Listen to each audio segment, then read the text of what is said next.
All right, everybody. It is that time of night again. Time for the second night of the Duelist Cup. And this time, you don't stand a ghost of a chance. I don't know why I said that. Yu-Gi-Oh thing came to mind. Anyway. Yeah, so it's night 2 of the Duelist Cup. Like last night, welcome back, first of all. We're going to be going for 20 more wins. Should be fun. Hopefully. So yeah. Same deck. Same strats. Same annoying things we're gonna face. I might complain. I might bitch, moan, and whine about it. We're gonna get these 20 wins. Thank you guys all for tuning in, of course. Yeah. So, you know, of course, everybody thumbs up the stream. It helps. It shares it to people. And hopefully we can get to like 300, 400, 500 viewers, maybe even 600, 700 viewers who watch me suffer in the Duelist Cup. All right. Oh, and by the way, I added a timer in the corner, you guys might notice, so we can track our wins and all that. Should be fun. This is the same deck I think as last time. I don't think I changed anything. Yeah, so let's do it. Here goes, first match. Oh no, you're not late at all, Jose. You literally just got here. Like, we started like 2 minutes ago. We're literally like getting into the first duel. For some context, by the way, this is the Duelist Cup, where it's gonna be pretty rough. Some very annoying strategies. We might, you know, Fiendsmith, Snake Eye, Azamina, White Forest, Kashtira, Millennium, Engine Suit galore, random gimmick puppet decks trying to FTK us, annoying stun, a little bit of everything. It's gonna be a fun time. And just to start off, we don't have any hand traps in our opening hand, which can honestly be a bit of a death sentence, like in these duels, but that's okay. I mean, you know, we don't give up. That's our rule around here, is I try to, like, entertain the possibility that I could maybe sometimes win. I will sometimes try. Until I get really tilted, then I give up too. Oh boy, it's White Forest. Just right out the gate. That sucks. What's also annoying about this is typically when they normal summon Sylvie, if you have an imperm for her, sometimes you're actually in good shape. Like, sometimes that's all the deck can really... Not like all it can do, but you know. I've had a lot of times where just imperming a Sylvie is actually enough to end the turn. But unfortunately not the case here. So while this happens, I'll just read chat, because it's probably going to be a long turn. If it gets really crazy, I'll give up, but like if it seems bearable, maybe we'll try. Oh man, I recognize so many names. Team Yu-Gi-Oh's back from last night. Sky, the fluffy dragon, recognize you as well. America, recognize you. The person, not the place. Title is crazy. I don't know what you're talking about. I don't know. I always have such a problem with my stream titles. I don't really know why. I'm not. Maybe it's a White Forest Blue Eyes deck? Oh, I hadn't seen that. That actually would be new. And what deck am I playing? I'm playing Voiceless Voice. It is a ritual-based strategy. It's a serviceably strong deck. It's definitely like maybe the 6th strongest deck in Master Duel, maybe? Something like that. I think is a generous way of putting it. When's the last time I played Duel Links? Oh man, it's been years. Alec plays a little bit of Duel Links here and there, but like I really don't dabble too much. Basically when Master Duel came out, I kind of just dropped off the face of the Duel Links earth.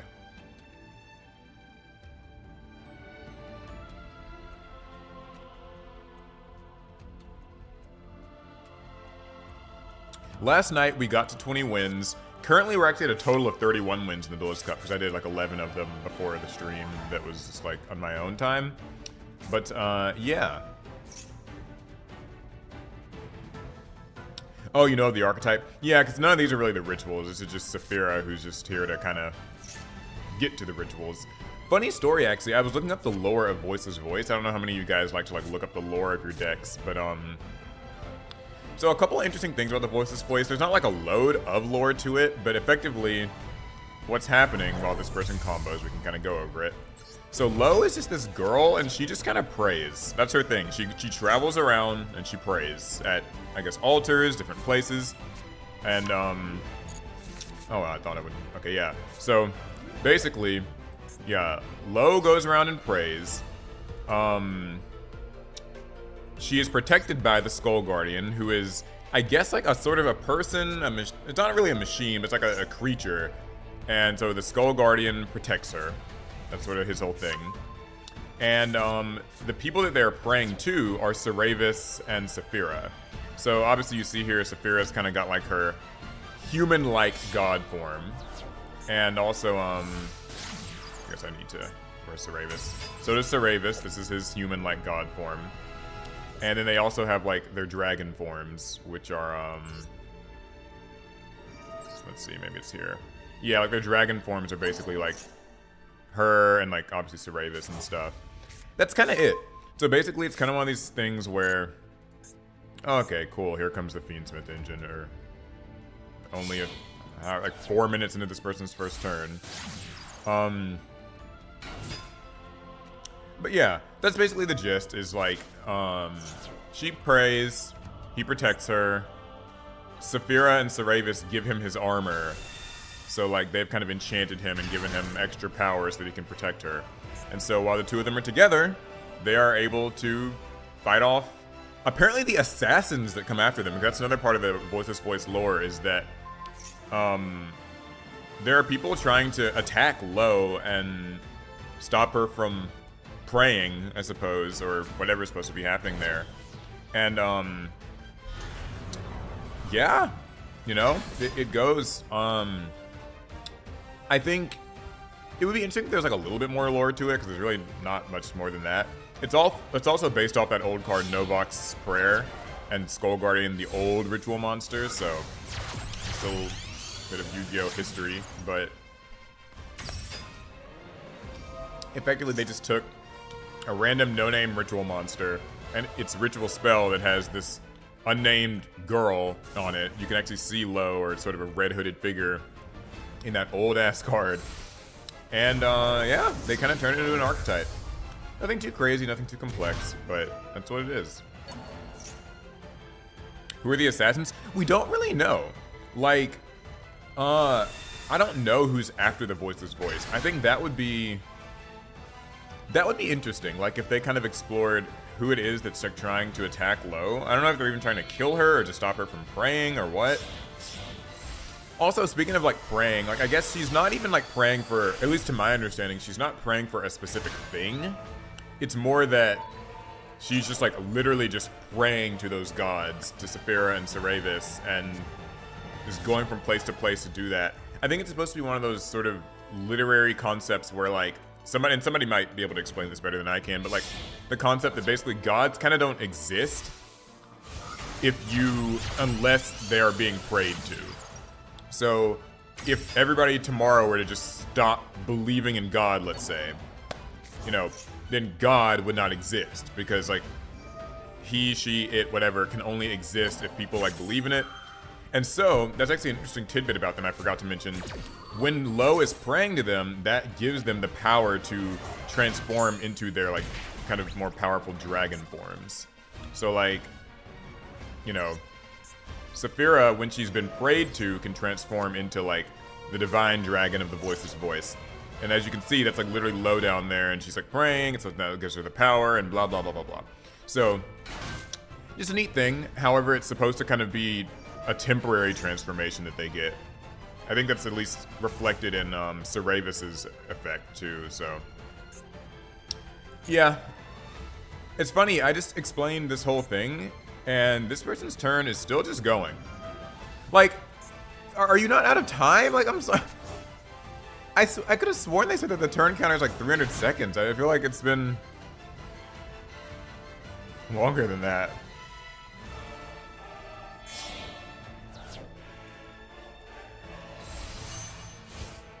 So, okay.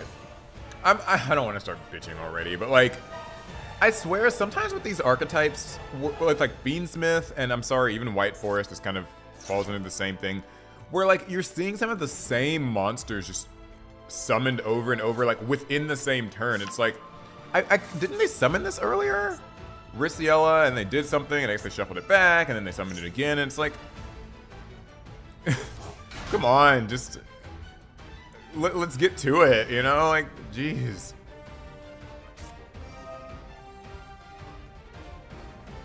Yes, Paul, embrace the negative. Don't worry, it won't take long. I'm still on a negative high from yesterday. Yeah, but like that's the thing. I like the White Forest. I like the story. It's all cool. It's just like this and Fiendsmith just shuffling these cards. Just shuffle it back into the extra deck, and then it comes back, and it's like then it's gonna, you know. Can we please just design archetypes to just kind of like go forward and be done? Like, there's no need for all of this like self-recycling within the same turn. Like, great, okay, I get it. In the end phase, some branded stuff comes back. Fine. But I'm talking about like, you know, we've been here for a while. Anyway, right now in the TCG, Astro Phoenix says I'm playing Yubel Shark, Evil Hero, and Metalmorph. Oh, okay. First I thought you said you were playing a Yubel Shark deck. But no, you're playing like 4 different decks. Yubel, Sharks, Evil Heroes, Metalmorph. Cool. I played against the Metalmorph deck a few weeks ago in a little box tournament that we did. It was really cool.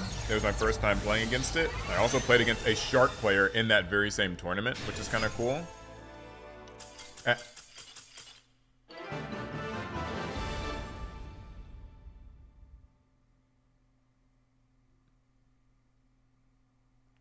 Well, I'm sorry. Like, I'm sorry. That's what you get. All right. Well, the turn counter goes up to 1, or the win counter goes up to 1. That's 1-0. We take those. This guy knows what he signed up for. He took 10 minutes comboing, all to lose. So, like, I'm sorry, but I have no sympathy for it. I just have none whatsoever. Like, you guys can time the stream. Like, you can go back and, like, time, like, from when that person started their turn to when they ran out of time. Like, they just sat there and comboed. Like, I didn't open any hand traps. I didn't do anything, but it just, like, whatever. Cool. What's the most annoying dino monster in Yu-Gi-Oh? Oh, that's easy. Freaking Ultimate Conductor. Jesus Christ, I don't like that card. I mean, you know, by today's standards, it's fine. You don't see it that much, but, like, just in general.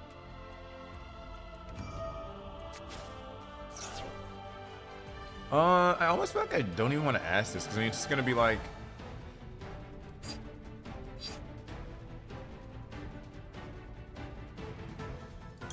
Whatever, I'll ash it. He already committed a normal summon, so I feel better about ashing it. That's kind of my little personal policy, is if they've committed a normal summon to something, then I'll typically just be okay with Ash Blossoming, but like if they haven't, it gets a little tricky. Looks like that's all he had. Yay, a turn that went a little faster thanks to the help of a hand trap. Okay, we're in draw phase. This person's already kind of thinking. Maybe I have max C, would be my guess. Alright, we will start with Barrier of the Voiceless Voice. Activate its effect. Anybody new here, get used to it. We're about to see a lot of this, so maybe we won't.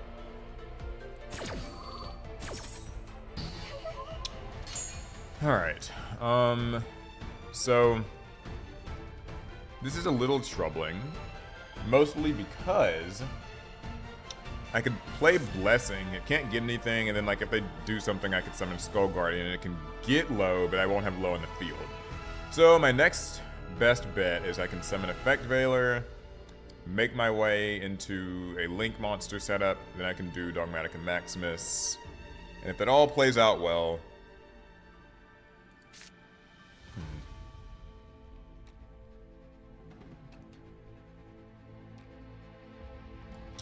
alright, I'm gonna try it. Just to press this advantage while I've got it, you know?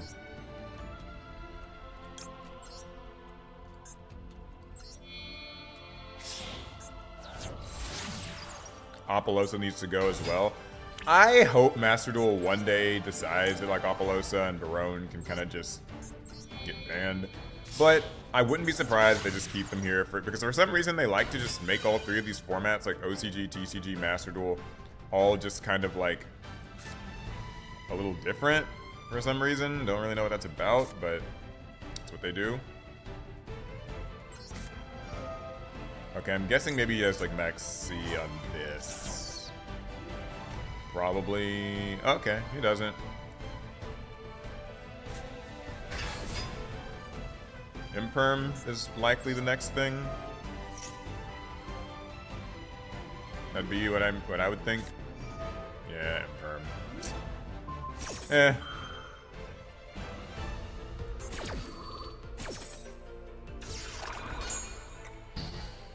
Okay. Well.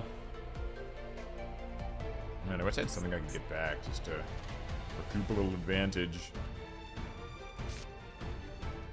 Whatever, we'll just enter battle. 1,000, 15, and hope that he doesn't open or like draw a starter card. And that's the best we got.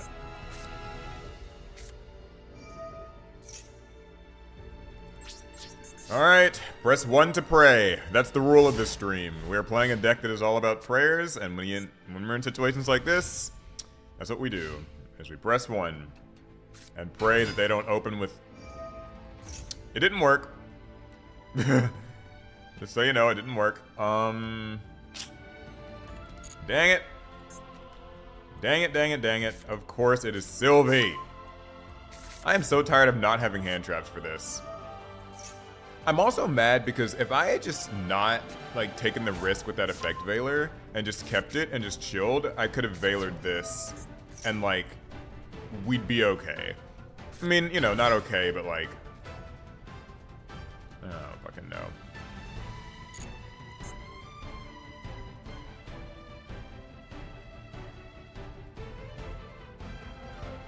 Maybe it's personal timeout too.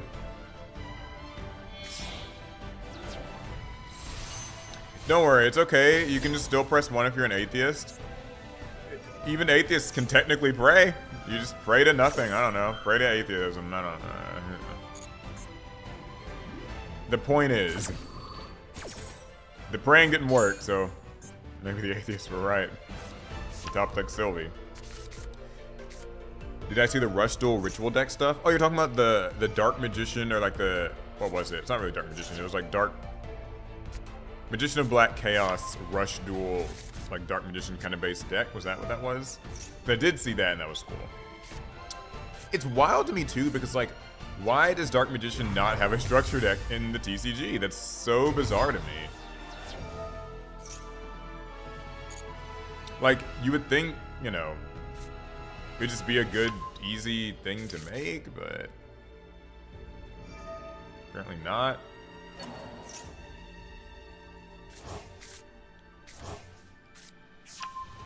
Pray to the code in the fabric of reality. Yeah, that works.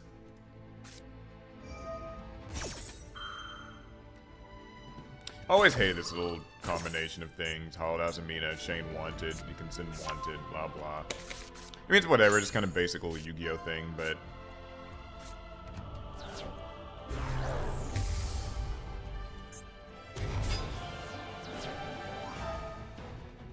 Target a card and send it to the GY. A little rude of you, eh?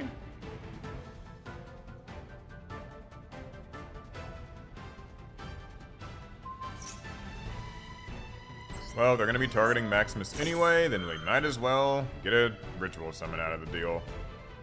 He's dying regardless, so why not?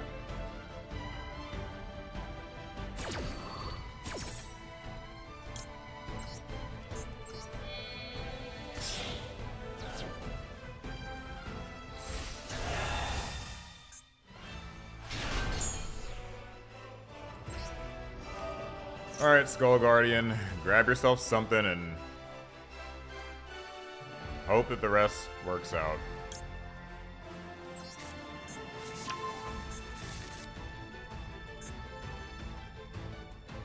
So here's some good news. Maybe they can't kill us. Like, this'll soak up some damage from the first attack. And they gotta kill these warm bodies. What am I playing for the TCG? I have a lot of decks built. Actually, like, you can't see them, they're out of camera, but like I've got like loads of stuff. But right now I've been kind of trying to just play Voiceless Voice in the TCG as well. I'm thinking maybe that's what I'll play at YCS Houston, an event that I will be at, actually. So will Trell and Chris, I think. But, yeah, I've been liking Voiceless Voice. It's been a good time. Like, IRL and in Master Duel. But I also got, like, Vanquish Soul built. I was actually playing that against Alex just yesterday. He's been playing more Yu-Gi-Oh! Lately. Trying to get him some more, like, just physical, in-person Yu-Gi-Oh! Practice going on. Any Cyber Dragon Chads here? Huge Cyber Dragon fan here, but they really could use a little bit more support. And I know they are getting those couple of cards in Alliance Insight. I don't think that those cards are absolutely amazing, but like, they're serviceable. They kind of focus more on the like fusion part of the strategy, when in reality I think that Cyber Dragon just needs a general new like coat of paint in terms of support, if you know what I mean. This last like major time they really got stuff was 2018, and that's like, God, I mean, it's been a while. Paul, would you say Yu-Gi-Oh's pay to win? The surface answer would be yes.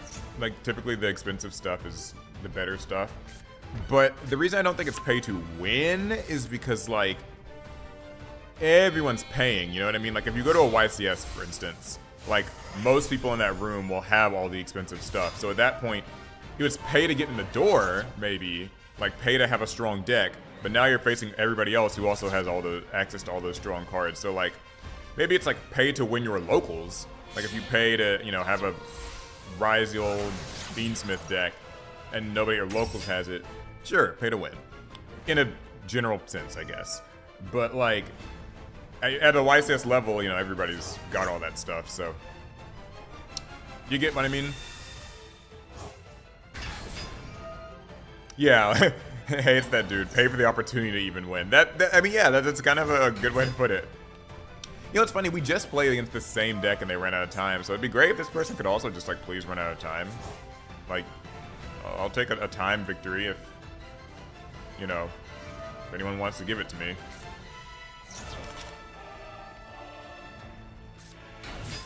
Got my apple as well.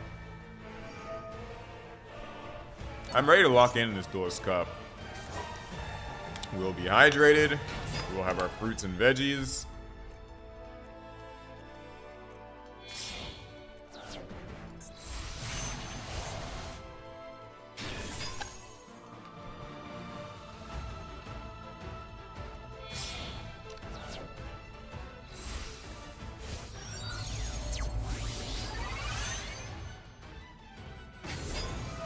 Did we get a 6-game win streak earlier?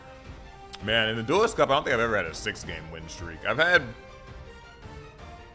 win streaks like on the ladder. They've been pretty long, but I feel like Duelist Cup is just too brutal.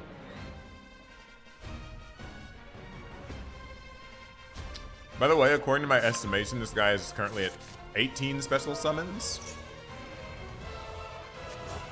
19 now.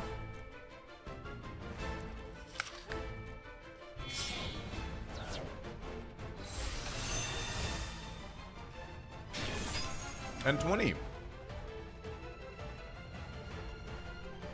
I will complain again about the same thing I was complaining about in the last game. These engines feel like they're so redundant. Like, I wish that these engines could get to the point a little faster. Like, all of this just like recycle, recycle, recycle, shuffle things back in, and it's like, just come on, like, get to it. God. Like, we know that it's gonna end in Barone and some other stuff. Like, it'd be nice if we could, like, just expedite the process just a hair, you know?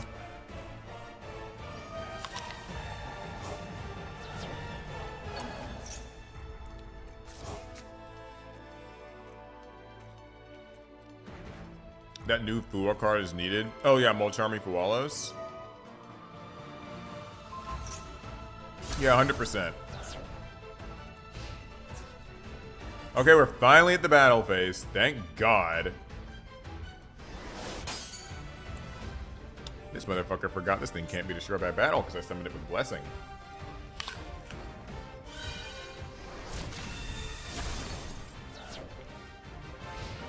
That sucks, huh, bro? Sucks, huh?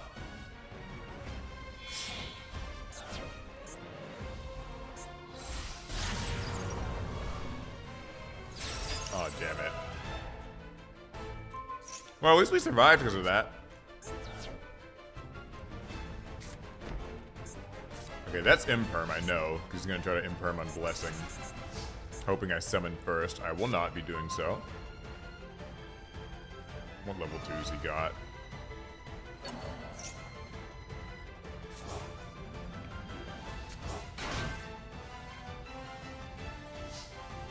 Okay, good. Please let me get to my main phase. Please, just, it's all I ask. Let me get to my main phase.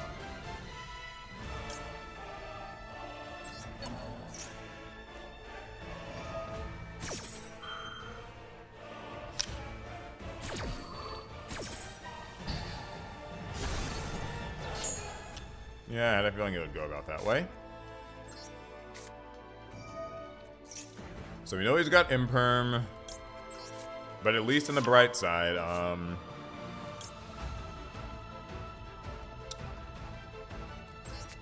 don't really know. There's not that much of a bright side, I'm gonna be honest. It's like... okay.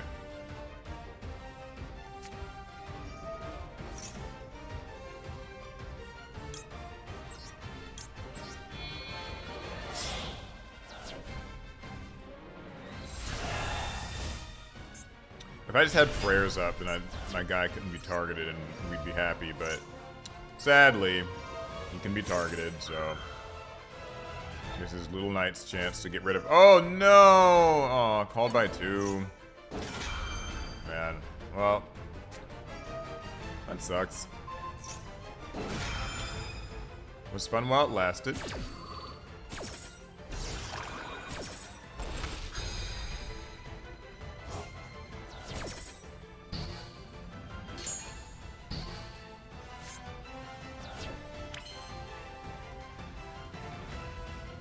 Okay, well, there's, what's his name? Typhon. Because he's used his Imperm, he's used his Called By. So I could do Typhon, attack Little Knight, and then try to bounce Barone, but the problem is he's got this guy, so he'll just bring Little Knight back.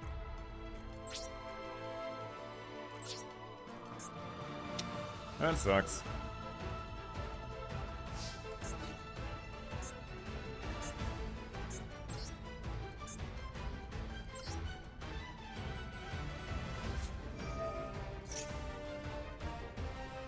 Oh yeah, of course. Make a little free synchro monster here.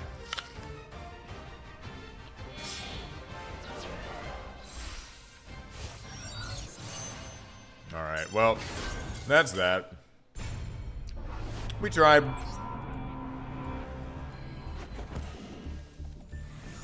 GG's. On to the next one. Oh, hey, super chat. Also, we're at 320 viewers. That is cool too. First of all, thank you to everybody. Welcome to the stream. If you're new here, please thumbs up. The goal right now is to get to 20 wins tonight in the Duelist Cup. Right now we're at 1. There's a counter in the corner of the screen. Anyway, I've got a super chat from Dragonberry Mead. Would you get a tattoo of a Yu-Gi-Oh card? If so, which one?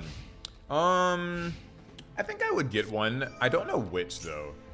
Like maybe like a Jinzo head or something like that. Just because like I feel like I'm kind of a Jinzo spirit animal. But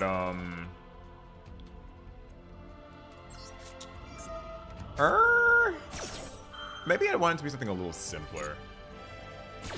Hard to say. But I would get one. Oh, you know what? Probably the Monster Reborn Ankh or something like that. That'd be nice. I feel like that'd be a cool one to have. It's simple, it's Yu-Gi-Oh! Maybe a Pot of Greed, although that would be very detailed. Oh, wow, Sky Fluffy Dragon. Wait, how are you gonna get a tattoo of Wishes for Eyes of Blue? That's a very complex tattoo. Oh, they gave up. Or didn't not give up. They ended their turn. Lucky us. Jeez. And we're going to start with Nadir's Servant. I wonder if they have Droll.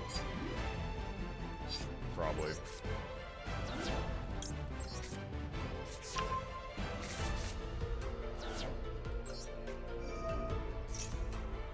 Oh, they didn't. Okay. Wow, we really lucked out on this one. I gotta say, we lucked out.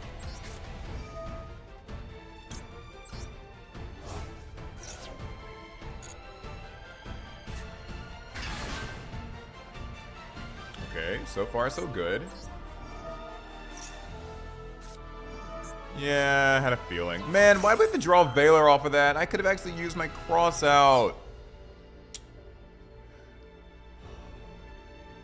Whatever, I mean, what can you do?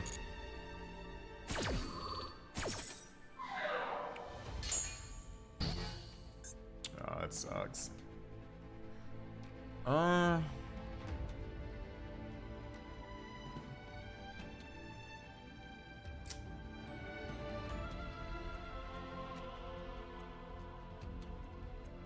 Yeah, not too much else. Magnamut could search, doesn't matter, it can't even swing over this guy. I'll set this as like maybe a little bait, maybe becomes a little scared, I don't know. Guess that's that. I mean, we have a lot of hand traps, so we can probably like skate by another turn here, but eh.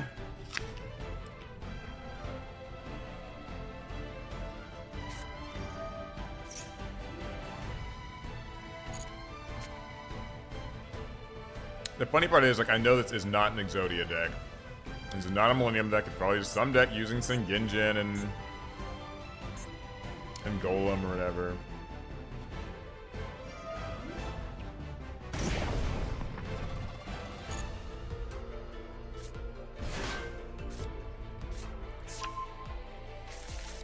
Which really blows because it's all just an engine. I'm not gonna really interact with this too much because like none of this is committal. Yep, there it is. There's the motherfucker. Fucking Beansmith Engraver. Yeah, like this is all just decorations. Okay. Yeah, just more summons.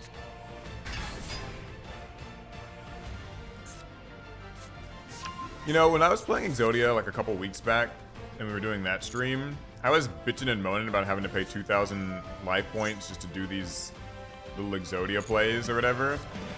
But I don't mind it here. If they have to pay that much, maybe it'll cause them to lose.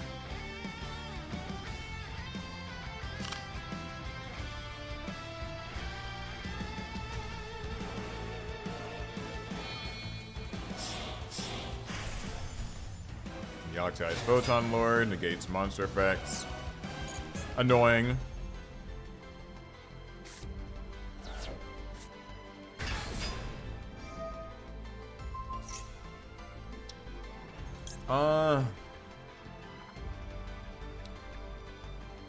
This Valor is getting negated either way, so like,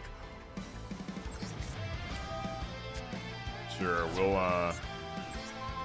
we'll use it here. He's gonna probably negate that. Sucks.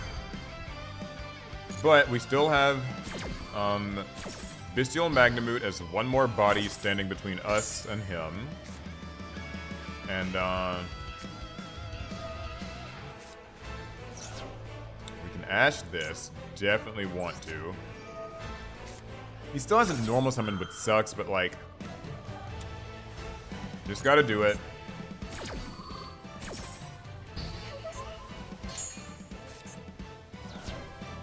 If I get another turn, like, ah, darn it, actually I won't get another turn. Or I won't be able to use Nadir's Servant because I forgot that Maximus is in the back row, so I can't Nadir's Servant for him. He's not in the grave. That sucks. What's with the title? No idea. I don't know why what people's thing with my titles is. I think my titles are perfectly normal and fine. Don't know what the complaints are. Alright, so the last basically line of defense we have is this Bestial Magnamut.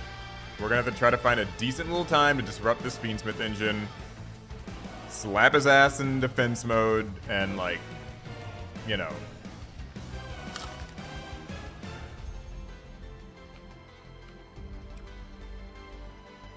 Actually, depending on the situation, we might be able to like, if we disrupt at the right time, we could probably put Magnamut in attack mode. And that way, this thing can't swing over it.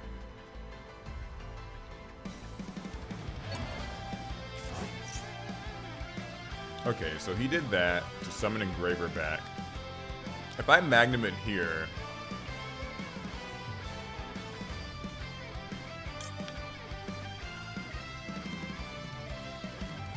I'll do it, whatever. Like, it's annoying because I know that this thing can come back, but like, I just want us to stay alive.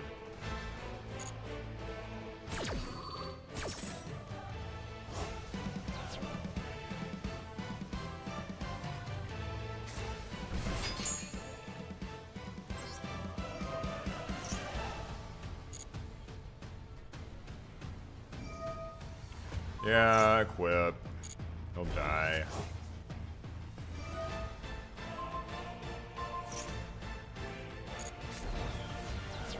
Please don't have a good normal summon, please. Press 1 to pray. Just attack and end your turn.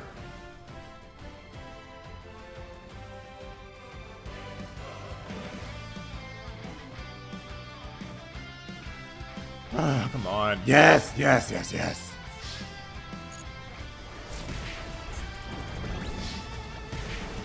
Okay, there's hope for this. We get a search in the end phase. Now this can negate Saphira, so we really need like one more good draw. Come on, please, something playable. Just something playable. That'll do. That will do. Okay, let me think. What's the best way to do this? If I pitch Saphira, she'll be in the grave. That won't matter too much because at that point, she can still do a summon.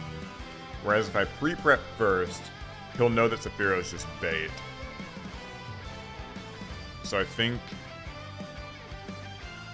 we start with her. Please use your Galaxy Eyes. You know you want to. Don't let me get my big scary ritual monsters. Darn it, you didn't take that bait. That sucks. That's fine though. Okay, so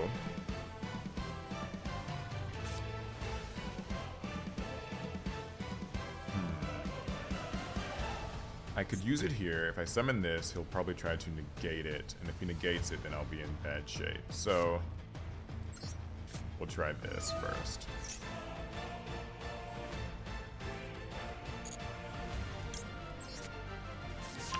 Pre-prep. This doesn't target or anything, right? No.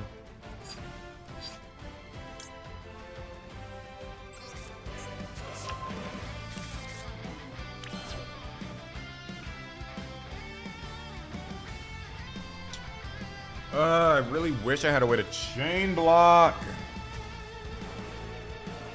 But I don't.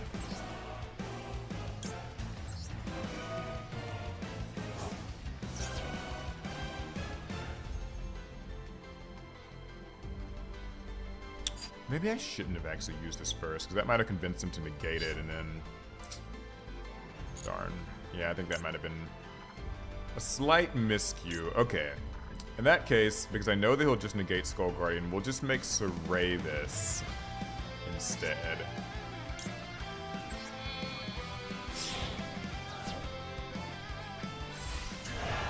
Because this thing can be destroyed by battle, right? Yeah, it just can't be destroyed by card effects.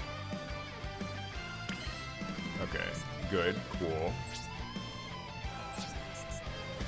So we don't get to do anything super crazy, but like, I can just attack over it, and then I will ritual summon in main phase 2. And I'll still have a normal summon, we'll still get set up, I think it'll be fine. Yeah, that's the plan. Okay.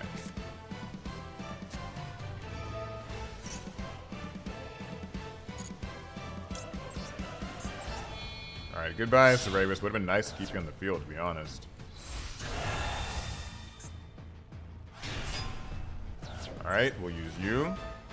Gonna have a hand trap. You mother! I'm so mad because cross-out designators. My Veiler's in my graveyard. Damn it.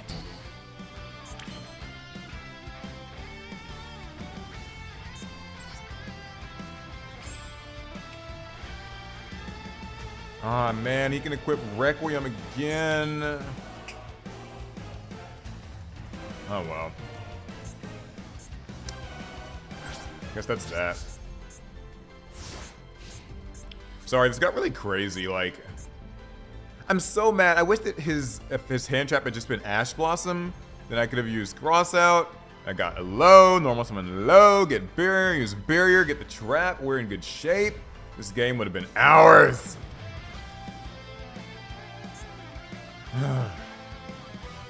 Instead, we get to deal with this.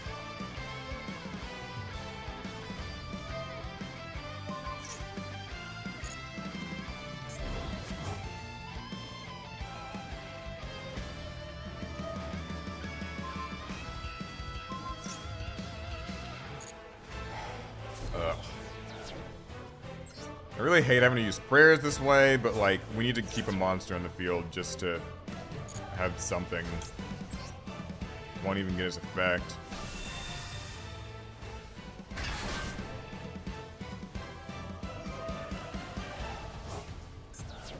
Oh yeah, damn it, I forgot he has that. Yeah, we're probably cooked. Ugh, man. All came down to that effect failure.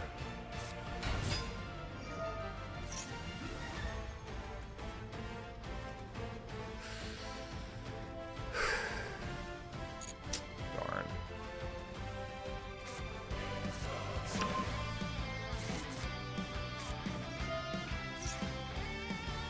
Why didn't free ban Beatrice is beyond me? I know! Like, they really should have.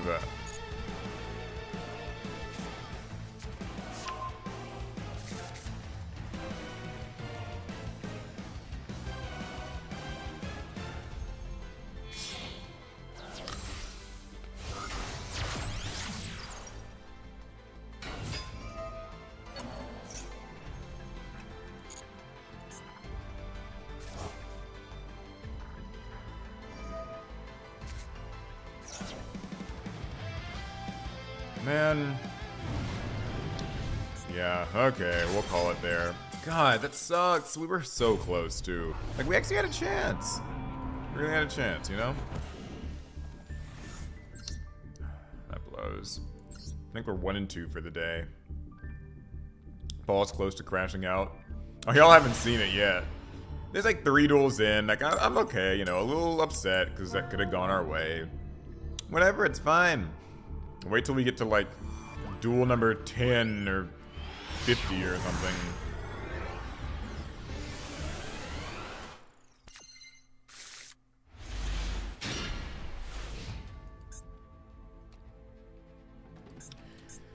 Oh well, kinda sucks. Okay.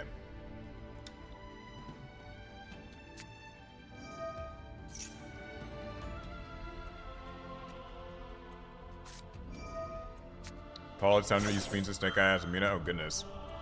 Zach Butler, oh hey Zach, what are you doing? How's it going? He's in chat. Oh wait, let me pay attention. What's going on? Okay, Shifter, Duality, Labyrinth. Fun. So let's see, what did he do? He grabbed Welcome Labyrinth. Oh, I need to set a bunch. And we're under Shifter. That's pretty cool, I gotta say. Great. Great. Just great.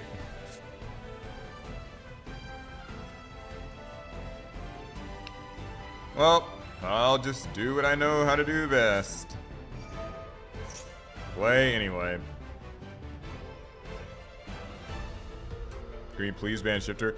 I'm surprised they don't just ban it. I mean, they put it to 1 in Master Duel, so like, why not ban it at that point? Speaking of that, actually, there was something that someone, Zach, you might have, if you're still in chat, something, maybe you said this, like the idea that cards shouldn't even really be limited. They should either be like banned or not banned. I've been growing on that idea, actually, like low key, but if that's even what you said, I think that's what you said.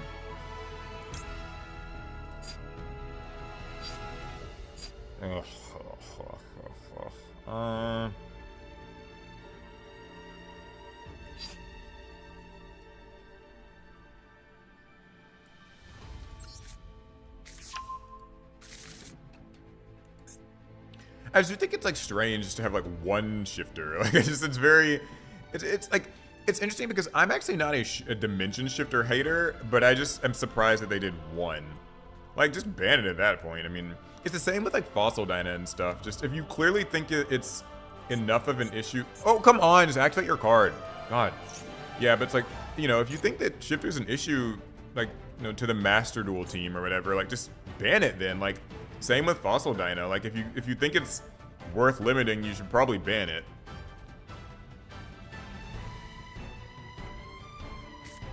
I actually had a similar rant, like just, I think last night on stream about like how the way engines are designed now, it's kind of, like the way they're designed, it's almost like putting a lot of things to 1 doesn't change much. Like Snake Eye Ash and all that stuff, because even if it's at 1, like it really hardly matters, you know.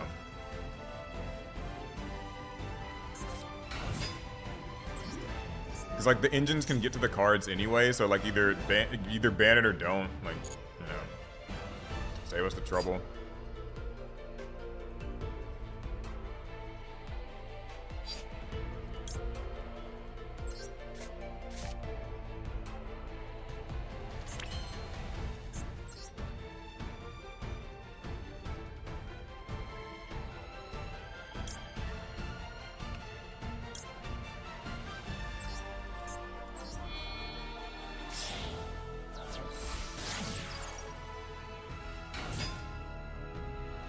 Do I prefer the Master Duel ban list or the TCG ban list?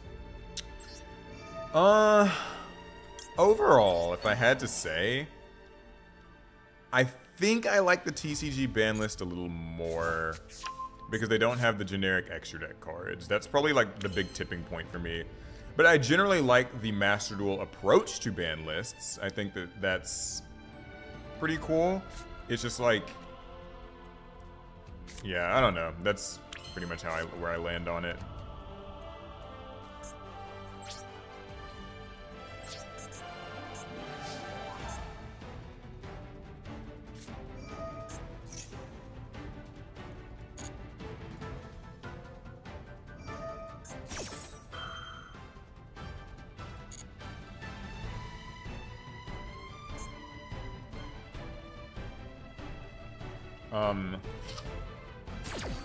Yeah, I went from 7 to 4. Yeah, that's what I mean. Like with engines, the way that engines work now, they're designed, like, Zach, I'm sure you can kind of, you know, you'll probably agree. The way that a lot of Yu-Gi-Oh! Engines are designed, it's like designed where one card will take you through the whole engine. So, like, you can put Poplar to 1, and, like, Ash to 1, and OSS to 1, and Diabell Star to 1, and all this stuff. But as long as any one card is around, like, you can still just be like, okay, Bonfire, Ash, Poplar, blah, blah, blah. Like, you know, you can still just do the whole cycle. And so, cards kind of just have to get banned or just be at 3. Like, anything else, at least if we're talking to engines and stuff like that, like, anything else just sort of doesn't, it doesn't mean much. Just stop by or you're winning. I'm trying.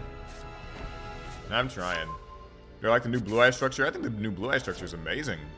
It's great. I think it's a good, optically great thing for the game. But, like, Blue Eyes isn't my personal favorite deck or anything. Like, I don't love playing it that much. But just, like, as a concept, I like the Blue Eyes deck existing. So it just makes the game feel a little more inviting for newbies.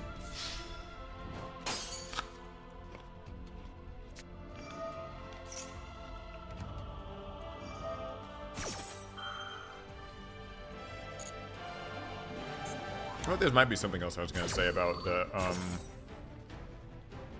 like limiting cards to one. I think there are like maybe some cards where it kind of feels fine to limit a card to one. Chat, what do you guys think? Like, do you guys agree with the idea that cards should either be like banned or at 3, basically? Like, that's kind of the, because some people feel that like maybe just limiting cards hardly means anything. I didn't used to like see it that way, but lately I've been kind of coming around to the idea. Should Miscellaneousaurus be banned? No way. I don't think Miscellaneousaurus is broken. Like, I don't know, like, by modern standards, I think Miscellaneousaurus is just kind of par for the course. Is this stage still available for returning or new players? This stage? Like this duel arena I'm on? Or like this the Duelist Cup, like, second round? Or what do you mean?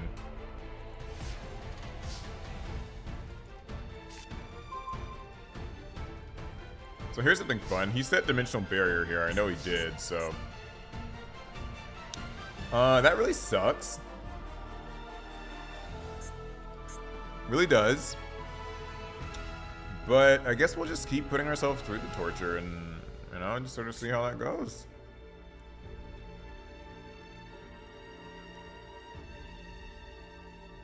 I don't really know why I am, but whatever. You know.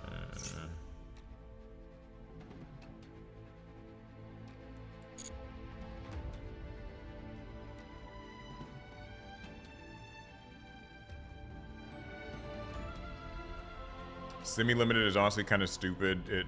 It does make sense, but just limit it. Yeah, I kind of feel the same way about semi-limited cards. I guess the good news is like they kind of know that like not that many cards are semi-limited, so whatever. But like it's just something about the way that modern Yu-Gi-Oh has kind of gone. Like I think that there was a time in Yu-Gi-Oh, a distinct time before like maybe let's say I'm just throwing out a date here, like before like 2015, 16 or something. I think the idea of cards being like limited and semi-limited made a bit more sense, but I just think like nowadays I have a harder time getting behind it. Called by being semi-limited is good. Semi-limited is just basically for malicious. I agree that semi-limited seems like that's just like the malicious household. It's kind of his little spot in the ban list. It's clearly like their way of saying we kind of just made what we consider a mistake with designing this card. We wanted to only be able to do like its thing once and that's it, and so that's how it goes. Alright, so we know he's got Dimensional Barrier. We're just gonna kind of have to live with that. Sucks, but it's the life we're living. So let's try to bait it. I say bait as if you can't like literally reset it. It's freaking Labyrinth.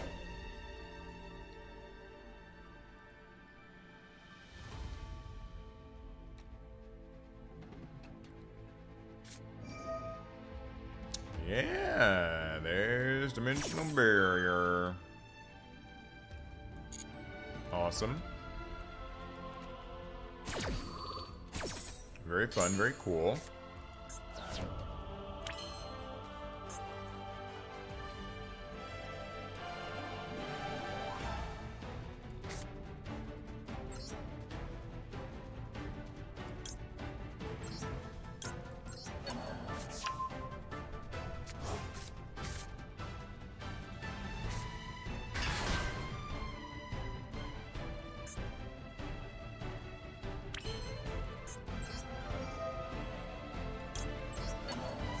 I'm just kind of spinning my wheels here. I don't really know what the freaking plan is.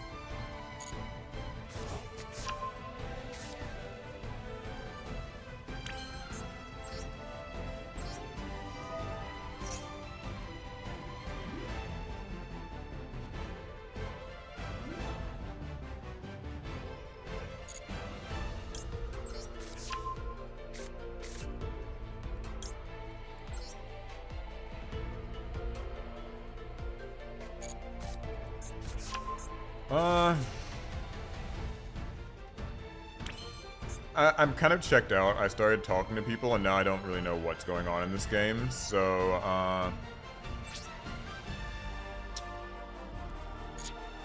yeah, we'll just end our turn.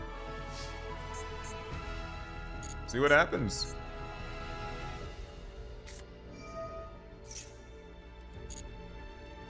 Oh, it's another girl. It's funny you can ghost ogre your own card. There are times when it's technically not a bad idea to ghost ogre your own card. The times are very few and far between, but I have encountered them.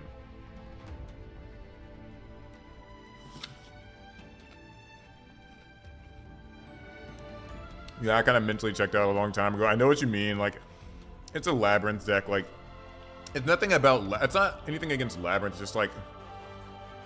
I was under Shifter for the first turn. D-Barrier for the second turn.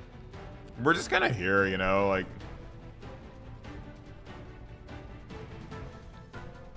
Yeah. Take your turn! Like, come on! It's the end phase. Just go! Ugh. Sorry, getting tilted. I'll be nice. I get it. Sometimes I take my time too. Okay. So he's about to just attack my stuff.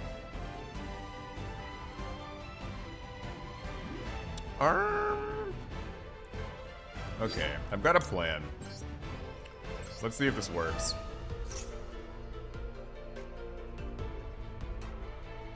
It's a plan to summon Ceravis, or not Ceravis, but Skull Guardian. It's probably not gonna actually go through because like he's got freaking this many back row, but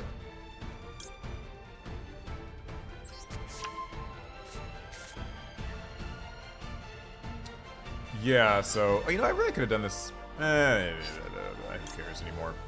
Okay. We'll just get. We'll get you. You're kind of disposable.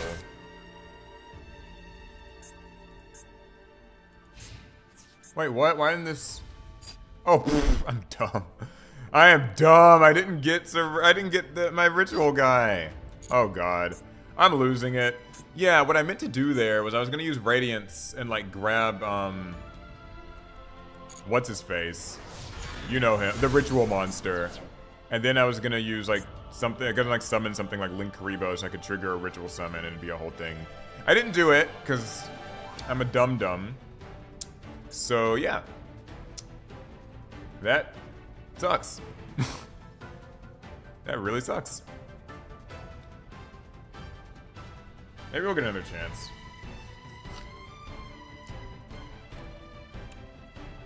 Ball throwing feels like it, shit.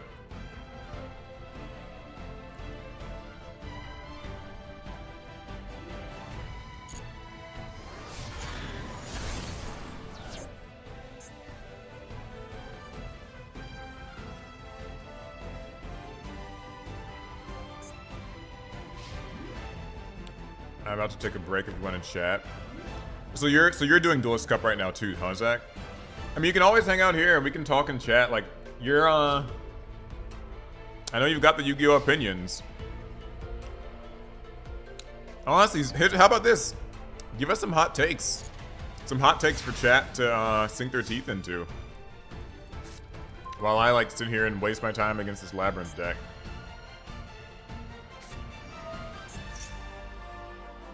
Oh, Jesus fucking Christ almighty.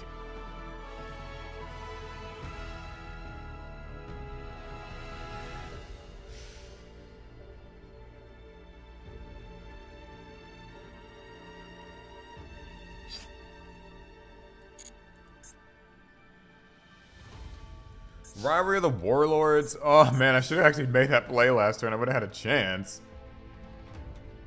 Now I'm fucked. Well.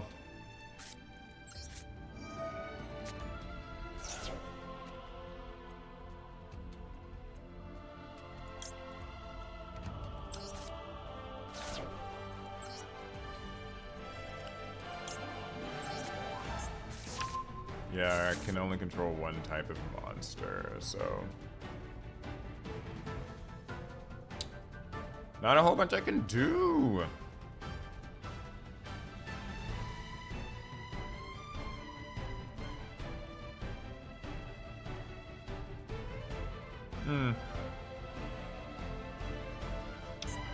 Yeah, we'll just surrender. I'll save myself the trouble. I feel like I kind of deserve to lose that one, though. Wasn't really paying too much attention, so... Alas. We go next. Man, I feel like I was doing well earlier, and then I lost track of everything. Alright, it's fine, though. We just forget about the losses, and we keep it moving. The next duel will be the one.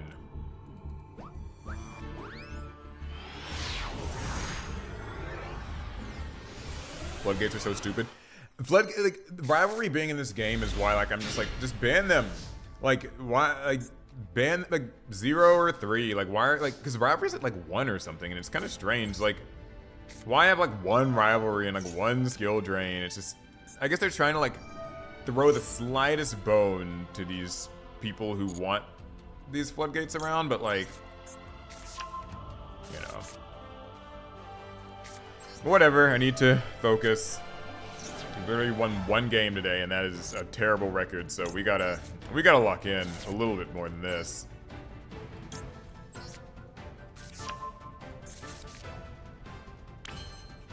Okay, we haven't been drolled yet, so that's a good start. I think cards like Talents are short for the world. They need to be forbidden entirely, lingering floodgates need to go, and the majority of the cards people complain about aren't problems. I also have started to come around to the fact that both the triple tactics cards are just obscenely broken. Like, I already knew they were very strong, but I'm actually starting to think, like, they're just not very fair cards. Like, and that's Talents and Thrust, in my opinion. I think that Talents is annoying because it punishes the opponent for playing hand traps, which Konami and, like, Modern Yu-Gi-Oh! Has mandated that people play hand traps. And it's like, okay, decks are strong, so I have to play hand traps in order to, you know, have a chance. And then Triple Tactics Talent punishes your opponent for, like, playing the hand trap or, like, trying to play the hand trap against you. And I feel like that is just obscene, in addition to the knowledge that you get, like, looking at their hand and, you know, putting back their starter, putting back into Biru, that sort of thing. So yeah, like, I don't... Like, I find that stuff, like, both those cards, to be really pretty gross. Wish I hadn't drawn to Ravis, honestly.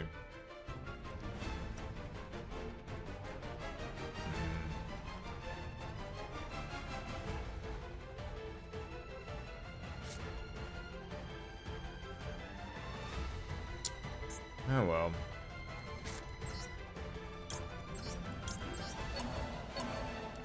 I consider playing a fossil deck. I don't even know what a fossil deck is. I know they were a thing in speed duels for a bit, but that's all I really know, so probably not the best person to say. Talents is one of the most absurdly overtuned cards. It's a mandatory play, and I've been saying that for ages. Yeah, I mean, like, I think that, and then, like, Thrust is weird because Thrust almost pretends to be a fair card in, like, some really loose, vague sense until you realize, like, people are just sitting here thrusting for, like, D-barrier. And, like, thrusting for just, you know, these little rude floodgates. Oh, this sounds like a Tenpai player. I smell one.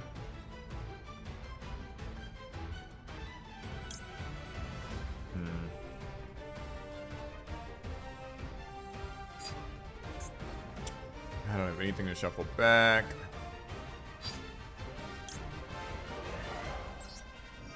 God, that sucks.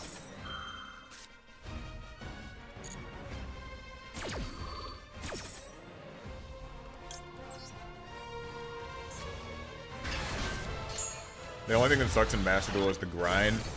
By the grind, I kind of get what you mean. Like, I will say this. I think Master... Oh! Okay, cool. Thanks.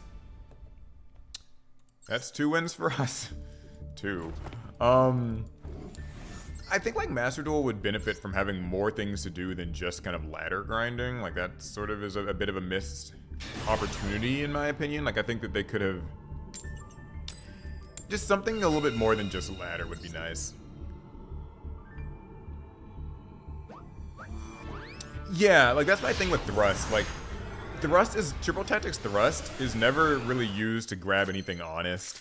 Like, either you're grabbing, like, a D-barrier or something kind of nasty like that, or you're grabbing a power spell. You're grabbing a talent... a Triple Tactics talent, or you're grabbing, like, just...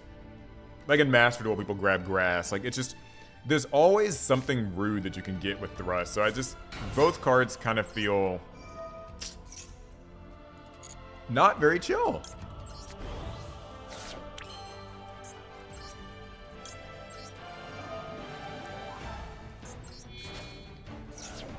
Wow, I'm surprised you didn't get Max Seed or Veiled or anything on this. That's so strange. Voices is really nice. Voices is fun. It's a very balanced deck. That's all I can say about it. Like, I have a good time with this deck, but it is very, like... It's extremely balanced. And I think... Or, balanced by, like, you know, good deck standards. Like, obviously, it's, like... Still got some of the modern power scaled attributes to it. Like, it has an Omni Negate or whatever, but, like... I think it has so many opportunities for, like, for vulnerability where I can just get hand trapped and everything like that, that you kind of, I don't know, I have a hard time really considering it to be busted or OP or anything like that, so.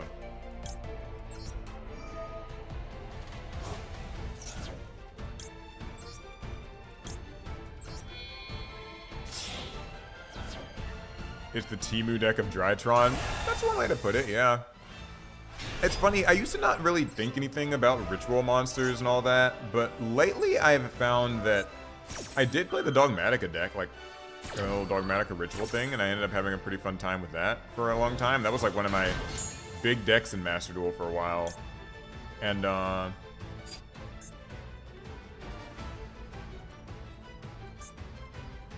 man, I had to... I forgot, I don't get to search with that. I don't have enough spells to summon him, so...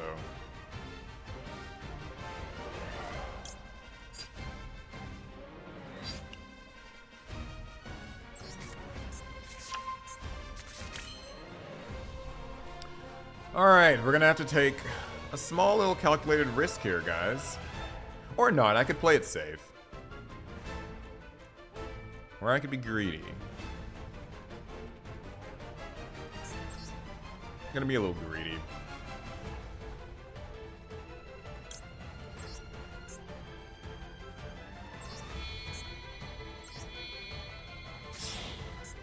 If we get, like, killed for this, we get killed for this. But hopefully we won't. Ooh, looks like they might have Nibiru. Oh, that's new and it's different. I really thought that was gonna be a Nibiru and we were just gonna, like, that's our lunch. But no, okay, it's just this.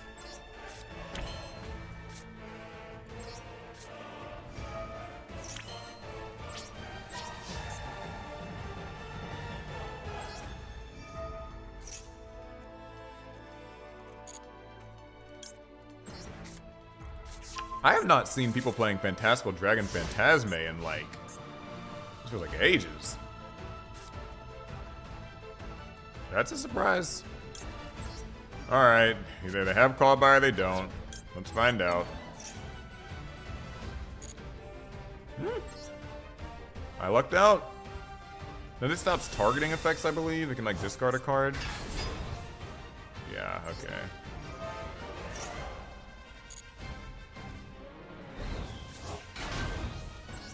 Yeah, I made this greedy play because I really want to get this trap face up on the field, so I have a little bit of protection.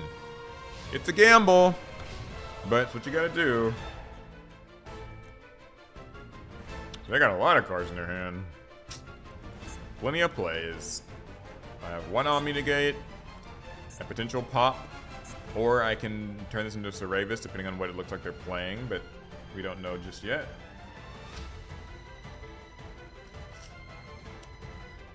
Like, usually with this card, I kind of try to, like, wait and see if I can tell what deck they're playing, and I can just decide, like, Will a Pop be good against this deck, or will a Cerebus be good against this deck? Can we please have normal rare festival? Okay, that's the thing I think that Master Duel should do. And you guys can press 1 if you agree. I think that all the festivals, or at least like normal rare festival and stuff, should just be like eternal things you can just always queue into. So like, even if, like let's say like the event isn't going on. So like, when the event's going on, you'll do it and you'll get medals and like, you know, get whatever the prize is for the little 10-day period that's going on. But I still think that like you should be able to just like queue into NR Festival just if you're bored and like you enjoy the fact that the power level of it is so much lower. Like I think that'd be pretty cool. Even if like the prizes aren't available like all the time, like they're maybe only available like every 6 months or 3 months or whenever they're doing it. I still think that'd be like a fun alt format thing to do. Because like I get it, going through ladder is hell. It's kind of miserable like if you're not built for this sort of thing. And so, and like some people are built for grinding the oh god. Oh boy, Lava Golem, great.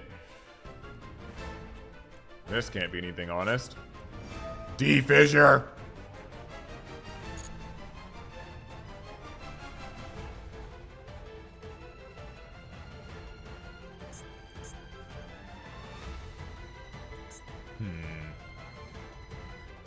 What deck is this? This is a Castera guy, it's with a neat little tech. Whoa, Wedju Temple. Oh, this is Exodia's bitch ass. Oh man.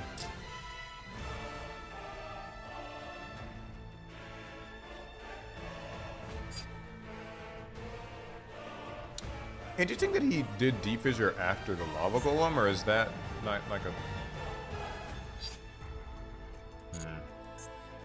I don't know, whatever.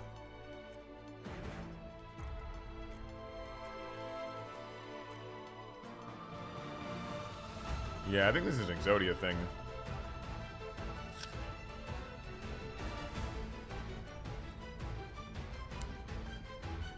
The Unstoppable Exodia Incarnate is back. Pyro Nova, I actually think that you're right. I do think that they're afraid of splitting the player base. Like, because I guess if they had too many things you could queue into, then maybe like the regular queue would be small and it would take longer and it would give the perception that like the game isn't active or something like that. Like, I think that you're probably right about that, I would say.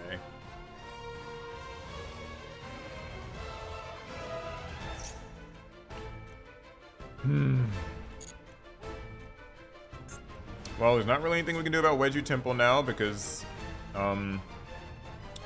Ghost Ogre's turned off. So all we've really got is if they try to target something, I've got a Cerebus, I've got an Imperm just in general, but that's not going to really help because once Exodia gets summoned, it can negate it, so... You know.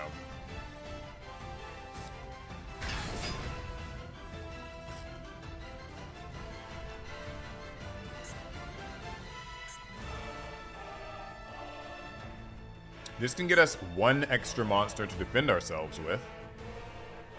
So that's something.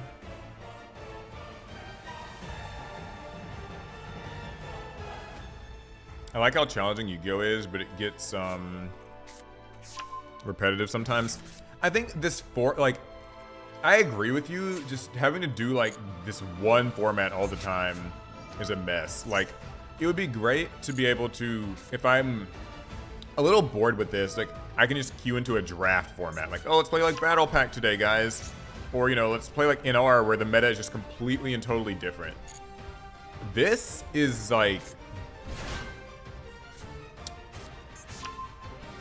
It's not for everyone, I'll put it that way.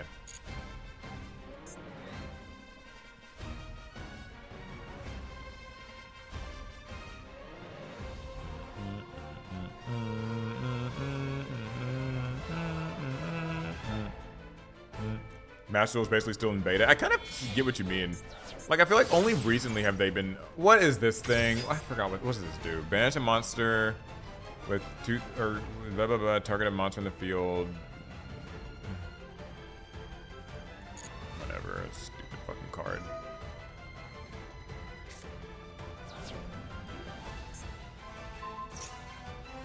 So what is this? Banish one monster from your face-up field. Then target a face-up monster your opponent controls. Makes its attack become equal to the original attack with the monster banished to activate its effect.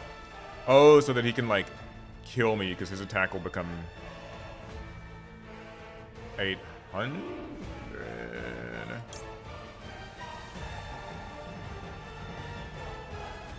Whatever, I'm just gonna use this. I mean, it's not like I'm gonna get any other time to use it. In this matchup, it barely comes up. So if this saves us some life points, fine.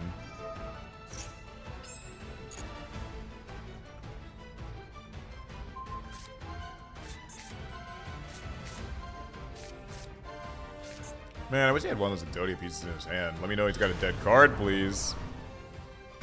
You're at 100 games for the day? Oh my lord. That's crazy, Zach. What the hell?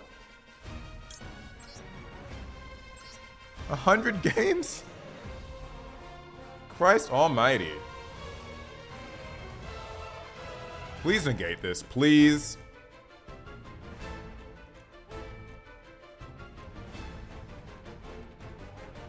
Yes! Negate that shit. That way.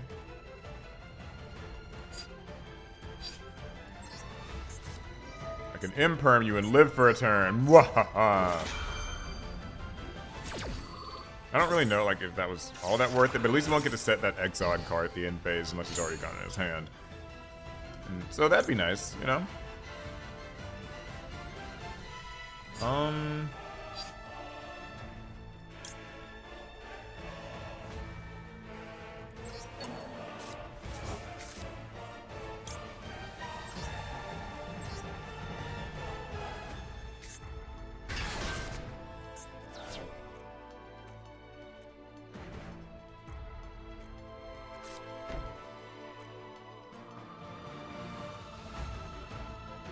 Please don't let that be that fucking Exod Fire's dumbass bullshit. It probably is, but if it wasn't, that'd be great.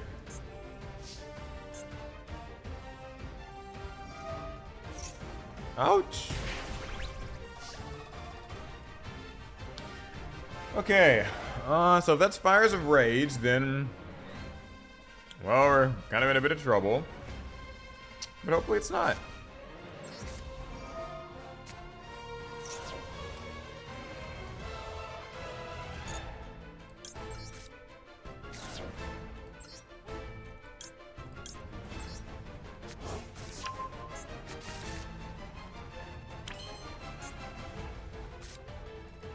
Okay, I'm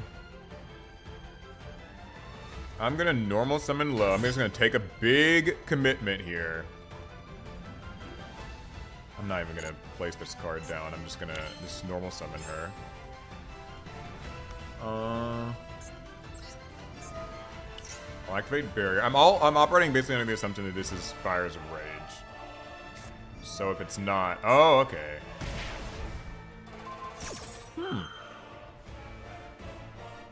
Well, that's not so bad. Is this once per chain? Per chain, okay.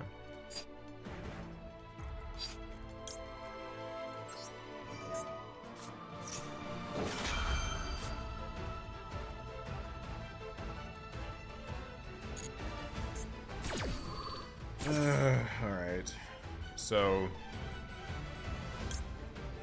this is cool because now I get to summon my big dude. Now what is this? This guy can't be like destroyed by card effects or something?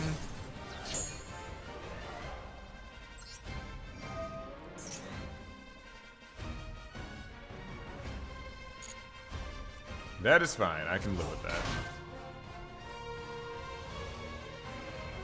I mean, it's gonna pop my thing anyway, so we'll live without it for a bit. So what can I do? I could do like SP Little Knight, right? Actually, no. I'm gonna keep this simple.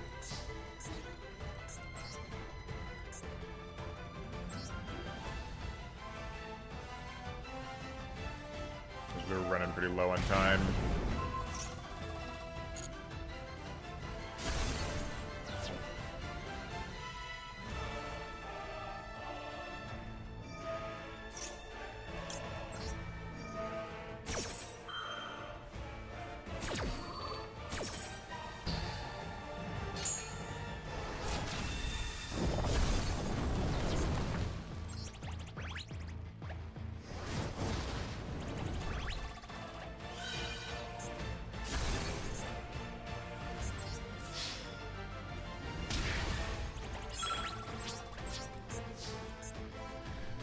Alright.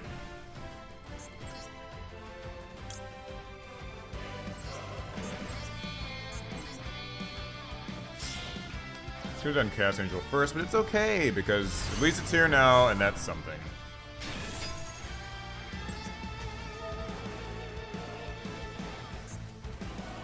Do I think he has another copy of that thing in his hand?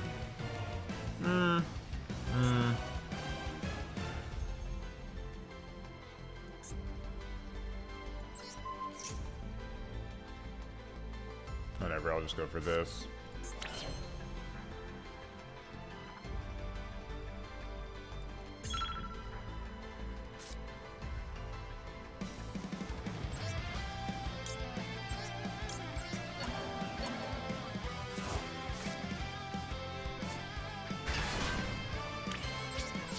Okay. He'll be so low on time, there's no way he can break this field, right? Surely, right? Yes, okay, good. Because I was kind of scared there. I was running out of time, and I'm just like, I'm just gonna just attack the thing, and it'll be fine. We managed. That's another win in the books. Okay, anyway. Back to chat. Oh, Chaos Angel's not once per turn. Yeah, Chaos Angel isn't once per turn. I have found that out the hard way. I've seen people make it like twice in a turn, and it's very rude.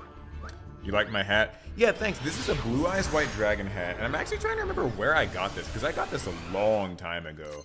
I think it was at a A-Con, one of the early like anime conventions I went to, like 2017, 2018, something like that. I bought it from some booth. And it was really fun. That was a fun first event that I went to.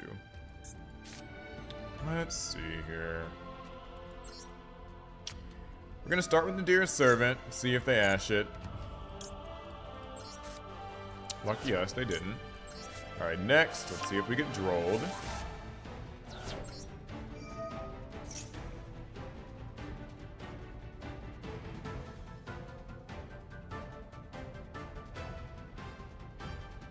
I mean, this would be the time. Oh, wait, DD Crow? DD Crow and Garura?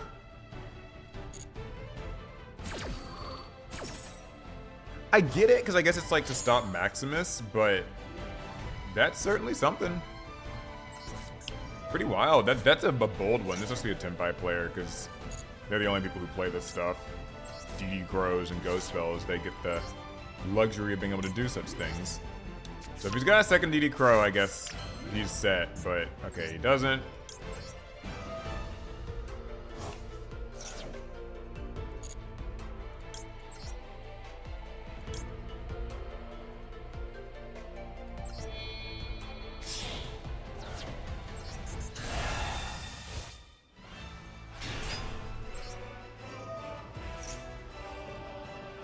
Alright, we gotta try to get a search off.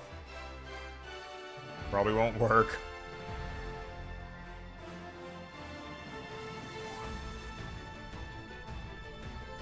Listen, man, you got Imprimer Veiler, you better use it.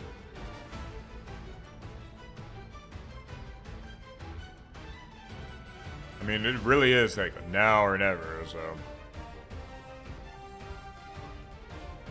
Okay. That's cool. I love that.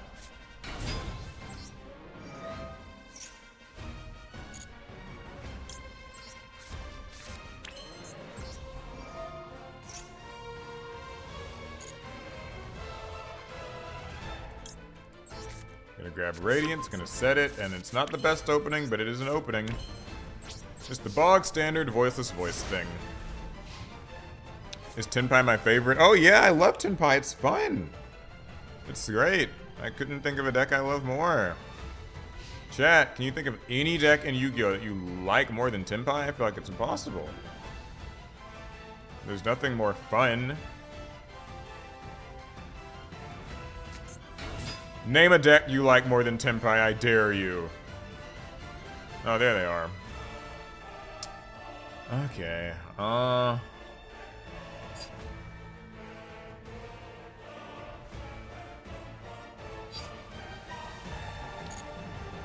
so we normal summon Chandra. It's before the end of the main phase. I can either try to pop his bitch ass and risk him getting summoned back with, like, something. Or I can go the, I got this for that.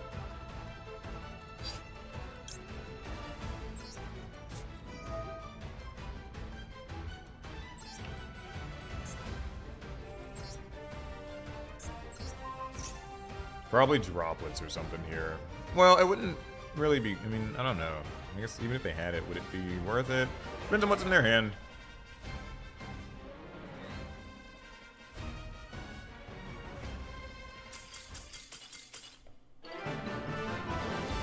Cool. 4 wins.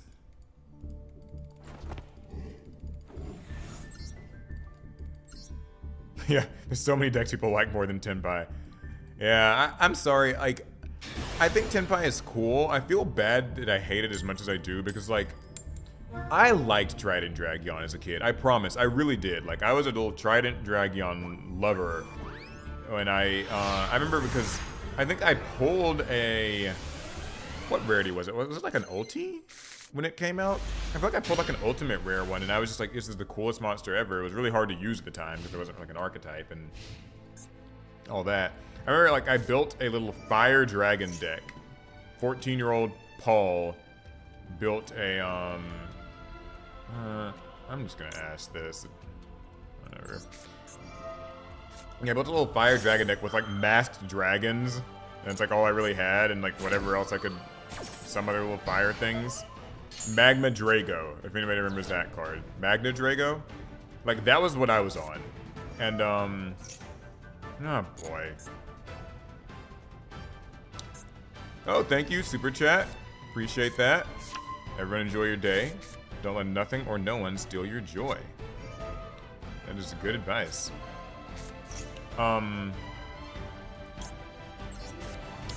Yeah, this is Gimmick Puppets. We're here, we're back.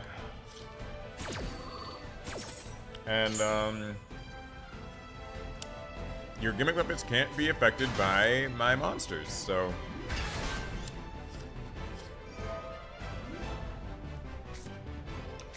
Literally, unless I get, like, some very timely imperms. That's all I can do. Until they banish the little guy that makes them be untargetable. And then it's like, well... Come on, we need to see an imperm now. What's this? Oh no, this is the guy who's gonna send the little imperm protection thing. Is that him? Okay, it's not.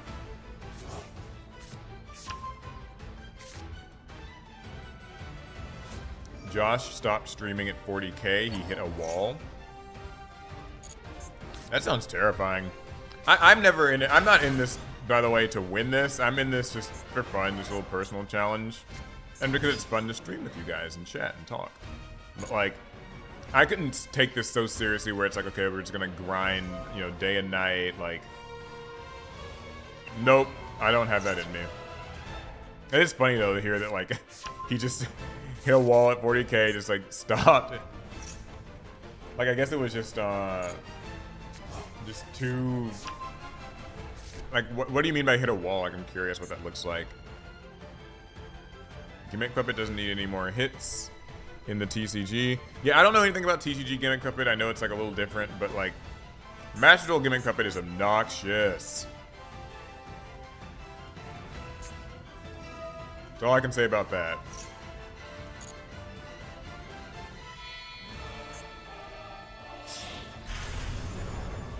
Can we please draw Imperm? What's this? This might help. Add 1 puppet trap from deck to hand. Okay. Special summon 1 monster from either grave to your opponent's field of defense.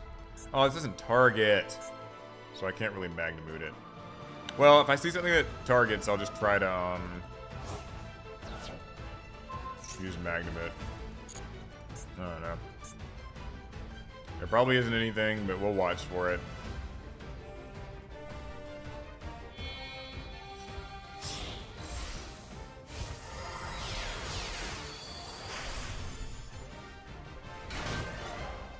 You can only FTK with the field spell now. I agree, it should have been hitting Master Duel. Yeah, I wish. I hate this thing.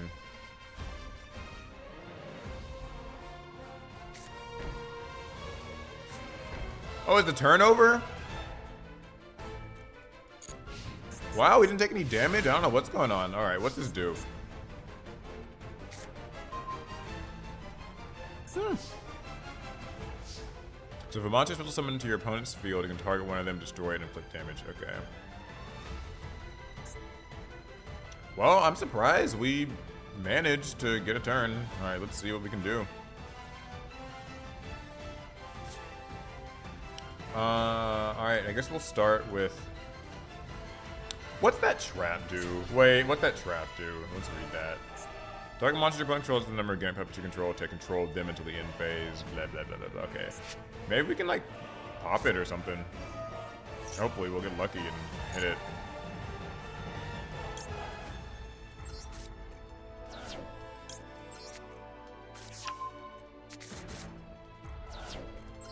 Don't know how he messed it up. Neither do I, but I don't know or care. Damn it, we just hit Imperm. Fuck! That's gonna be trouble.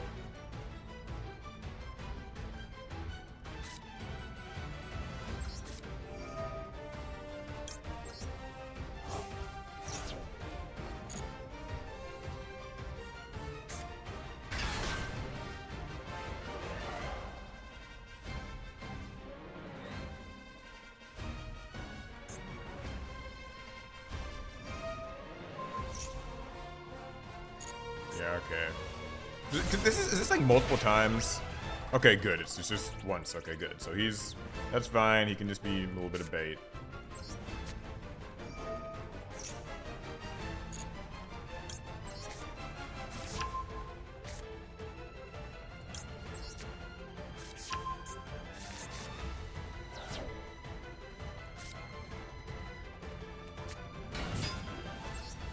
This can take all my monsters. Alright, well. I'm kind of done thinking about it. I'm just gonna push through as long as I feasibly can.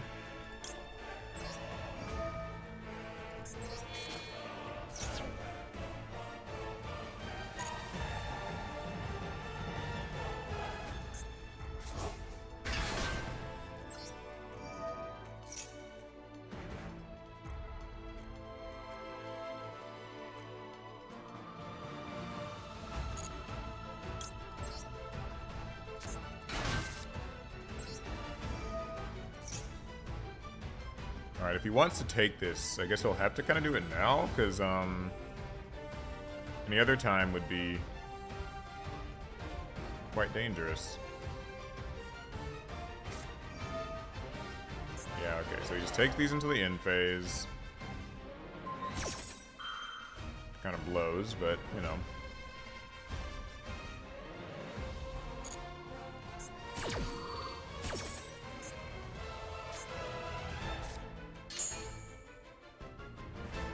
I think I could have...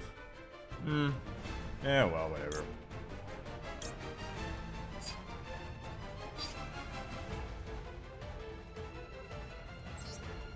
I think I've still got a plan here. Hopefully, anyway.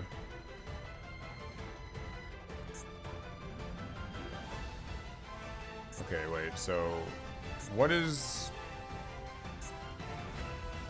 What's preventing me from ritual summoning? Is there like a... Scars in the grave, okay. So, there's that.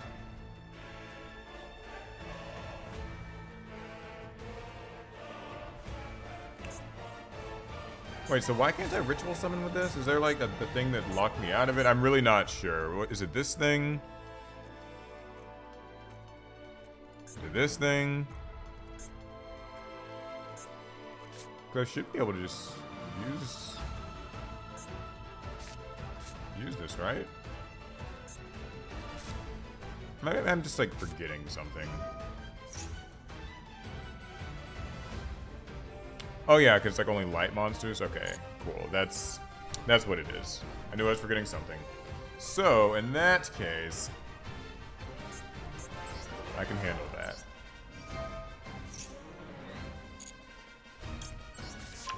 Yeah, because I had Abyssal Magnet. So since I'm going to have a light monster anyway... I don't even know if I want to put it in the field.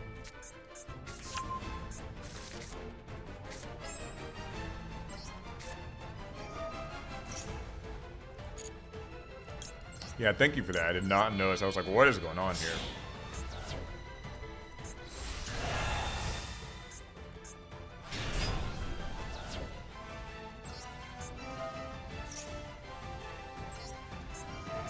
Okay, alright. I just want to get to the battle phase already.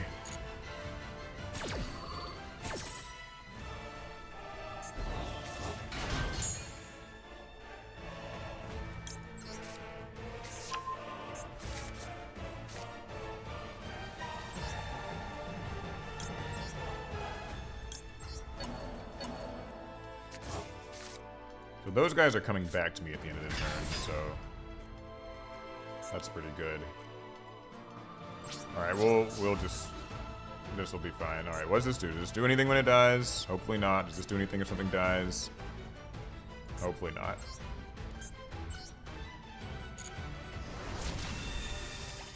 Oh, this can't die in battle? What causes that? What is this? Is it this effect? Is it this effect? I don't know what any of these stupid things. Can none of them die in battle? Is that like one of these effects? I don't know. Oh, okay. I guess they just can't die in battle. Alright, what effect's giving them that? The field spell? Okay. Got it. Fine. Sheesh. Fucking assholes. Alright, well. We'll just set everything and that's the end of it. Thank you for my monsters back, you little prick.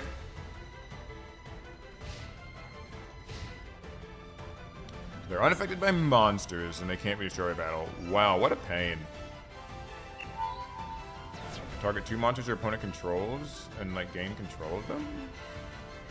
Okay, so who's it gonna be? I guess I can't really negate it, so...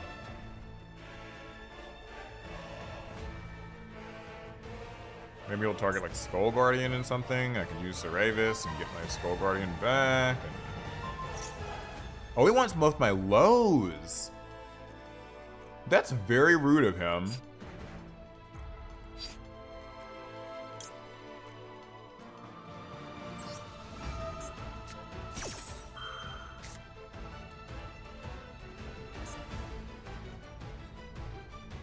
That's very rude of him. Smart, but very rude. Alright, I think I've got a plan, though. Alright, I can summon this in defense.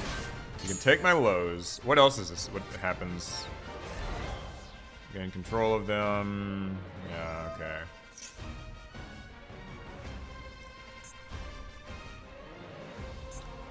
This is a little annoying because I can't use this to get a low to my field right now.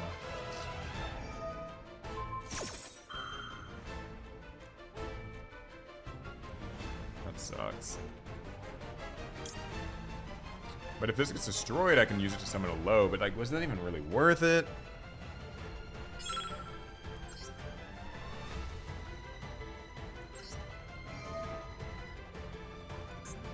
What's this do?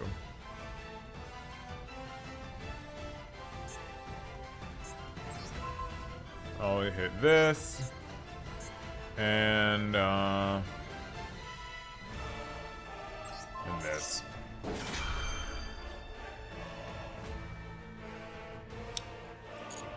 And we'll see where it goes from there. I'm done thinking. I don't know anything about gimmick puppets. Oh, this can't... Wait, so why can't this be destroyed by card effects either? This must be like a material thing, right? Oh, it's that rank up spell, I bet. Oh, goodness. I probably should have read.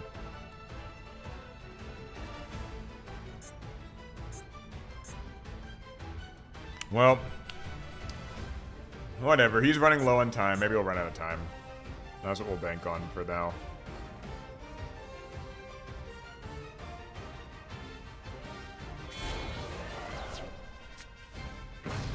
A tribute summon? That's wild. But okay. Gimmick puppet of strings.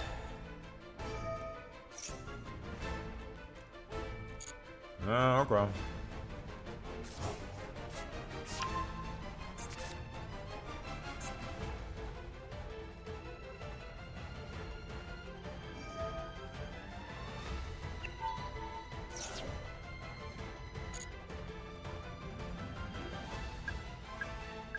Okay, so I know one of these guys can, like, destroy things with counters or something like that.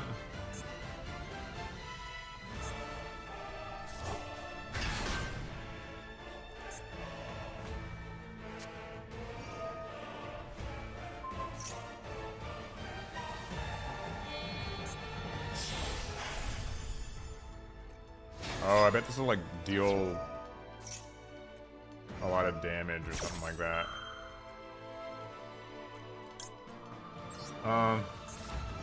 Well, since I have this, I'll just use it.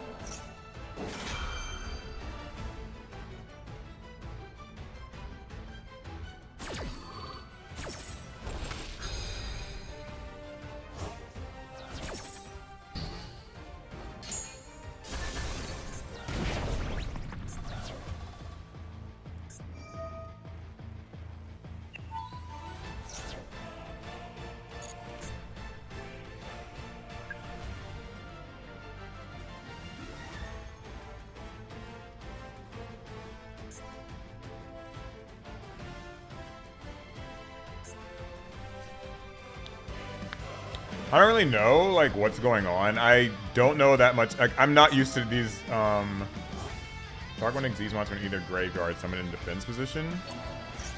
Him? Okay. I'll use this. This is the one he targeted, right? Yeah, this thing. We'll try to banish it. Hopefully that maybe stops a play.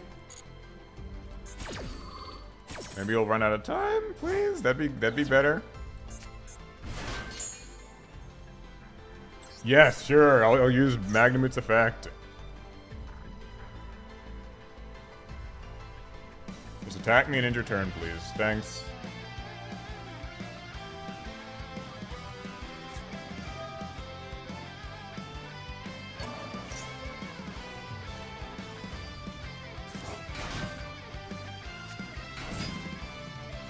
Come on, just like run out of time.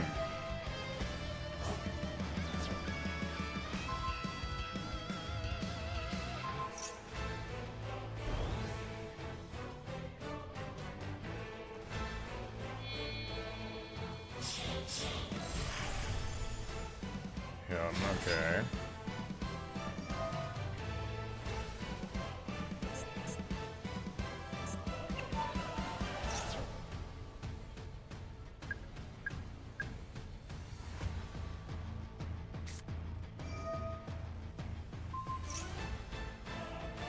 Oh, I think this will probably kill me.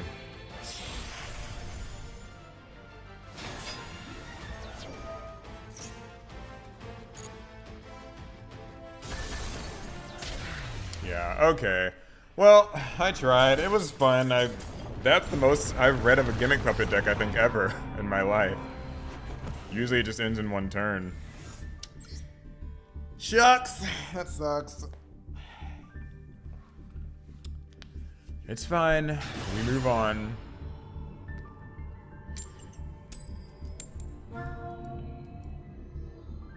I saw a moment there where it would have been nice if I'd have been able to have my barrier up and not gotten my monsters targeted, but whatever. Lock in for the next game. Ooh, 400 and something viewers. Welcome to the stream, everybody. I'm suffering in the Duelist Cup. For no particular reason either, just kind of for fun. So, yeah, thank you for tuning in. Cool. Give a like on the stream and stuff if you're having a good time with all that.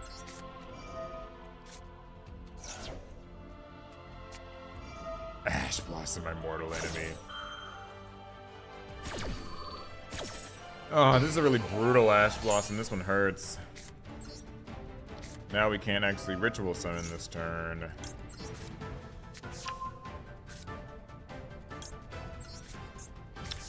So, we do what we always do. Actually, I'm not even going to set this. We press 1, and we pray about it.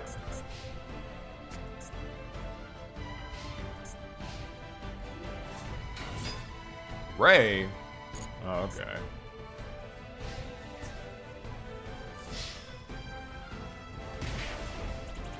I hate her.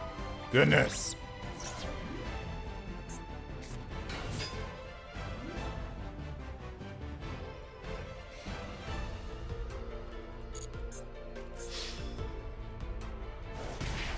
Ayate, 15, send a card.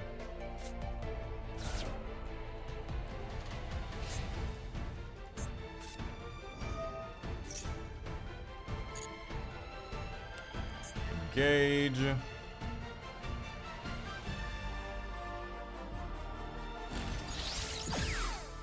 What's getting harder? The Duelist Cup, clearly. The Duelist Cup is getting real hard. It certainly is.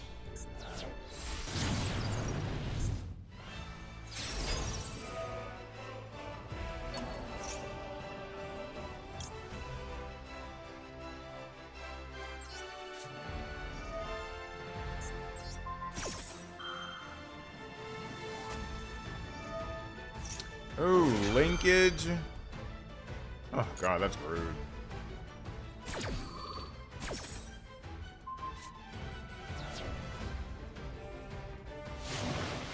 Hoping I wouldn't have had that.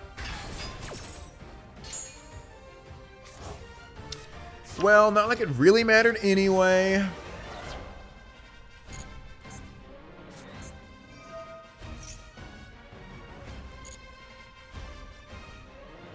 At least we survived like until the end of the turn, so that's something to be proud of. What's the goal? I'm trying to get to 20 wins. Right now I have 4, so clearly things aren't going great, but we usually manage to get there in the end, you know?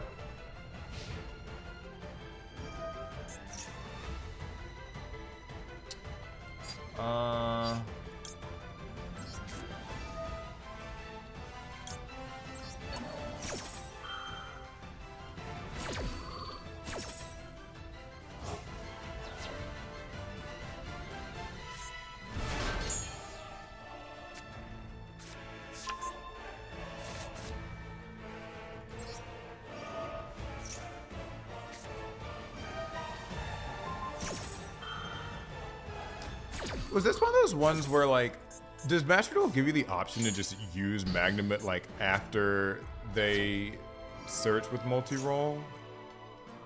Or whatever? That would have been nice. Because if it does, then I just kind of, like, screwed myself over with that. Oh, well.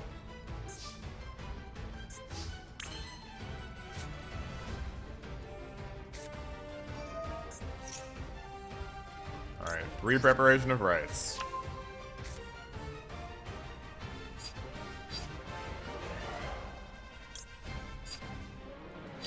God, this sucks. Yeah, 420 is good for memes. That's true! That's true. I like the way you think. What's my option here? Okay, nothing of note. That Ash Blossom really did freaking hurt. Now we gotta deal with a second Widow Anchor, and it's just a whole miserable time.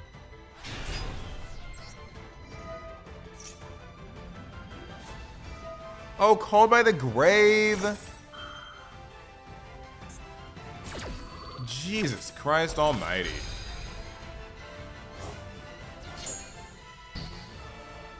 This is hell on earth.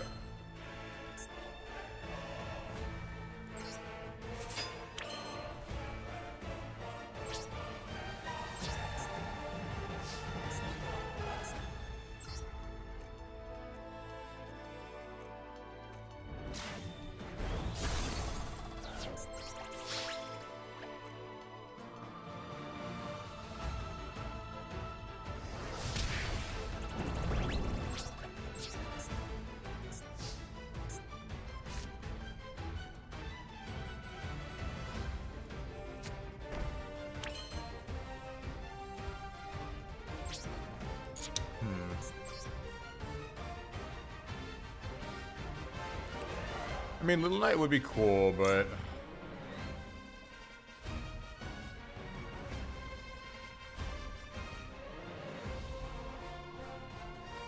It's worth it. It's probably not worth it. Whatever. How greedy is Dynamondo? Not really worthwhile. I mean, like, because I can't... Well, I mean, I could summon back a Skull Guardian. That'd be something. I think we're just kind of cooked. I mean, like, he just got engaged back, so, like, we're not living this. But it was a fun effort.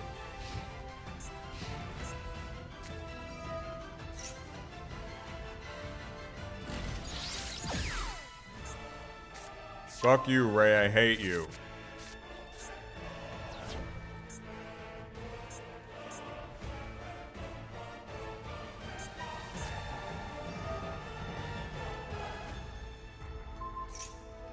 Whore. I mean, I'll admit Ray's pretty cool, but still not in this moment.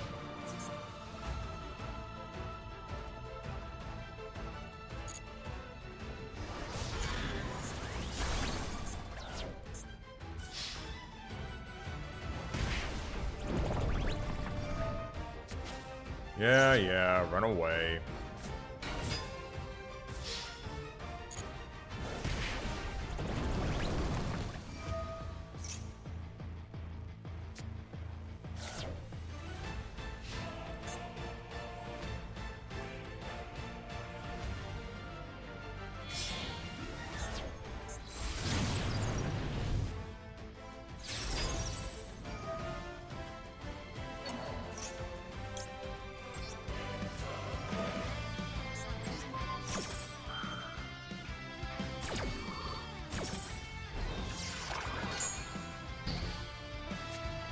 It's depressing.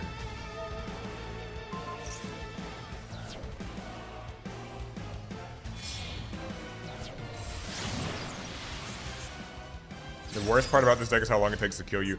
Yeah, I mean, this one's not so bad. I'll be honest, I prefer losing to Striker than losing to, like, some of the weird, like, stun things I've faced. Fine, banish my monster too, why don't ya? Christ, just banish them both.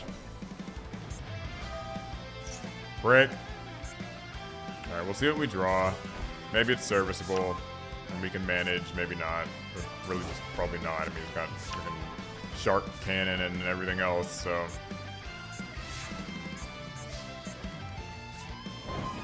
That's not what we needed. A good game. GG's.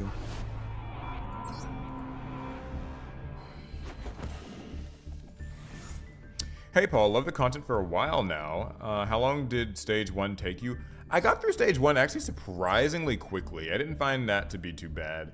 It's stage 2 that's beating my ass. Actually, yesterday was okay. Like, stage 2 yesterday started off really bad like this. And then, like, kind of midway through, we started to coast through. Today it started off pretty bad. But we're already kind of, like, at the midway point. So maybe that's a sign that it's all about to get better, you know? And if it doesn't, well, yeah.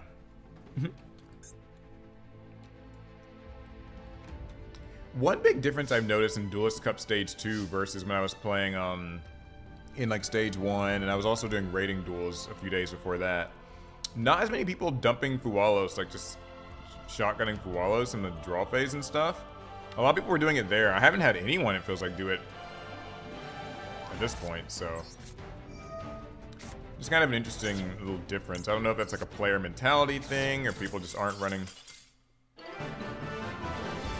That's 5 wins. Anyway, yeah, I don't know if like people just kind of aren't running Fualos in this because they just don't feel like it's worth it. Maybe the matchup variety is, you know. Hey William, how's it going? How are we doing? We're doing okay. Not great, but okay.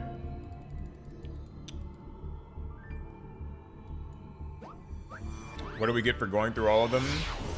Like, just for getting 20 wins? Nothing really. It's just for my pride, satisfaction, personal challenge, whatever you want to call it. Something. Wow, speak of shotgunning cards. Although Maxi is a safer shotgun card. But we're not going to actually ash it. Because I've got a plan.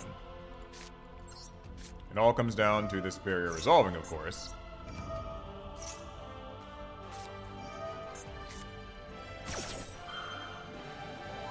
That didn't work.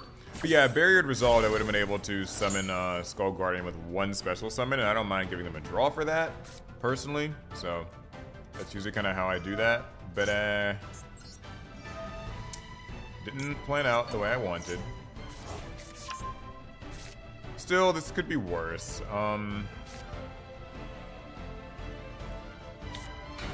I've still got a plan C. We're gonna pitch Herald. We're gonna use Herald. It's gonna search Skull Guardian, and then we're gonna try to do a ritual summon off Blessing.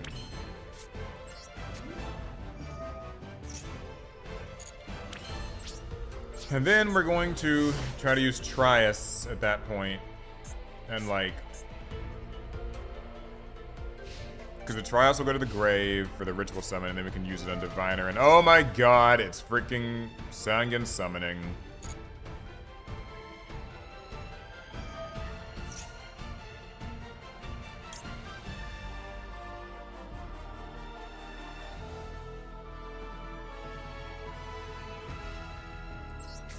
Well,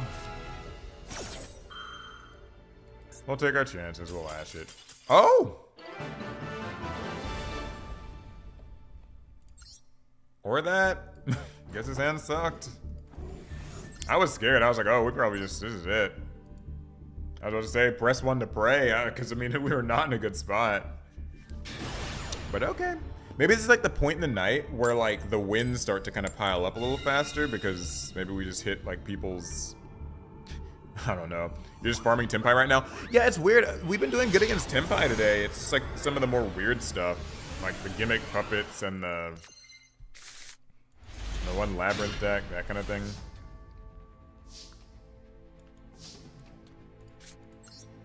Alright, let's see if we can bait and Nash off of this.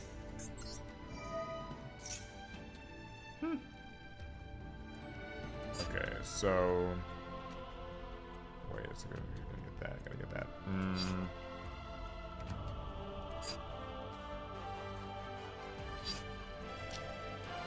that kind of sucks.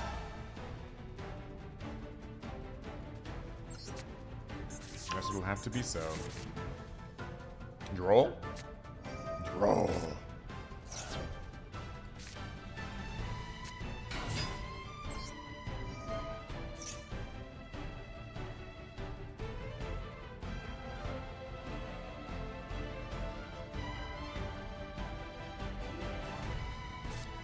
Valor too. Woo! Okay. Hand traps galore.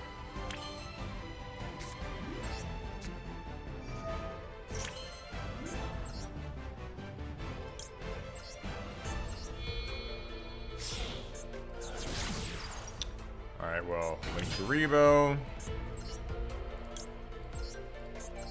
Secure Gardna. Blessing's gonna grab back low, and at least if we make it to next turn by some miraculous work of the Yu-Gi-Oh gods, we'll be in pretty good shape for it.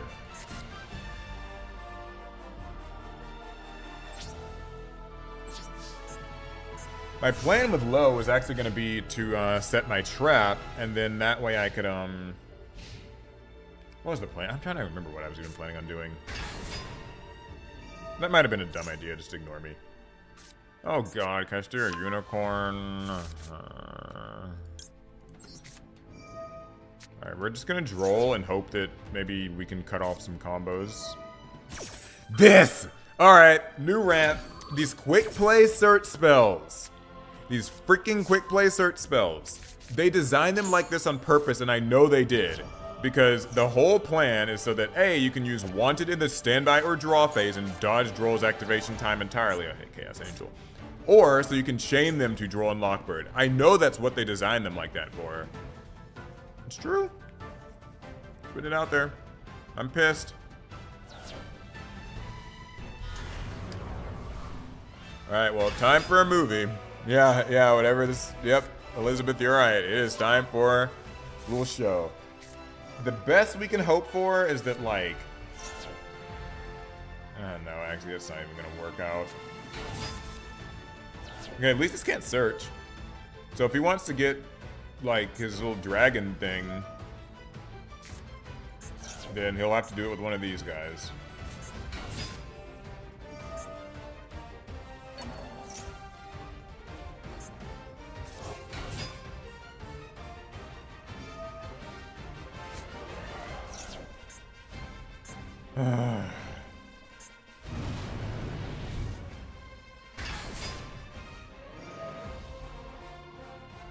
Man, my Secure Gardener was going to try to help my life points out a little bit.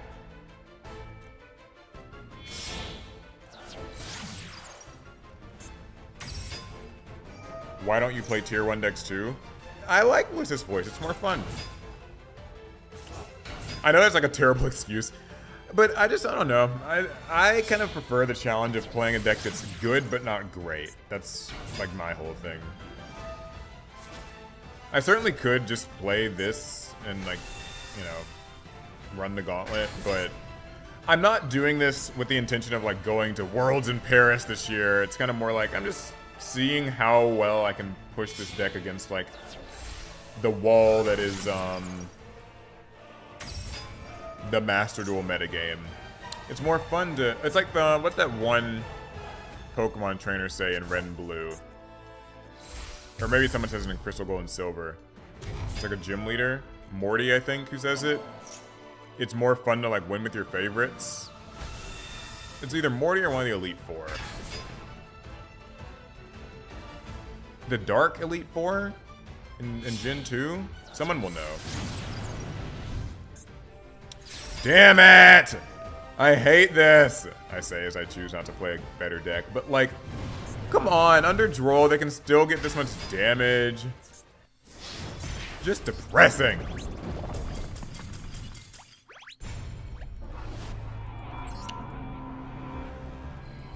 Anywho. Karen, yeah. I think Karen's the one who says that, right? Like, it's, Karen's like, yeah, like, it's just more impressive if you win with your favorites or something like that. I might be completely misquoting her, but I know there's a person who says that.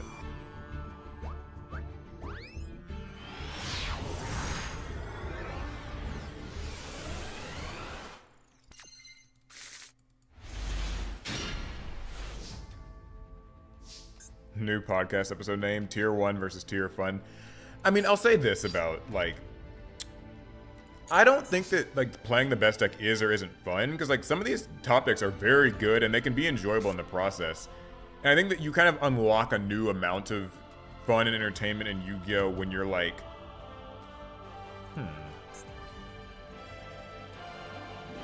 Sorry, I was...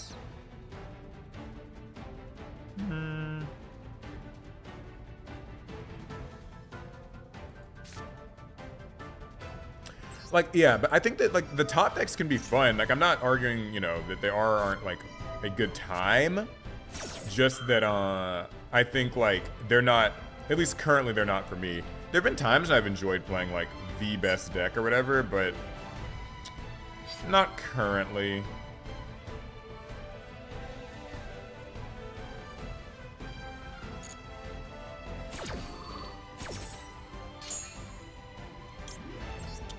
I just get a lot of enjoyment out of voiceless, so. Are your thumbnails AI? No.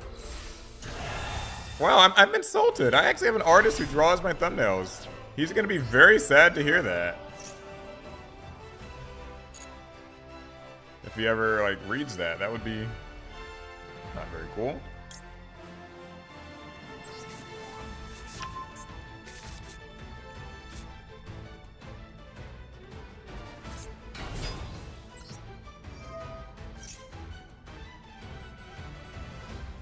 No, but I get you. I mean, like, maybe the look feels reminiscent, but no. I have a person who draws my thumbnails. I do not use AI thumbnails. I've seen some people who do, like on YouTube. I know it's like a thing, but I do not currently. Maybe the AI overlords will convince me one day, but that day is not today.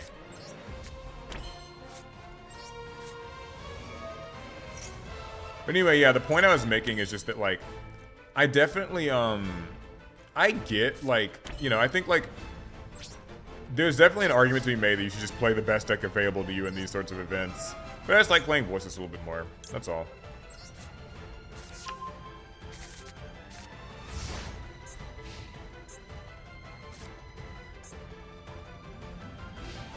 Actually, the theme for the thumbnails I'm using for these streams is that in the first one I'm happy, and the second one I'm not so happy, and in the one tomorrow I'm, like, dying. To show the progression of how the Duelist Cup sucks out your soul through your keyboard. Ooh, this might be a mirror match. Oh, God. Alright, well, he's gonna hate me for this one.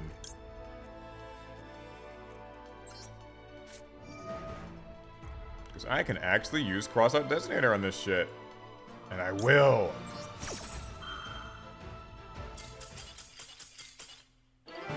That was pretty cool. I haven't had that happen. That's a first. 7 wins. I knew I wasn't misplaying by not cross-out designating on the maxi. Totally read that. Saw that coming. Yes, sirree. I knew that was gonna happen. You can't deny it's pretty cool. Cross-out designator in actual mirror matches can be pretty funny. As a card, I think Crossout's kind of busted. In Master Duel, it's like not as busted, but I think in the TCG right now, it feels especially rude. Hi, Paul. I've transitioned from Yu-Gi-Oh! To Magic the Gathering, but I still enjoy your videos. Rika! I never expected to see Rika. I mean, I'm sure it's maybe just more of like a pool plant pile or something, but... So, what made you transition from Yu-Gi-Oh! To Magic? Please share your opinion and your experience, because I want to know. This is actually something that, like, I've talked about a lot in my own videos, is like, you know, what reasons people might have to transition from one game to another. And I'm not saying that's like good or bad to do. You know, this isn't like a Magic's better or some other card game is better or worse.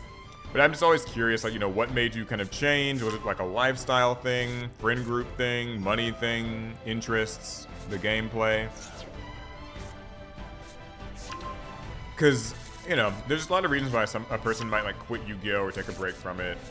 So, I want to hear that in detail, if you don't mind sharing, of course. My cousin introduced me to Commander, and my family is who I play games with the most.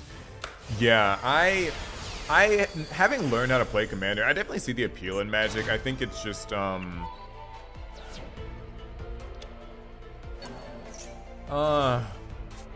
always gotta try to like be sort of careful with my words here. I think that Magic is a lot simpler to get into and enjoy it casually. I think that Yu-Gi-Oh! Is sort of the sort of game like where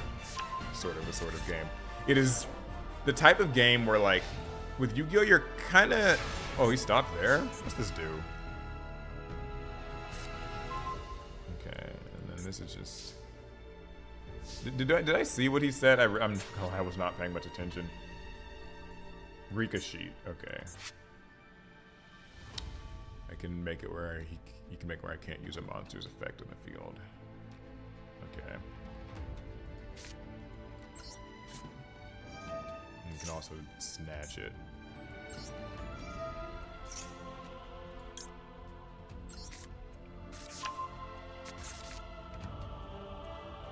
Droll?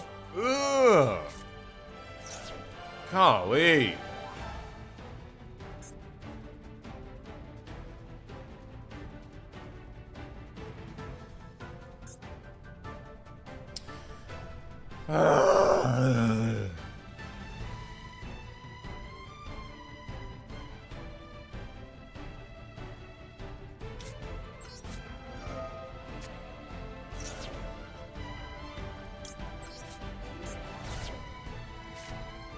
He's gonna lose 300 attack. Oh, damn it, they'll be tied.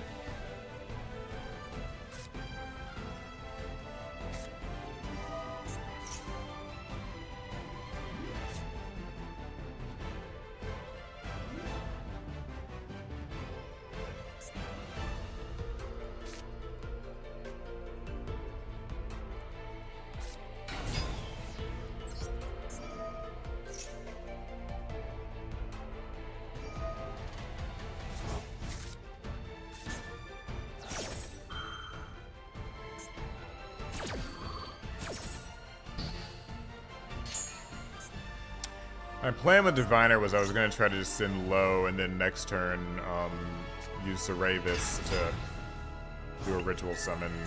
Hope that was going to be enough. It wasn't, but that was the plan.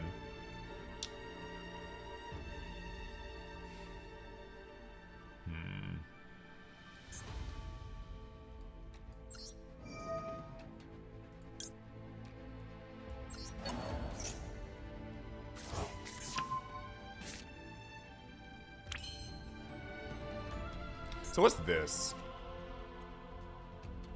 A card effect is activated. It can attach a monster of the same type. Negate the activation. Destroy that card.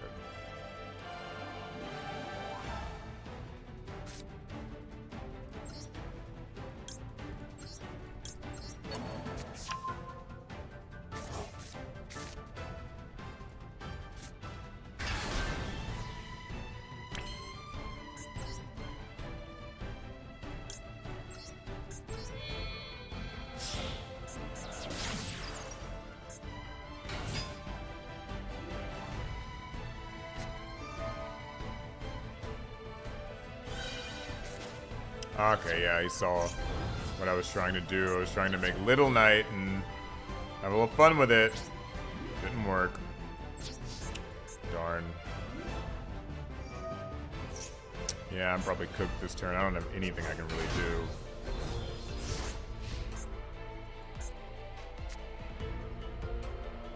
Alright, we'll see. We'll let him do a little bit of playing, see what happens. I'm sure he can get enough damage on the board to kill me.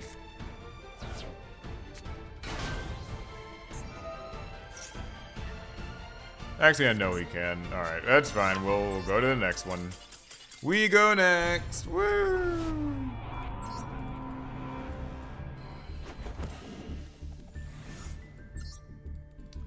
Yeah, he was clever. I thought I had something good going. I think I'm 7-7, if I've been keeping track correctly. I'm 7-7 in games.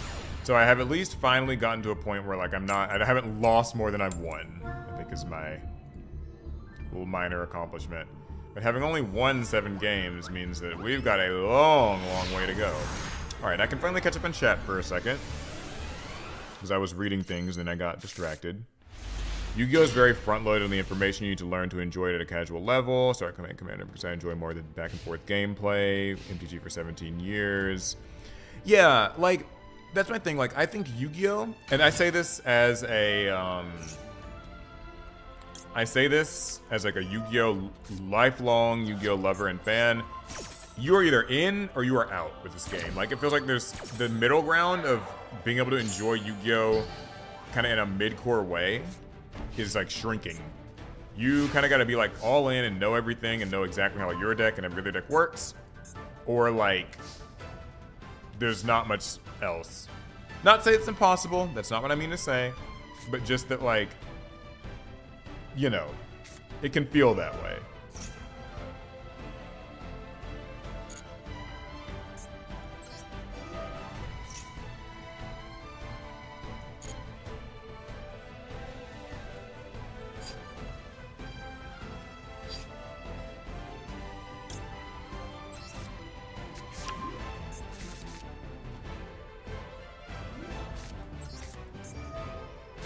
And as for why not run a Jizno deck? Man, listen, I don't think my brain could take playing that thing in this Duelist Cup.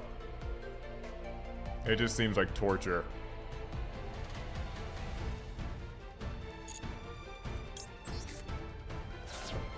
But yeah, like Magic the Gathering, I think is an easier game to just like sit down and kind of play and chill with friends around the table, like with Commander and stuff like that. Yu-Gi-Oh! I think it'd be great if Yu-Gi-Oh! Could offer some kind of a, and like Larry, Alec, and I made a video where we were all kind of like talking about this a bit. I think Magic has something really special with Commander format, and it's not just that like it's better or worse objectively, but it's more like you can sit down and just enjoy a game of Commander with like food and drinks at like a big table and just not have to be so locked in. With Yu-Gi-Oh! Like, you kind of got to be locked into like every little step of the game at all times. And that to me is like where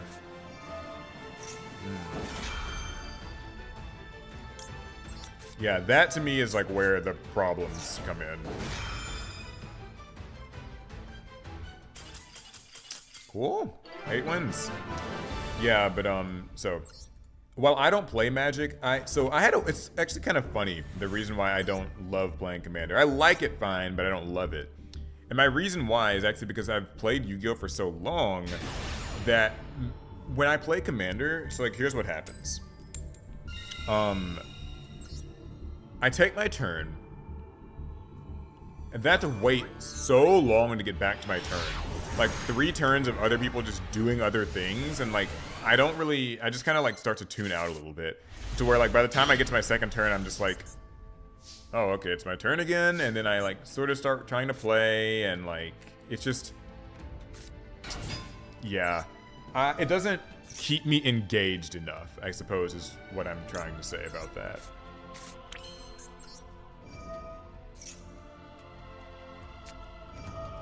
Yeah, I had a feeling Ash Blossom might be in that hand. I don't know why I had a feeling, and I have that same feeling about every hand at all times, but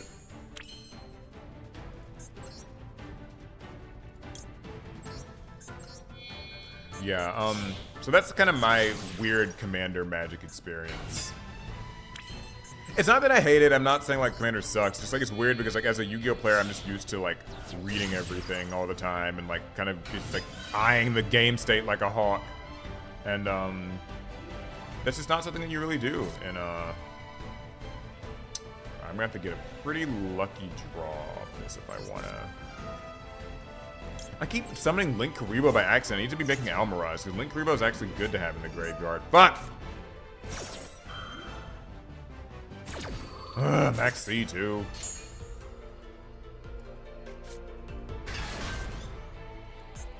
Kill me. Herald?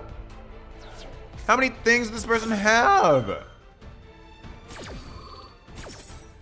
Like, you already max seed. Let me send something. Okay, wait. What am I? I'm not under draw, right? Okay. Jesus Christ.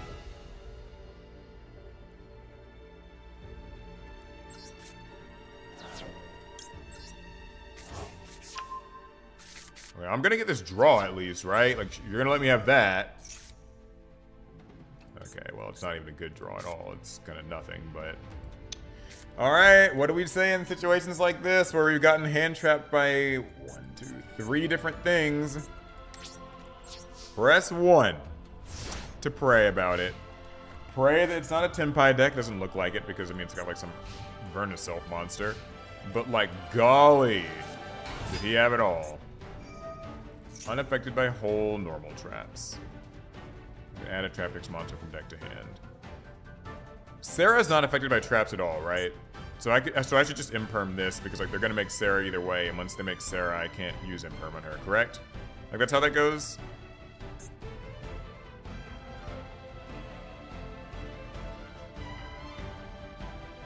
Like just making sure like Trap Trick Sarah is... Can I read that? Is it here?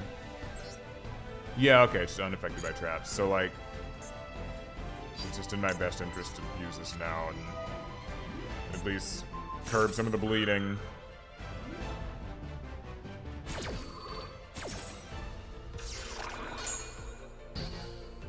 I keep forgetting I can just look up related cards with that little feature. I need to do that more, because sometimes I just don't know like what stuff does. It's like, oh, I could probably just look it up. Some people say that that's not a fair feature because the TCG doesn't let you just randomly like look up cards whenever you want. But I think it's a cool feature that Master Duel has. It's more unique that way. You get a bit of a encyclopedia of things at your fingertips while you play.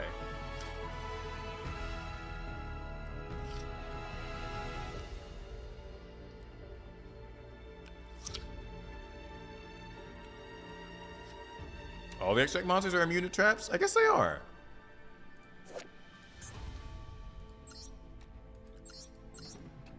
Yeah. They all are unaffected by traps. I didn't know that. I'm just used to trap tricks. Okay. Why did this fool give up? I have a secure Gardener on the field.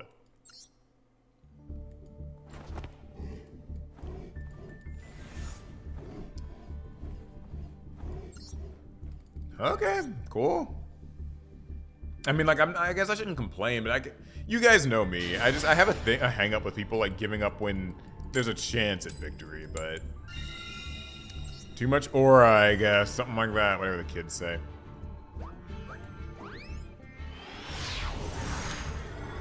Okay, once we get to 10 wins, we're gonna take a short break. Not like a in the stream break, but like I'm gonna take like 2 minutes to get a snack and like we can chat for like a moment or two before we hop back into the... Oh my god.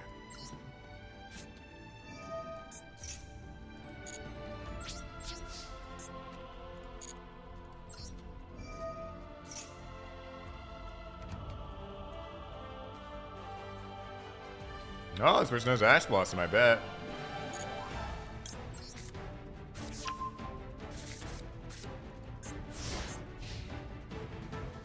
I ran into Lab and Trap Tricks and both had to scoop the Tyrant Dragon. Oh yeah, Blue Eyes Tyrant can mess some decks up.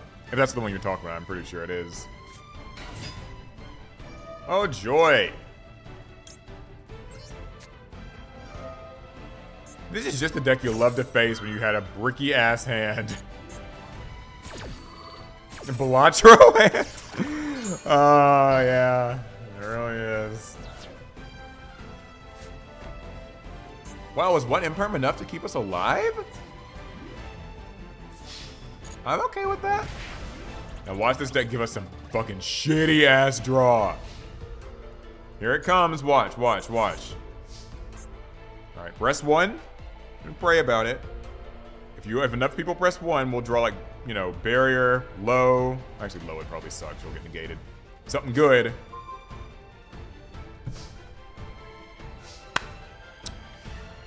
Y'all didn't pray hard enough, that's your problem. You didn't fucking pray hard enough.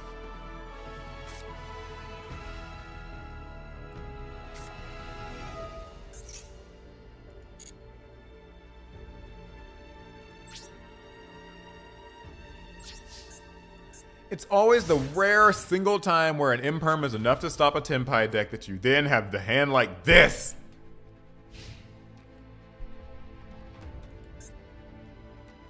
This one blessing could have been one of my 3 barriers and we could have played.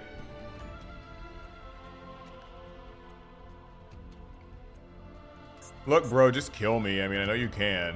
Or maybe you can't. If the gods shine down on us because enough of you guys prayed and we get another turn. Because it could happen, it looks like. Because, I mean, if he could kill us, he would have killed us by now, right? Like, surely?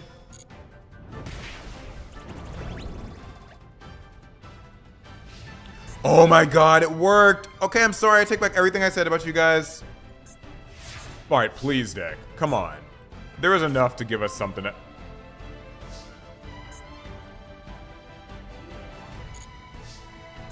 This is hilarious. This sucks! Alright, well. Jeez, it's a play. It's a play.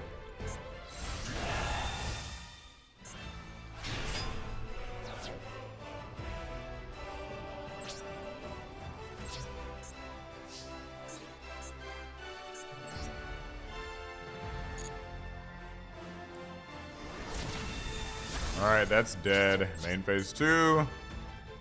Oh my god, was he about to like flip evenly? I swear. We'll grab this back. Although, like, it probably would have been maybe better to just keep it in the graveyard, but... Oh, well. Okay, or that.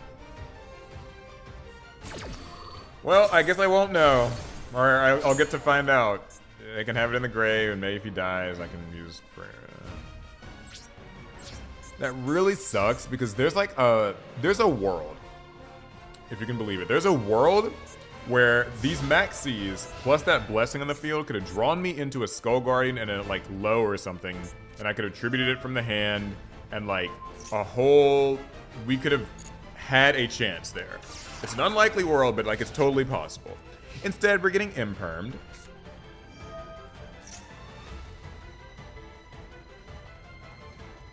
And Sangan summoning. And now we're gonna get OTK'd. We got 2 extra turns of draws. You know how much of a gift that is against a Tempai deck? Like, that does not happen. Paul must be Italian the way he's laying so many bricks. Bro, I know. Oh god, this guy had Ghost Spell too. Well, he kind of had the mother load regardless, so...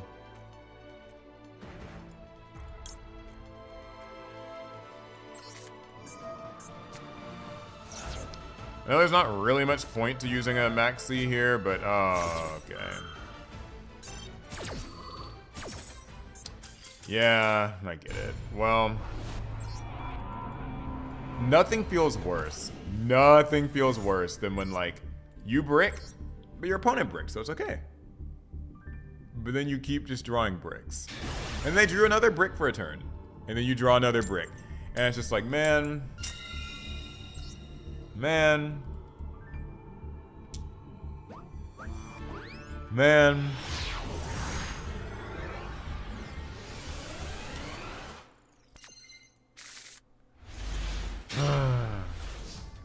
Alright, refocus, it's fine. New game.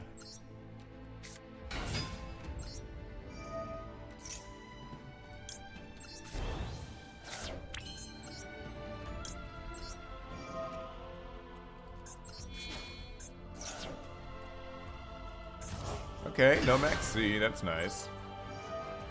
And apparently no Ash Blossom either. Be cool.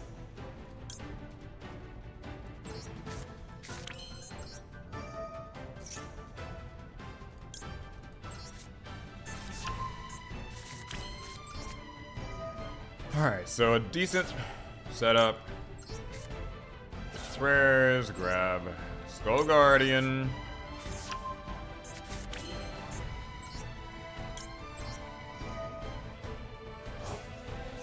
Not gonna really be able to do too much else here.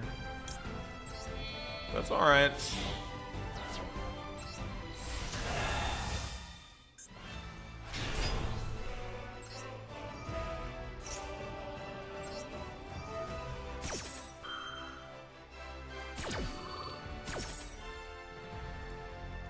Man, I really wish this was a disposable spell so I could summon my Ceravis. But it's not. I really want to keep this called by, so... Guess I just gotta get you.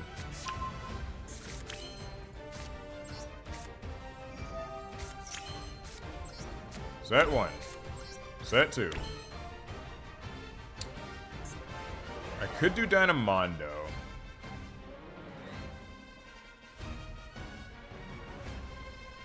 Give me my trap. Y'all think I should do Dynamondo? It's greedy as hell.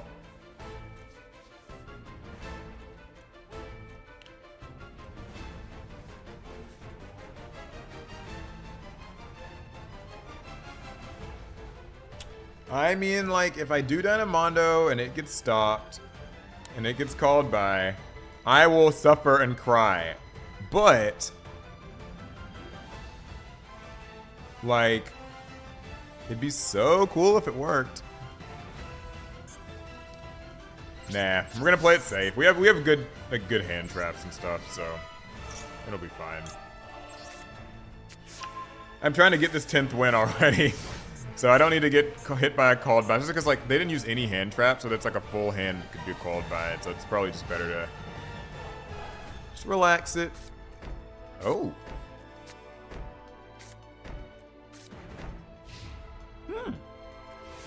No clue what this is about. Stun, Labyrinth.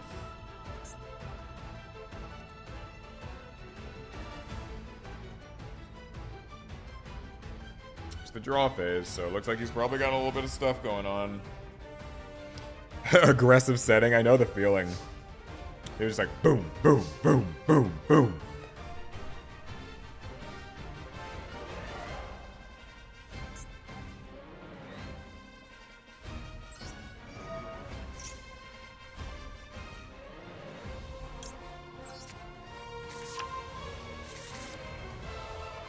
Added a card.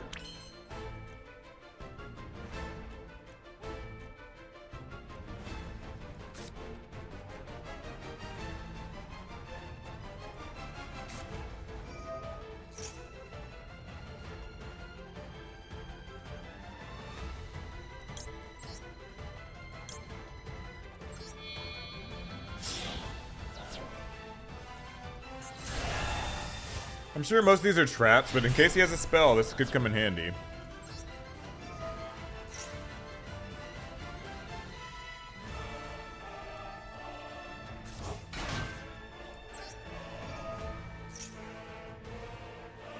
What's he got? Like, what is this? I'm sure, I just assumed a trap would have been activated by now. I don't know what, but like I just assumed something would have happened. Could Eldritch be considered a stun deck? I mean, I think it's definitely like a control deck. It just depends on how you play it.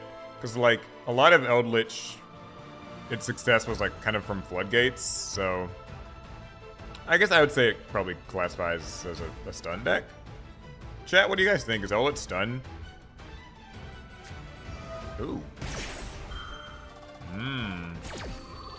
Yeah, Solemn Strike. Ouch. That kind of sucks. I actually really wanted that trap. That actually changes things. Because my plan was, like, get that trap, get a Chaos Angel, start banishing, start popping 2, like, you know, tear through some of this stuff. But, no, I guess I just, let's attack with these. Those will be enough to kill him, so you gotta use something.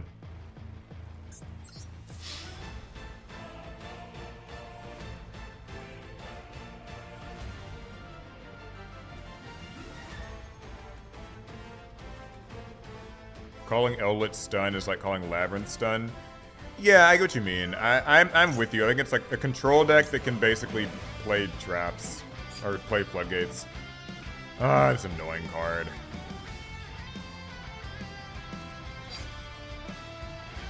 I know he's probably got another one, but we're trying to win this turn, so I have to just try to use it. Oh no! I got hit by the fucking bullshit simultaneous equation cannon. Man. It's Labyrinth.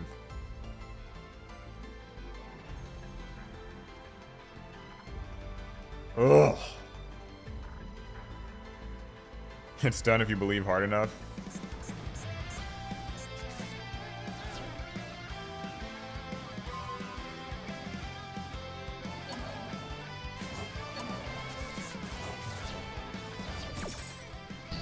Okay, can I say I think simultaneous equation cannon should have to target. That way, at least, like, I could be possibly protected from it.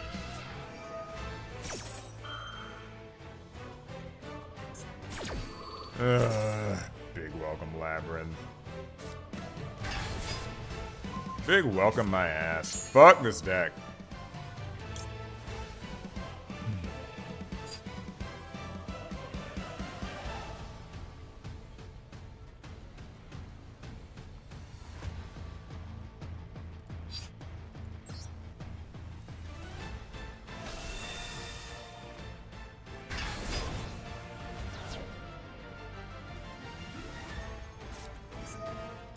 Yeah, summon her.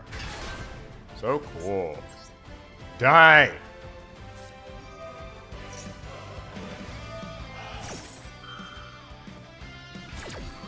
That's so annoying. I can't even chain my Called By. He has no monsters in the grave. I was gonna try to use Called By and, like, you know, stop this thing from chaining. Don't even have anything. Ugh.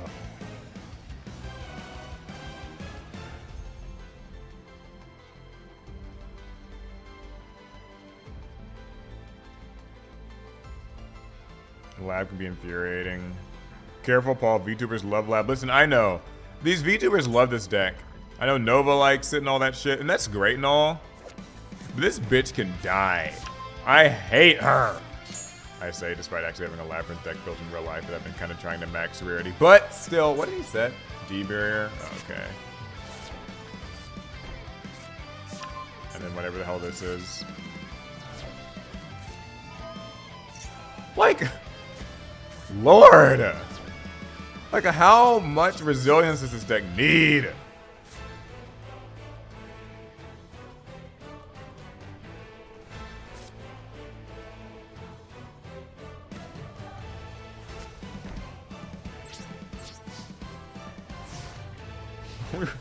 We were doing well.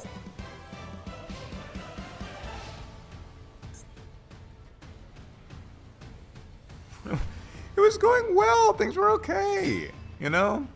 They were. Oh, joy.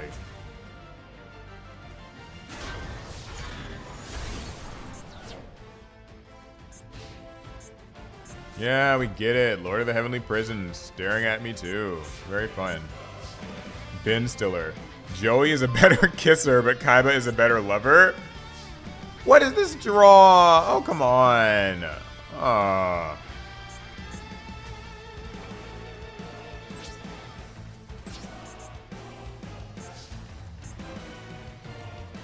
right, chat. You guys let us know. Who's the better kisser? Who's the better lover? Between Joey and Kaiba.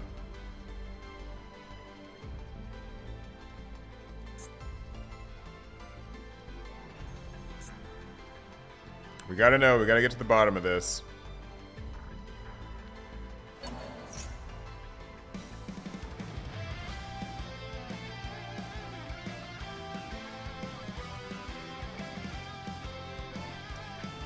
So this is just so he can, like, use this other thing, right?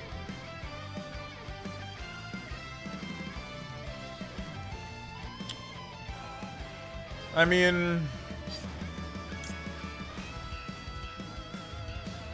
who cares? We're gonna lose anyway. Alright, I'll just use Maxi to stop her.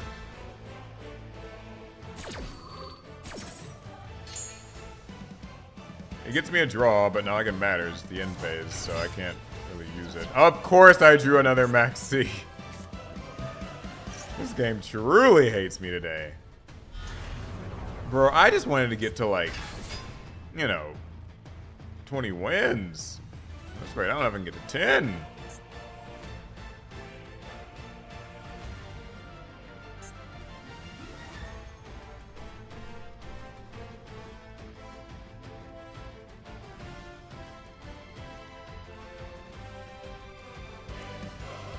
Kaiba riz me.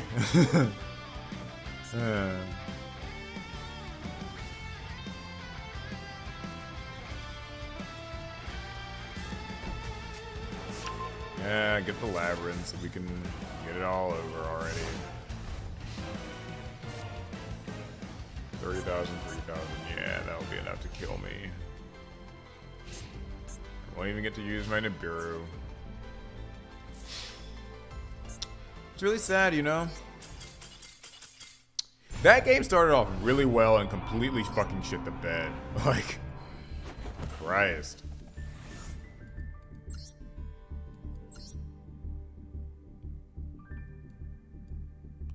Jealous of the Royal Nadir servant. Yeah, that's like the only Royal Rare I think I even have in this deck. Like, people get a lot of Royal Rares in this game, and I feel like I just don't get any. Like, whenever I guess I get Royal Rares that are just cards I don't need, but like, I just don't have that many Royal Rares of like cards I play. That kind of sucks.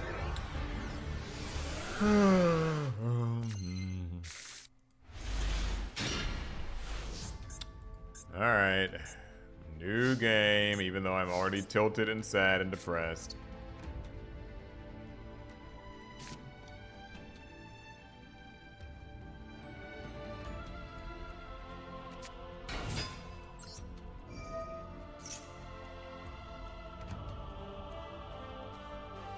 Oh, cool. Letting that activate. Fun.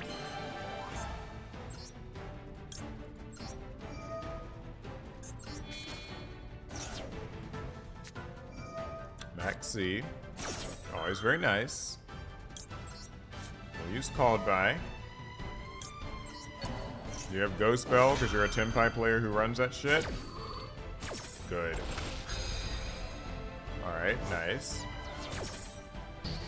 Maxi's normally not that bad for this deck, but... Sick. I guess his hand sucked, I don't know.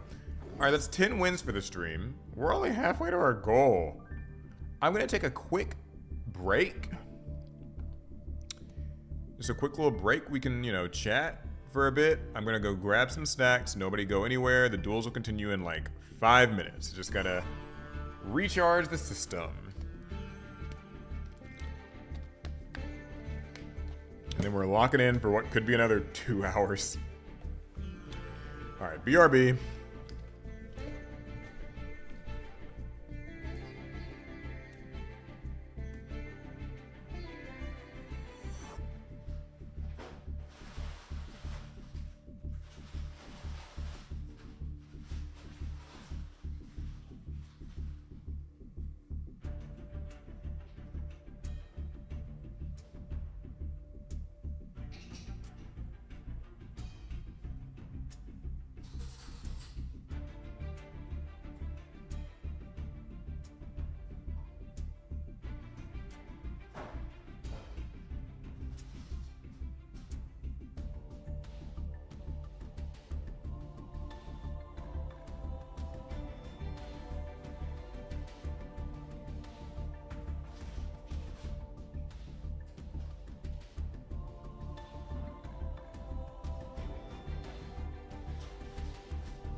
Okay. I'm back. Gonna take a quick breather. I got a spoonful of oatmeal, a spoonful of peanut butter. This is just like a weird snack that I like to. I don't know. Anyway.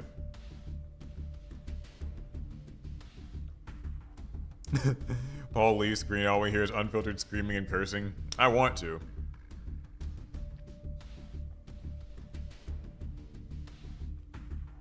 Alright, I'll chat with people for a bit and then we'll get back to the duels. Don't worry.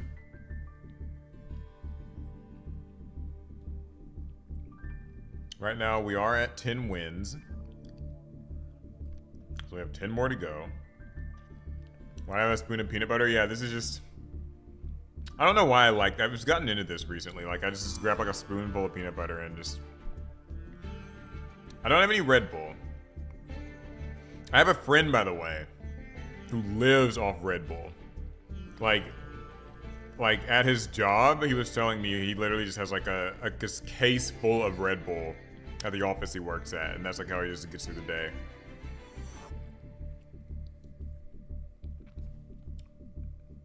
What's the deck count? Like the deck I'm running? The game count right now is 10 and 9, which isn't great. But here's the deck list if anyone was curious. I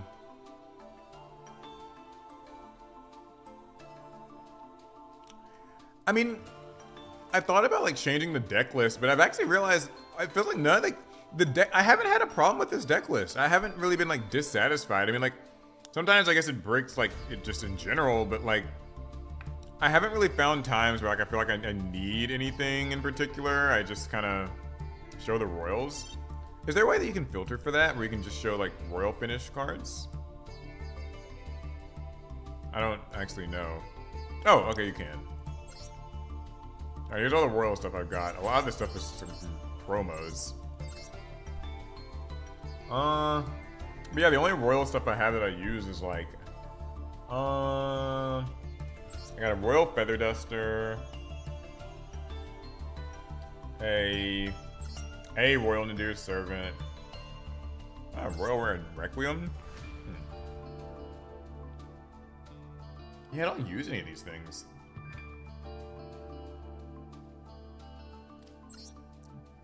Oh, I didn't know I got a rare Albazoa or a royal Albazoa when I was playing Dogmatic. I feel like I didn't have this, or did I? Maybe I did. It's weird.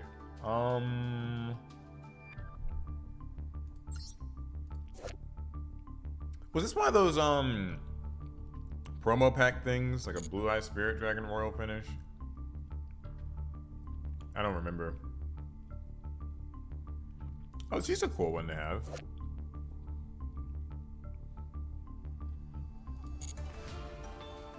Yeah, but I don't have that many I use. Like, I only use, like, Duster and Nadir's Servant.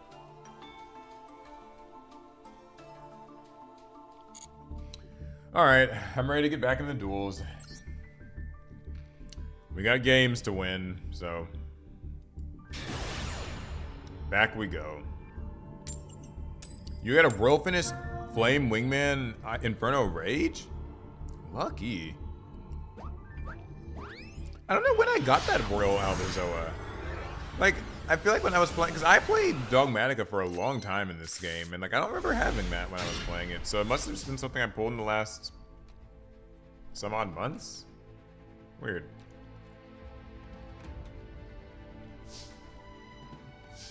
Other than Magic with the Professor, have you played any other TCGs?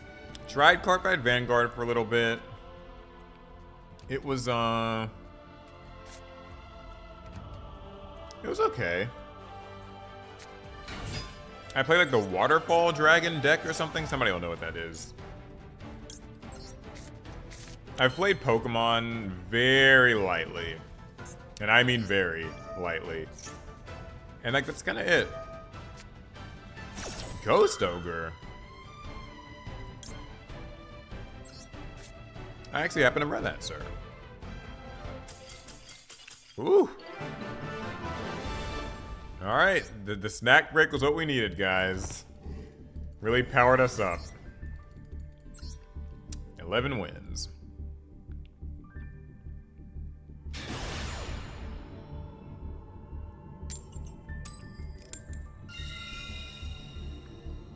Here's a question for people, because I've heard a lot of discourse about this. Recently, like I saw somebody on Twitter complaining about it. What do you guys think of Crossout Designator as a card? Do you think that it's obscenely broken and like overpowered or whatever? Do you think that it's totally fine and balanced? Like, what are your thoughts on Crossout Designator? I want to know them all. Zach, if you're still in the chat, I especially want to hear from you. I know you have very strong opinions on mini cards. And I want to hear what you think of Crossout Designator, because my opinion on the card changes a little bit every day, and I think that it's drastically different in Master Duel than it is in the TCG as well, so...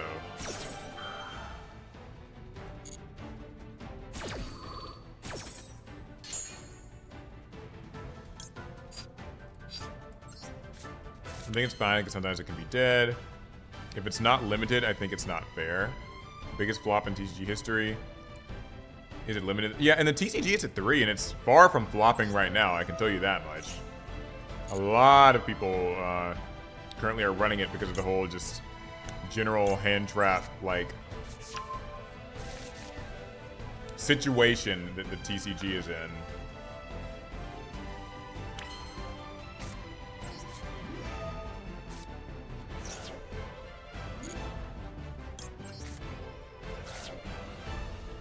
Objectively, it should be a 1 or 2. I love the card, but at 3, it's...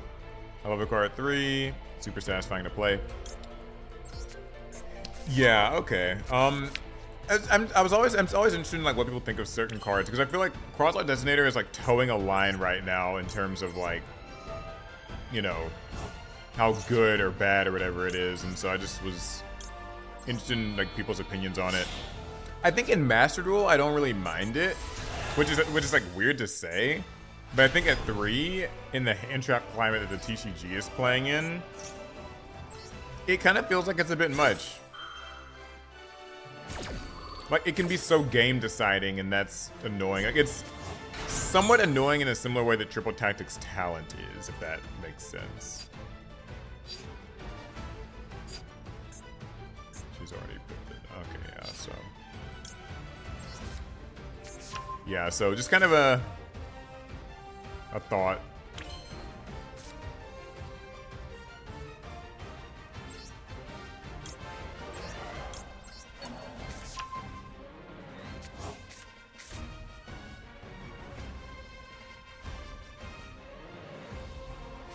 At 3, it's broken. You can cross out your cross out. That's really something then, yeah. Alright, this is our board. We've got a lot of hand traps, so hopefully it'll be fine. I'd like it at 3 in Master Duel for Max C. I wonder, I feel like if it was at 3 in Master Duel, the hand trap problem would probably start to look closer to the TCG, where like we just have like hand traps all over the goddamn place. And that would be a thing.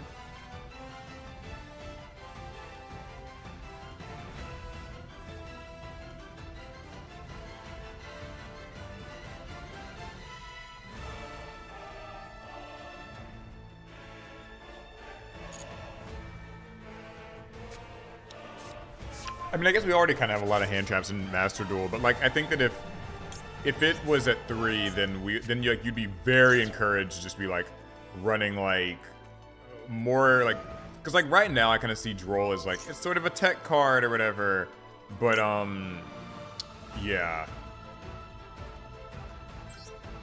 it would be like, okay, you have to run Droll, you gotta run Ogre, you gotta run Valor, like. Or it would feel that way to people. I don't know that it would necessarily play out like that, but that's how I imagine it would go. And that's not to say that people aren't already running, like yeah, like Scotty's saying, like, yeah, everybody already runs hella hand traps anyway. True. So, I think it would be even more so the case.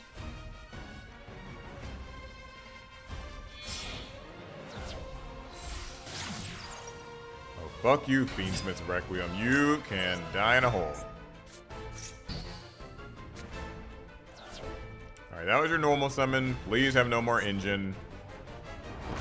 Yeah, you can kill Lo. That's fine. I don't care about her.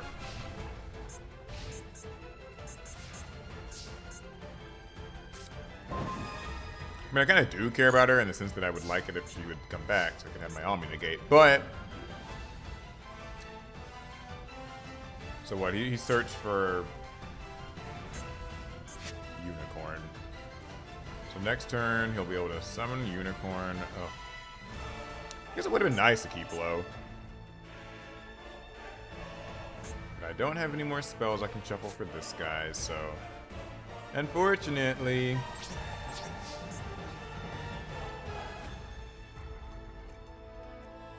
You know, if I don't attack this, it'll just get another search, and then, nah, it's not, whatever. I'm not gonna overthink it anymore. It's not like I have like, much protection, so I should probably just...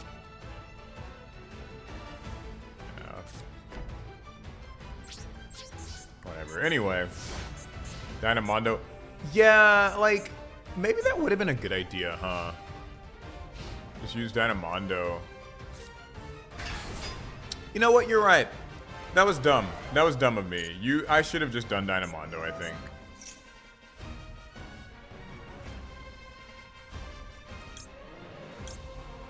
You are right. I think that you... Yes. Yes. If I lose for not doing Dynamondo, I deserve it. Ooh! Ah, man, yeah. Man, if I was gonna cross out it anyway... God. That sucks.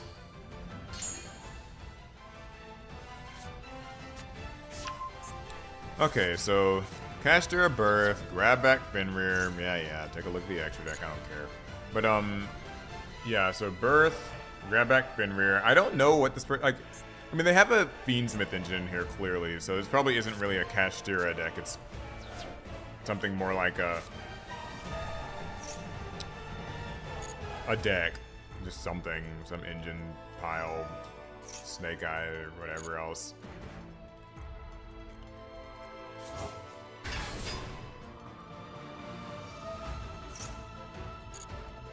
Oh, that sucks. I should have done that. Could have gotten low back. Gotten a spell in the process. Oh, man.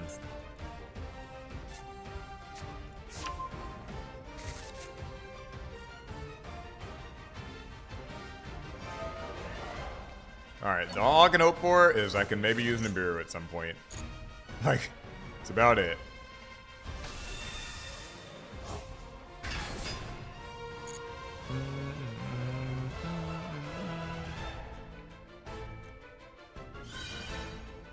Oh god, normal summoning another 7?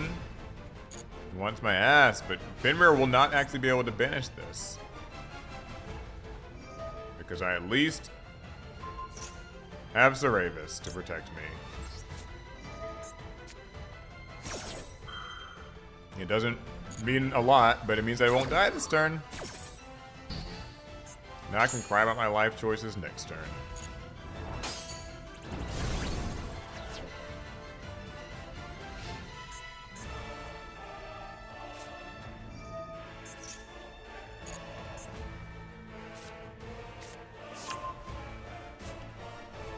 Okay. Okay, so I've got, I have Nibiru here. Do people think, like, should I just Nibiru when he uses Fabled Luri, or, like, is there a better time to wait for that?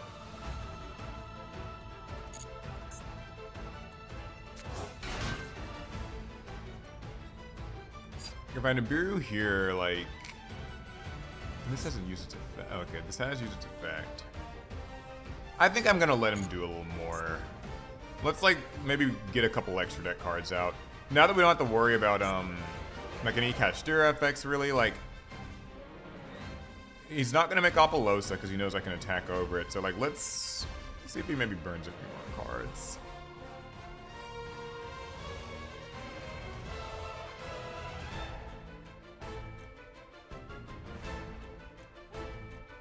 Yeah, maybe let him make sequence. I get what you mean. If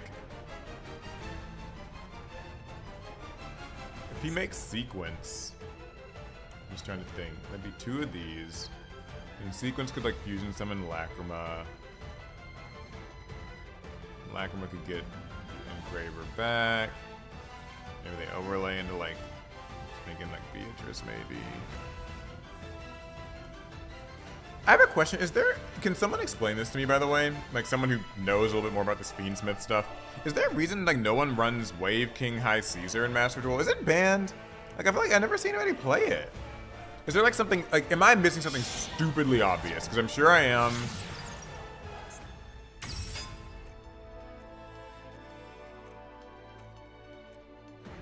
Okay, so if I Nibiru here on sequence, I think it's banned in Master Duel? Oh, it's not. Oh, he's not banned. I was just saying. Okay, so is this a good time? Because if he does it, I'm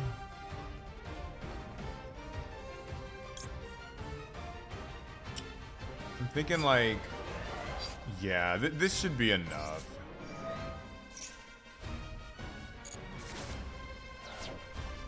I hope, anyway. Now, this all still kind of is contingent on me actually drawing something freaking playable. Because that token's huge, so, like, I do need to actually get something good. Oh, why did I not just think to use Dynamondo? I call myself a voiceless voice player. Ooh, this isn't great. But this will at least help. I've got, like, stuff in the grave, so. What'll that be? Shuffle you back. Yeah. And the problem is I gotta deal with Caster of Birth next turn. What a pain.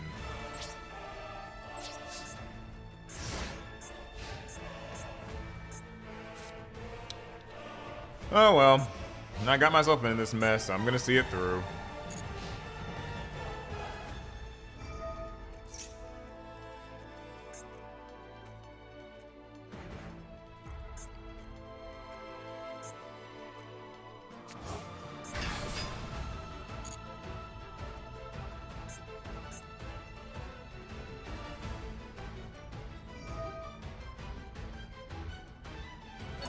This is the most annoying part about Fiendsmith, by the way. Just, can we all agree on that? The fact that, like, even when you get rid of this dumbass engine, it just starts to recycle itself.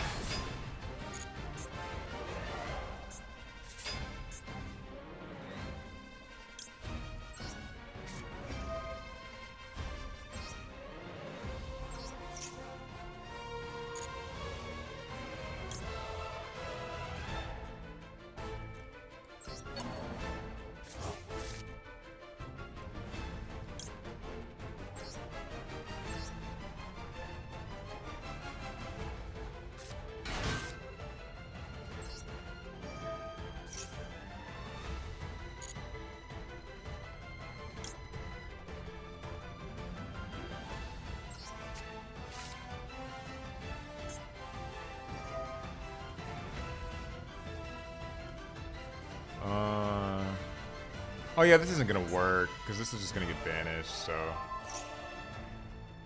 Okay, that's interesting. I think I can at least live now. I mean, it's not fun or pleasant, but I can?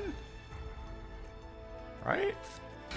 Oh, never mind. No, not this thing.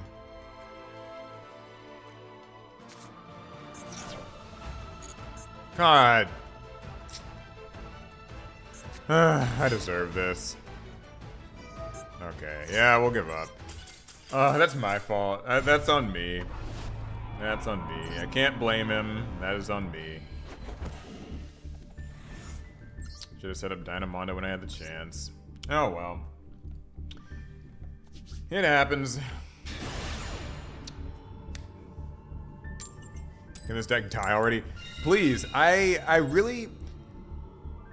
I'm so surprised they've let, like, this isn't really have anything to do with why I lost. Like, that loss is on me. I'm willing to accept that. I'm just surprised they've let Snake Eye be in Master Duel this long. Like, I know Fiendsmith's new, and like, Kashtira's already kind of been nerfed or whatever, but like, why has Snake Eye gotten to live this long? I'm just really confused by that.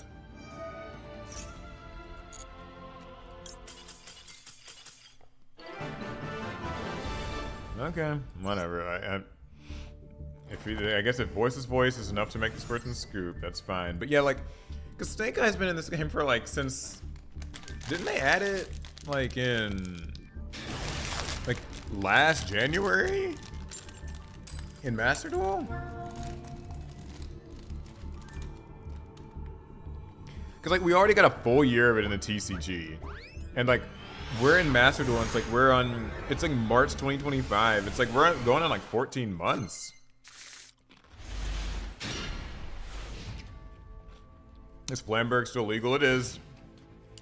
Flamberg's still legal. Ash, Poplar, Wanted, Diabellstar. And I know we've been saying it all stream long, but I'll repeat this. It doesn't really matter that they've limited these cards. The way that the modern Yu-Gi-Oh! Engine works... Oh boy, blue eyes. I have not a damn hand trap to do anything about it. This is gonna suck. Yeah, OSS, all of it, like, because as long as any of those cards are even at 1, the whole engine is just around. Because, like, it doesn't matter, as long as you can route your way into OSS or whatever in any possible way, then, like, Ash gets Poplar, and Poplar gets whatever, and like, it just... Ugh. I'd love to see you in a DZ limited series. What is that? Like, I don't mean that in like a rude way. I don't know what that is. Like, I watch very little Yu-Gi-Tube. I already have to do enough Yu-Gi-Oh-ing for work. So I actually typically when I have free time, I just watch anything else.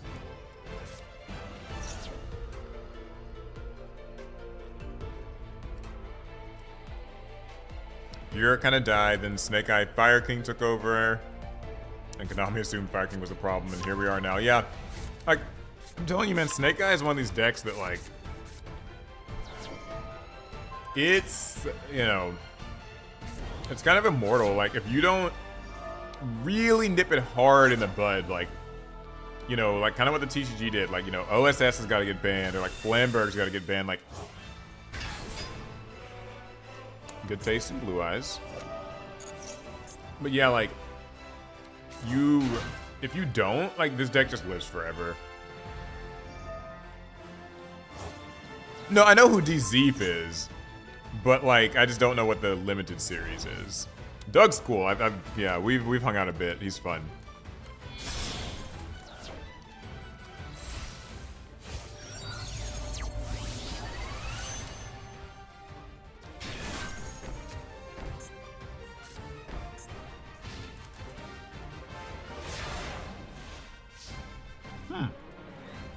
I'm surprised. Sometimes these Blue Eyes decks do a little bit more than this. But I won't complain.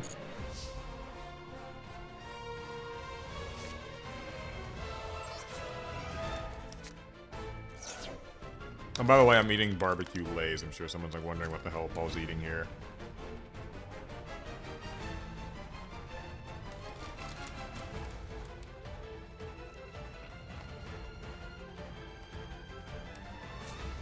Oh, Called by the Grave. Man.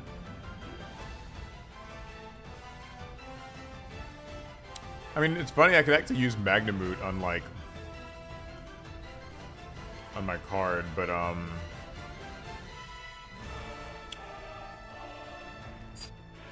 that's not worth it. I gotta save Magnamoot for actual things.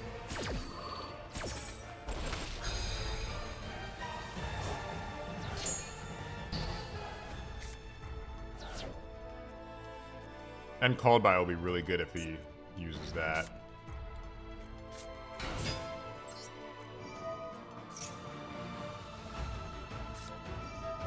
Oh, Effect Veiler.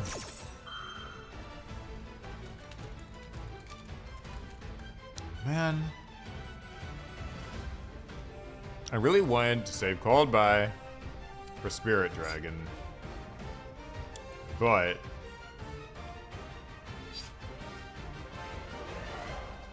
I guess it hardly matters, since Spirit Dragon can still just negate Diviner's effect anyway, so.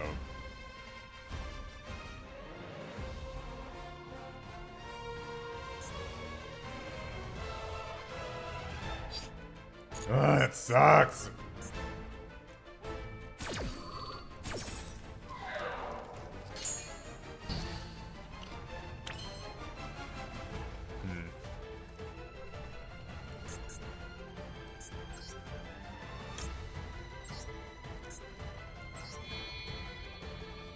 He's gonna shut me out from being able to use my Bestial Magnamit for the turn, so.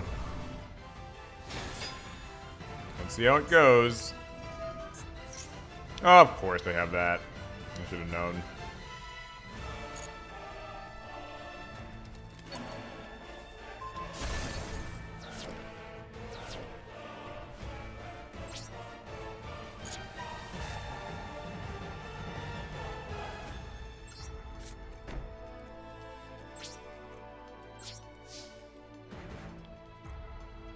Please don't run. Just wait. Don't run yet.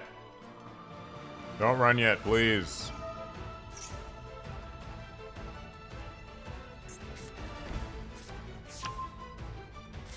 Oh god, Ultimate Fusion. Shucks.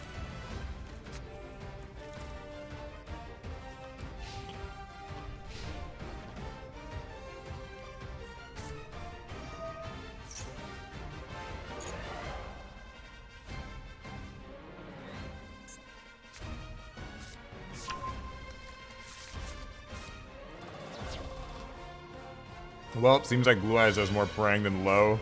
Yeah, I know. kind of hate it.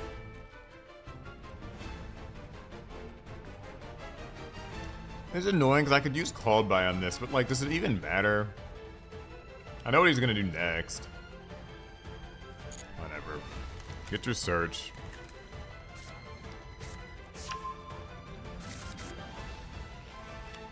Just an effect Veiler to stun me again next turn. It's funny, there was a duel we did last night, for anybody who tuned into that, where I realized that low-key, this deck is actually just effect Veiler control.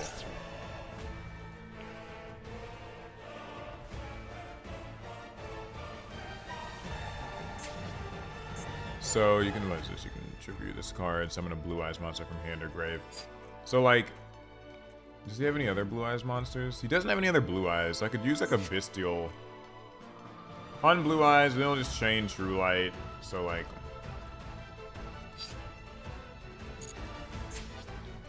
I want to use it on an effect where he can't just chain.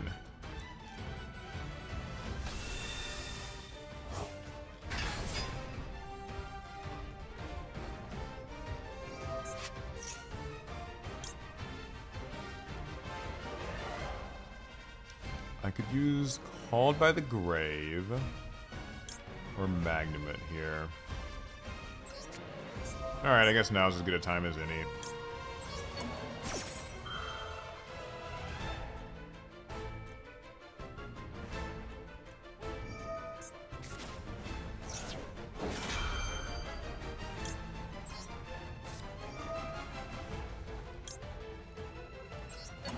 Does this work? I hope this works, because, like, God, I don't know.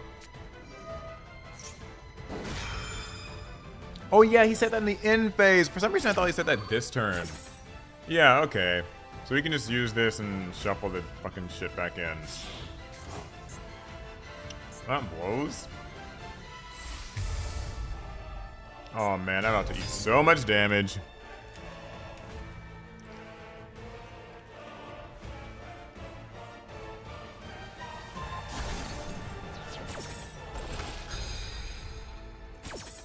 Not gonna deal with that big thing. Tyrant Dragon, it's gonna set Majesty back.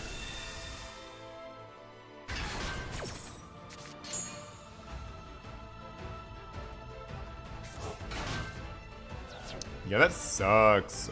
Should I just give up? Yeah, okay. Because he can use Earth back now. Dang it. That blows. Oh well. GG's Blue Eyes.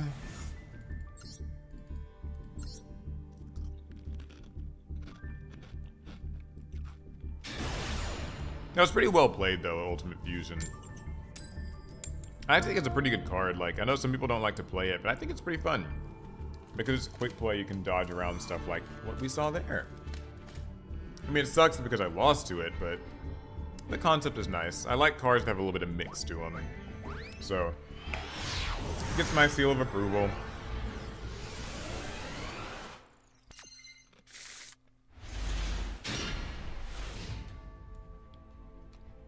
Alright.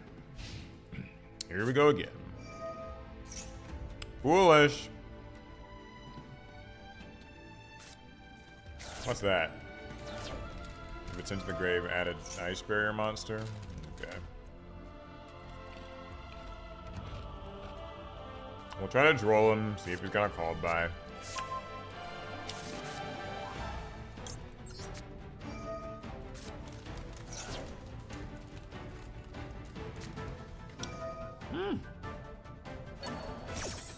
Shocker. Alright, let's let the ice barriers cook. Or freeze, or whatever it would be that they would do. Ooh! Triple Tactics Talent. Man, how dare I play the hand traps that you have to play to have a chance at survival in this game.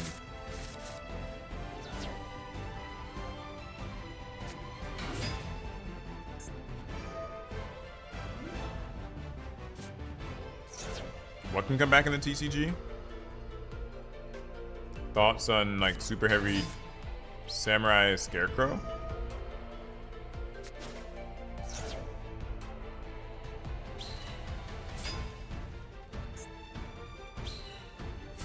2 years ago, if you saw Blue Eyes and Ladder, you'd say, oh, sweet, a free win. Not anymore, and that's okay.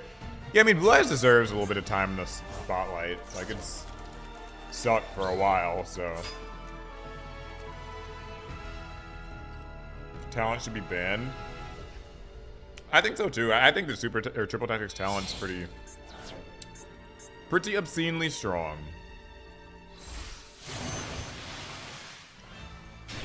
Who cares about the TCG? I mean, people play it, right? So they care. Although I will say this, and chat, you guys can maybe like... Wow, we have 450 viewers. Hey everybody, welcome to the stream. I'm playing Duelist Cup late at night, putting myself through the suffering and the pain. If you're just tuning in, please leave a like on the stream. A thumbs up helps a lot. Share the stream with more people. And also, if you're really enjoying the stream, a super chat would be much appreciated. You can just use the super chat little donate button in the chat. Anything helps, it's cool. I'll read questions and thoughts and everything else, but you don't have to. You can also just say hi in the chat. That's fun. The main thing is thumbs upping. That's the good one. I figured I would say that now because it's gonna have a little cutscene where I can talk about it. But anyways, what were we talking about? Oh yeah, okay, so I was gonna ask you guys this question. So, what was I gonna say? I feel like Master Duel content, because a lot of like Master Duel content is basically like, you know, spin the wheel, Duelist Saga, Master Duel thing, whatever. I think between Master Duel taking over a lot of YouTube content, like, you notice, like, you know, DZ, Simo, none of them are really making, like, you know, meta stuff much anymore. Sam still makes some. Nobody's really playing, like, in-person Yu-Gi-Oh! Nobody's opening packs. Nobody's talking about the meta or, like, what decks and cards are good. They're mostly just all doing Master Duel series, right? And that's fine. But I feel like the death of, like, just traditional TCG content combined with, the way the TCG just doesn't have entryway, like, onboarding products and stuff and a system for that. I think that could be, like, leading somewhere, if you know what I mean. What do you guys think about that? How I've been liking voices in the TCG. I like it in the TCG too. I don't feel like it plays very much differently, but I feel like it's a little scarier because more people are like maining and siding D barrier. And that's annoying.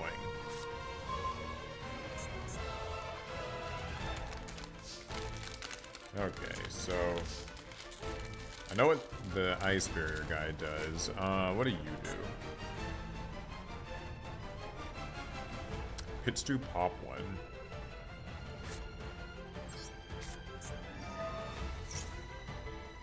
Alright, let's try this.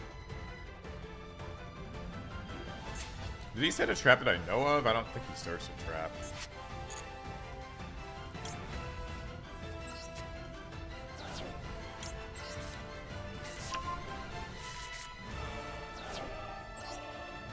Alright, we'll use Intis.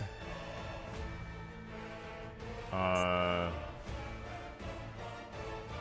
guess I'll pop you.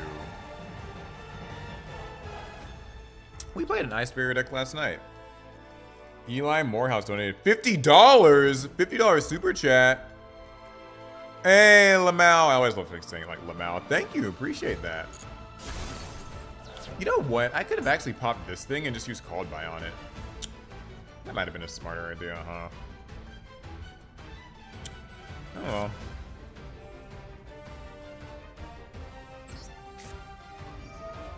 But yo, the legend! Thank you for the super chat.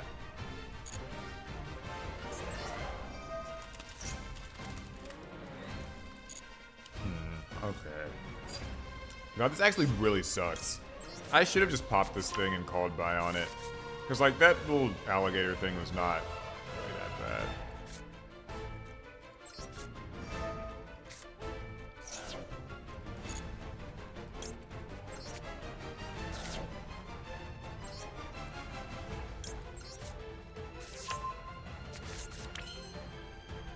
So this is if my opponent normal or special summons. Okay. So does that mean if I was to... I could probably get around this by like normal summoning low and then just summoning Skull Guardian using Maximus. That's such a waste of resources. I mean, I would be able to negate his effect, but I feel like I'd have to use up everything. Then if I don't do it, if I summon Maximus here, then he's gonna get to like summon something for free. Oh man, I just got myself into a fucking bind. Whatever.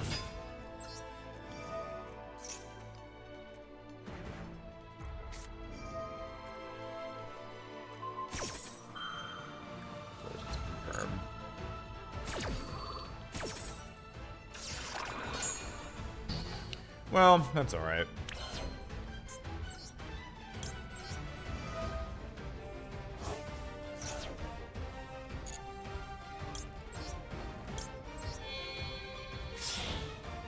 It had to be this way.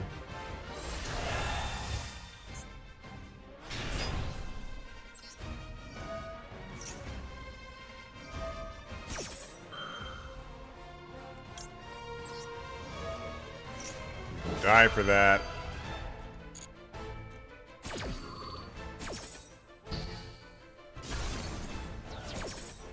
I will get a card.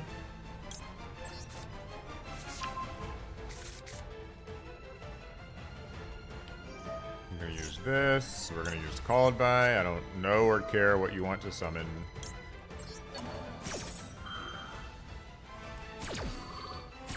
Yeah, sorry about that. I can't get Trishulid right now.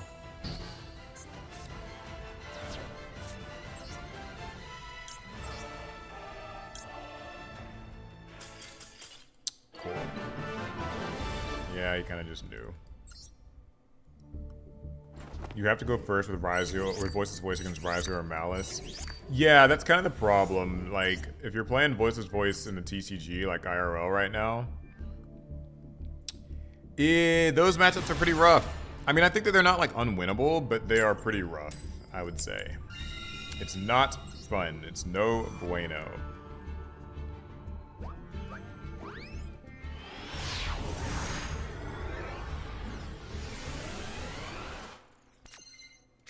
Alright, well, we got through that matchup fine. So what are we at right now? Like 13 wins, I think? Yeah, 13. Oh, they got something in the draw phase? Maybe a Fualos? Be kind of cool. We'll start with pre-prep. Let's see if they got Ash. They don't. Or if they just didn't use it on this. Alright, we take a bit of a gamble here, but we gotta summon... Okay, no Droll. Good. Gotta summon Diviner. Cool, she works out.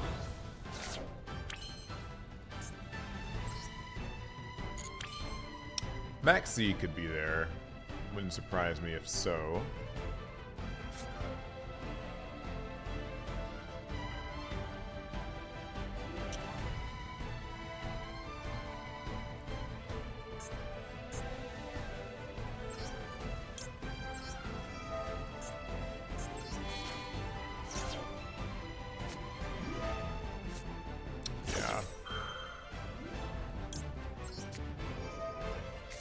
Alright, a little hand trap mini game. You guys know the drill.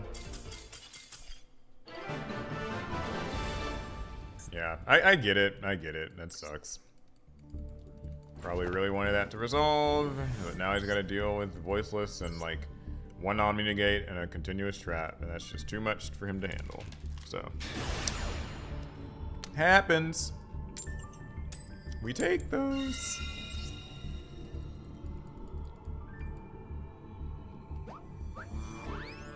Six-game win streak incoming? Have we won? We have not won 6 games. Or are you saying incoming in general? Hopefully, then sure, but... Ah!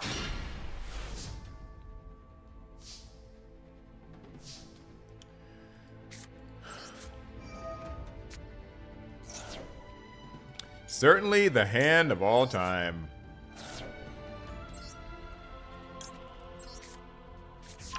Average Master Duel hand, I'm telling you.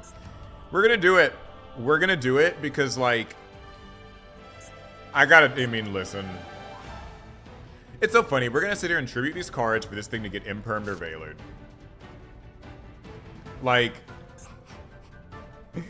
it's so annoying because I know that's what's gonna happen. All right, chat. Press 1 to pray. Pray they don't have imperm or veiler because I can't really risk like not doing anything.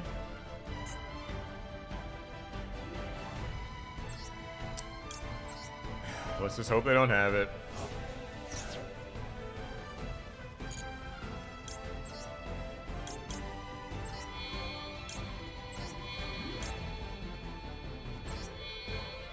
This is hilarious. Like, this is so sad. Please don't have it. Yes!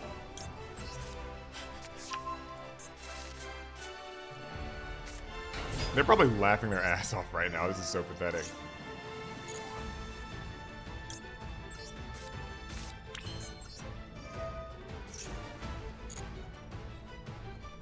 Okay, well, hey, we got to our opening, so. I mean, considering how balls to the wall it was, I should have just summoned him in attack mode, because, like, what's it even matter? If he got impermed or veilered, you know what I mean? Like, just whatever, so.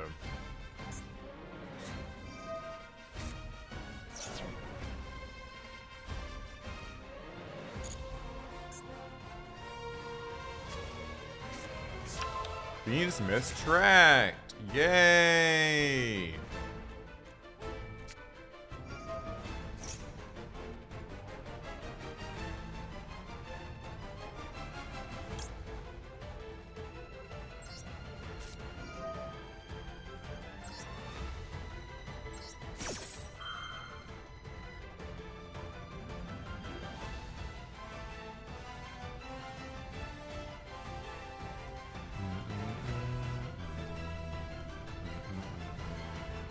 Okay, let it through. Won't complain about that.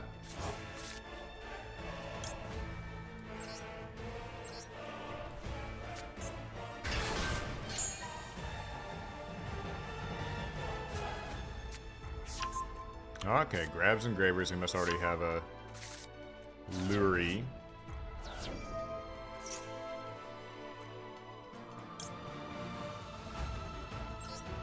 We're gonna try to bounce for our ritual guy. Will it bait out Ash?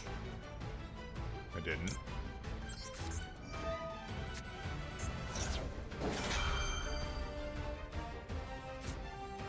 Smart guy. I was hoping that this would have actually baited that called guy, but not the case.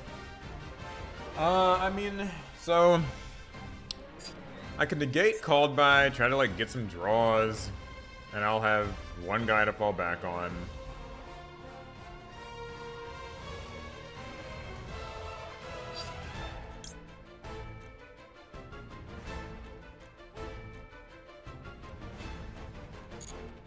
Whatever, I don't need to get the draws, I'll be fine.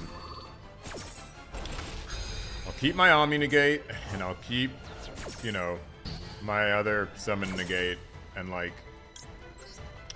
we'll just hope that's enough. Would have been nice if I could have kept my own Ash Blossom in my hand, but, you know, not so. This isn't all bad. Like, Lurie can make Requiem, but I don't think Requiem has a Fiendsmith in the deck that it can summon? Or does it summon from deck or grave? Hand or deck, okay.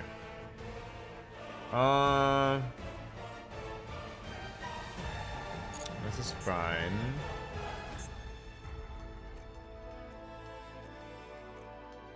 Yeah, there's nothing in the deck to summon.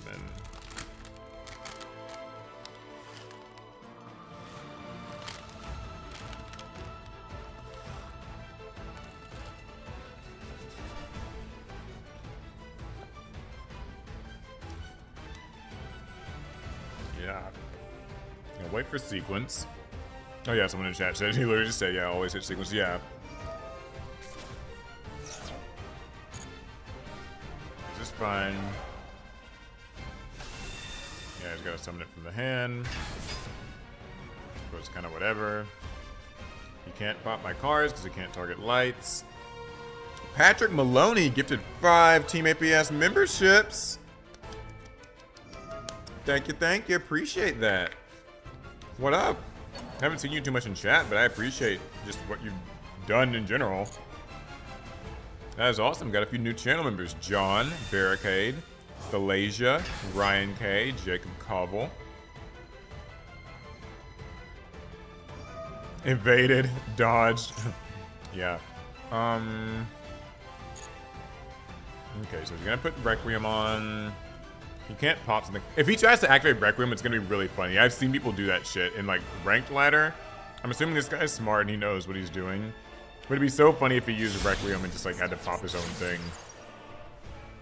There's sequence. Nope. Sorry about it. You gotta go. Later.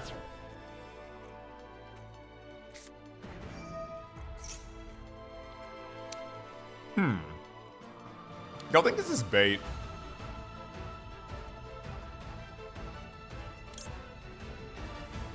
I gotta negate it. Can't take the risk. I don't know what this is. Like, I guess it's like a Ubel Fiendsmith sort of deal.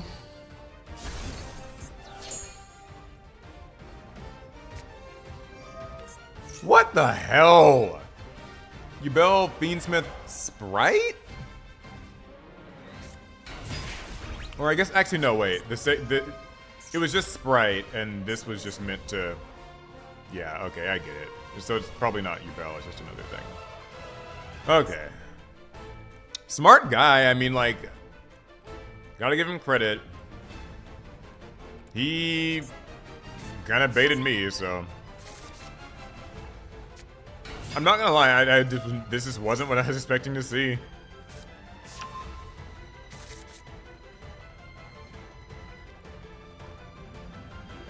Eli Morehouse. Oh, new channel member. Also Patrick Malone. Okay.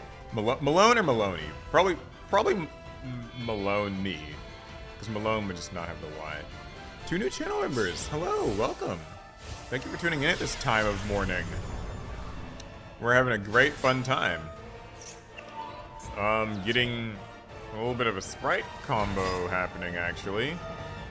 Oh my god, he's running Hero Kid. This feels so old. This is like early Master Duel Sprite when it was doing the Hero Kid stuff. Man. Well, whatever happens next, he earned it. I mean, between us having to tribute 3 Ash Blossoms to hard summon a Skull Guardian and having to use all our negates on the Fiendsmith engine. I don't know. I mean, I guess this guy, he deserves what he's getting. I don't know what's next. I guess, like, Little Knight, Sprite Elf, something. 5:20 a.m. where you are. Okay. Yeah, right now it's 1:20 a.m. for me, so. About this time last night, I feel like we were finishing up, but we're only at 14 wins, so. Got a good or bad feeling about how much longer this is going to go. Also, 480 viewers. Can we crack 500, chat? You can actually make it happen if you like the stream. And I'm not saying that as like a general pluggy thing. It's like literally thumbs upping the stream makes it go to more people. So maybe we can actually hit 500 weirdos watching Yu-Gi-Oh! At this time of morning. Sprite Spread. Oh yeah, this is so weird. For some reason, I guess I like forgot that this card was even a card. Like, I haven't seen Sprite Sprint played in so long. So what is this? This is like if another monster, you can like bounce something, something like that. But I guess he can't target my guys, so he wouldn't want to. Pixies, can this send itself? Just okay, yeah. I thought I could send to... Wait, why is he attacking? What is that about? Okay.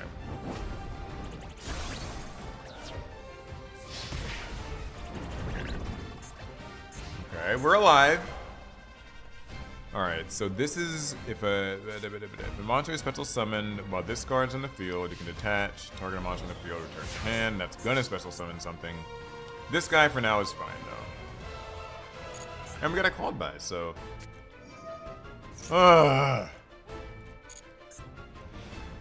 Sprite starter again? I guess it's for like carrot, probably. Oh god, stop a spell trap. What a pain!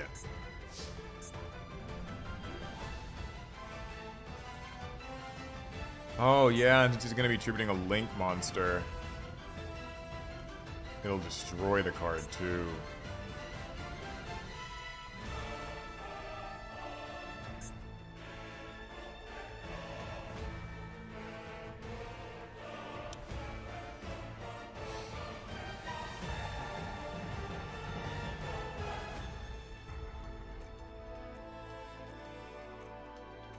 Man, that bites.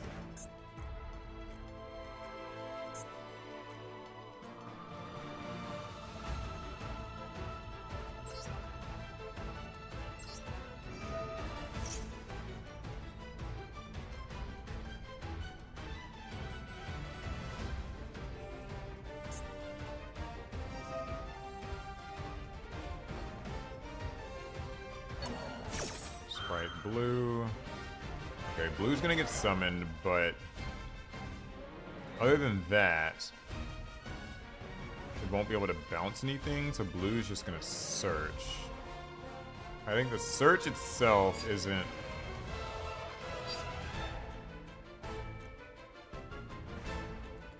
too bad. He's still gonna get to... Man, I don't know.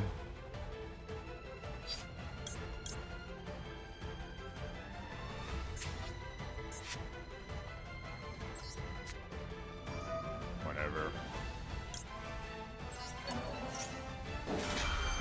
I'm past thinking about it.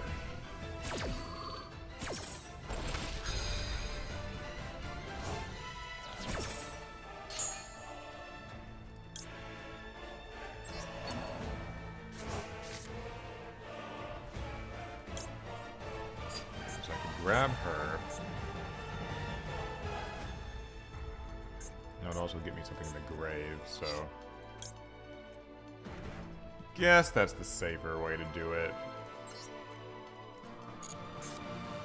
Sorry, I'm kind of like getting hyper-focused in here, so...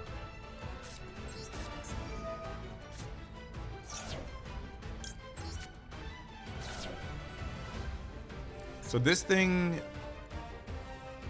Yeah, okay. Alright, I think I figured it out. I know some of the geniuses probably already have, but like I think I figured out like the gist of what I want to do.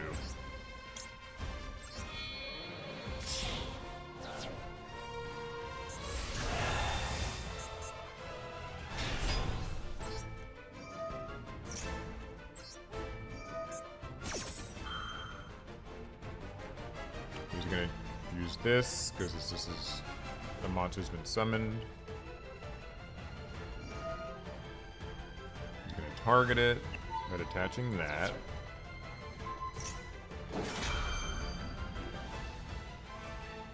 I'm going to use Seravis to stop it. And Lo will get to come back.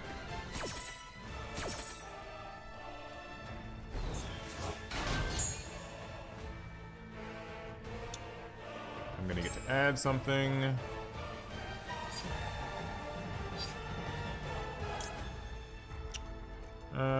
You'll do. We'll place something. And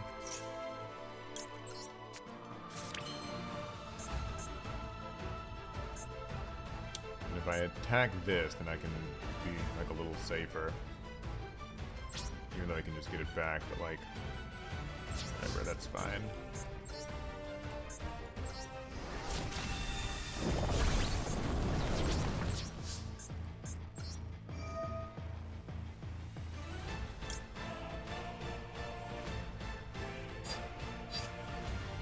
I can get prayers from my hand. Okay, so I can get prayers from the deck, use it. No, we'll just do this. Should be fine.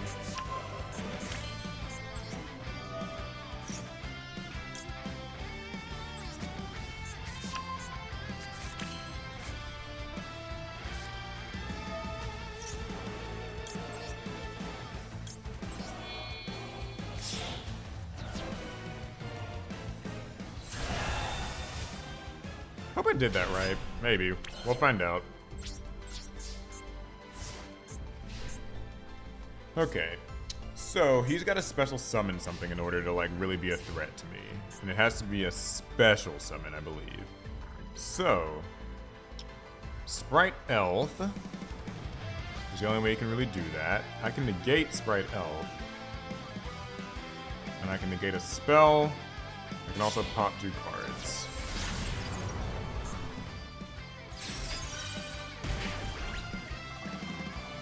Yeah, eat your 300 damage.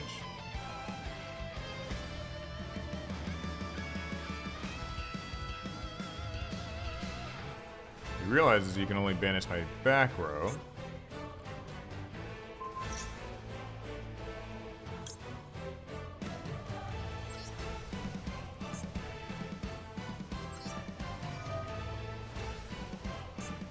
Oh, wow, I forgot I can't target his monster, though.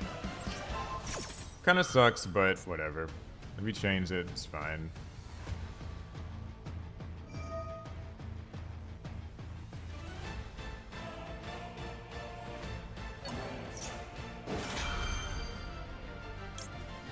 Unfortunately, no,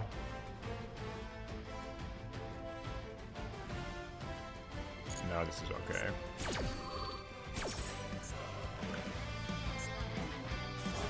Yeah, because I can't target Little Knight since it's there. That's fine though, so Jet Summon, Shuffle. That's not a problem yet.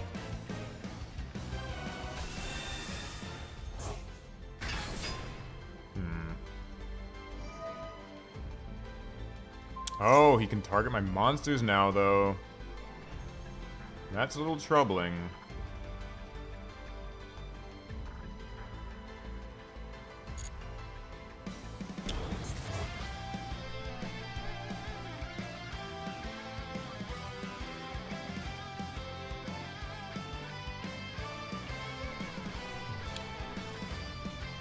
Let's see if he does what I think he's gonna do.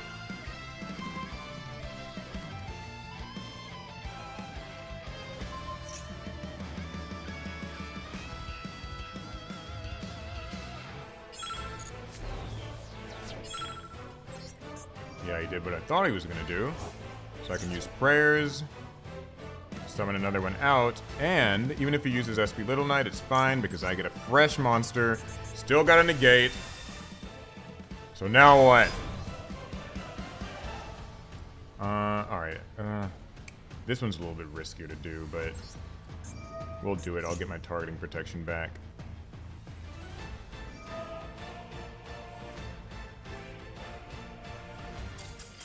Yeah, okay. Good, we survived that. Intense one. I kind of messed up there, but it's okay, because I was able to get enough stuff out that he couldn't do anything about it. Sorry about that, I was super locked in. Hi, my name's, Julio. I'm an artist, and I'm illustrating a set of Yu-Gi-Oh! Themed cards. I wanted to ask you for a suggestion for the set of cards. I might attend Yu-Gi-Oh! Or YCS Houston. I will be at YCS Houston. So... what do you mean by like a suggestion for the set of cards to illustrate? Just like, just give you some suggestions of cards I like that you should illustrate? Also, whoa, we got over 500 viewers for a second there. I don't think we have it anymore, but that was cool. John, yes, this is the same match where we started out by tributing 3 Ash Blossom. It is that match.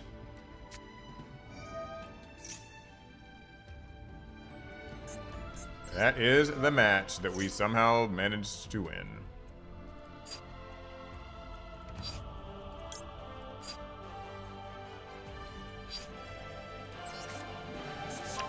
Oh my god, we opened with so many ritual monsters.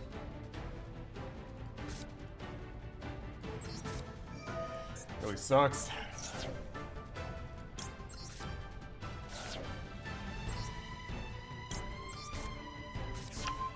I mean, I guess it's not the worst thing in the world, but...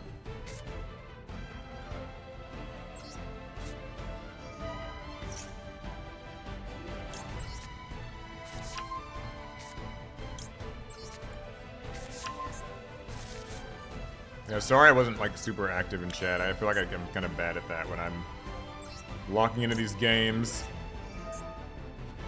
I mean, I probably could have won that last one a little bit easier, but you know.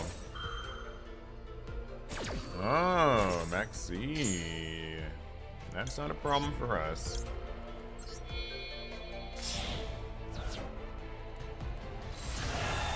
That is one of the of the many things that Voiceless Voice kind of like sucks at when you play it. It is nice that Maxi is not like a huge problem card for this deck most of the time. Old man says no. You better have a Veiler. Didn't have one. That sucks.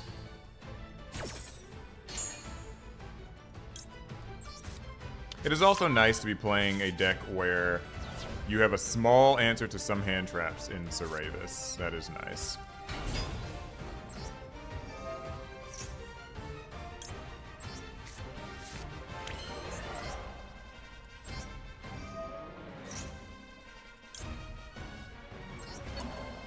Alright, we're not going to summon anything else because I don't want him having any more draws. What's he got in his hand, I wonder? Just out of curiosity, you know? Clearly got something. Probably a Labyrinth card, maybe. Maybe that's what he's playing. What's the top deck in the Duelist Cup right now? Probably Snake Eye, Fiendsmith, Fire King.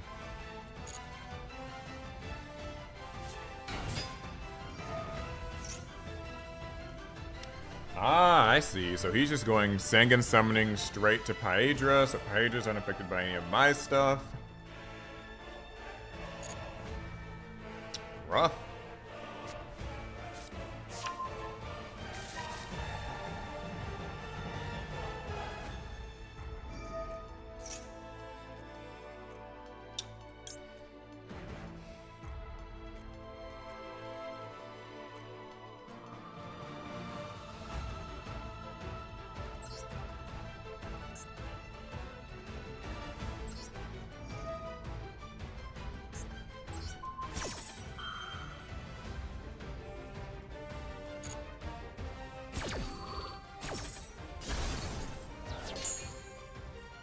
Gotta use Sangan Summoning.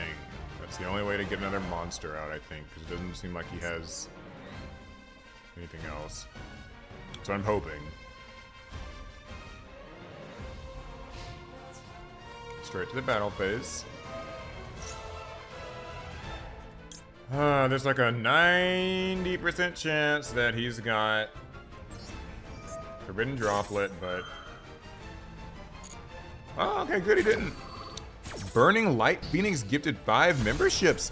Thank you. I appreciate that. Oh man, your gifted thing gave us the win. He saw all the channel members and he was like, listen, I gotta give up. That's too much for me. So we get Pyro Nova, MY Kurotori, Shadow Alter 7, Cena, and Mike the G200.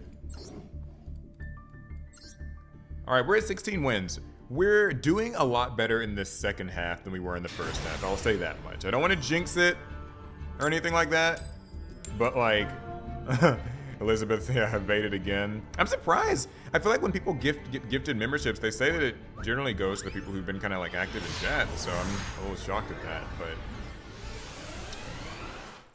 but. All right, so 16 wins. Let's see if I can keep that going. We're on a bit of a win streak right now. What is our streak? I don't know if anybody's been following that.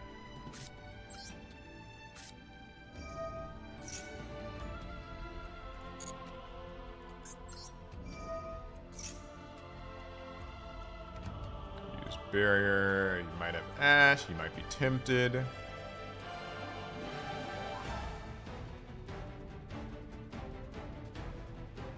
I would understand if he is.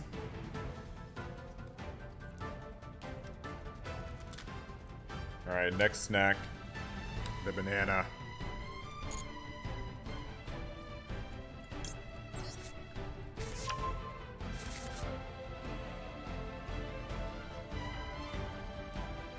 All right, cool. So that worked out fine. Ah, Ash on her though.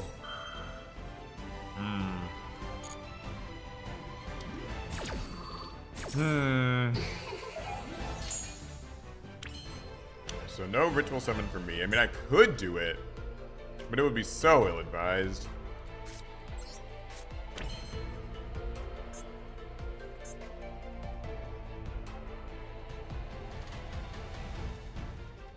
What do you guys think? Y'all think I should, like, ritual summon using Bestial Magnamut and Maxi? I mean, we did 3 Ash Blossoms last game. It was worth it. So, like, do y'all, like, yes, no, like, again, like, we did this last game with 3 Ash Blossoms. So, like, no? It worked out last time. We'll have an Omni Negate. It'll be fun. Nah, I'll play it safe. How's Larry and the rest of the gang doing? Everybody's doing well. In fact, some of them are going to be at YCS Houston, which I will be at, and that's going to be fun. Ah!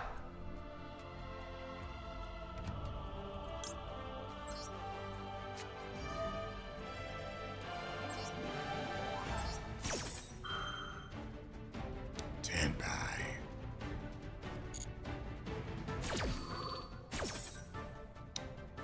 Mortal enemies.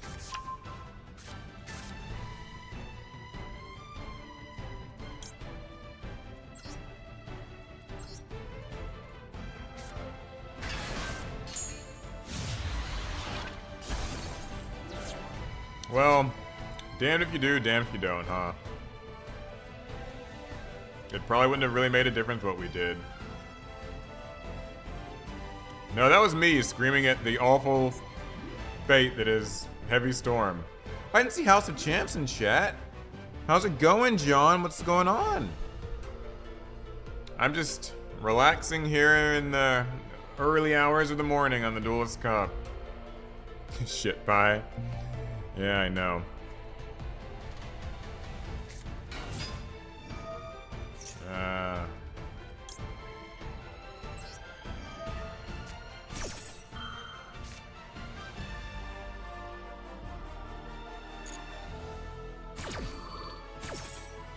Well, I mean, it's probably a wash, but like,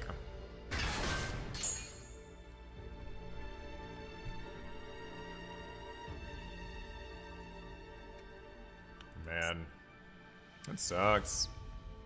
How long did the cup stay open? The second round is, the second round's like 3 days long. So I'm doing this, I did it yesterday night, I'm doing it tonight, and I'll do it again tomorrow. So, yeah.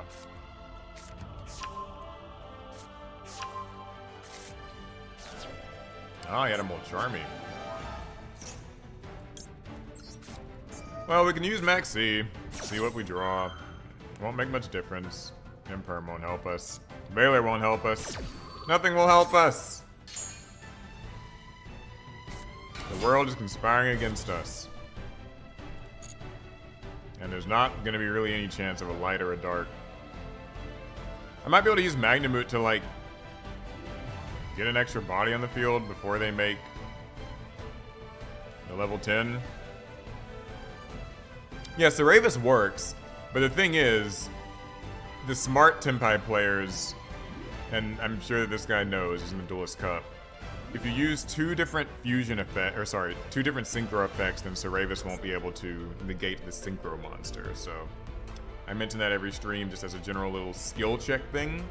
Because usually, like, if you're on ladder, most Tenpai players don't know that. But typically the people in, like, Master Rank, Rating Duels, Duelist Cup Phase 2, they'll probably know that. They might not. Who knows? But they probably do.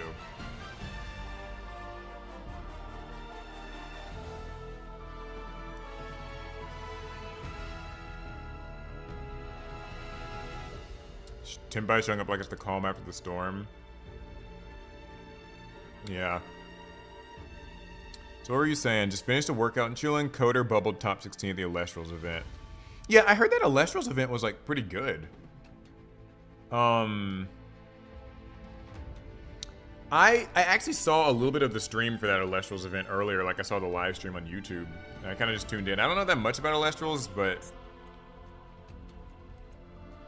honestly, I'm glad for it. It is so crazy to me that it, like a truly like just like independent card game has managed to do as well as it has.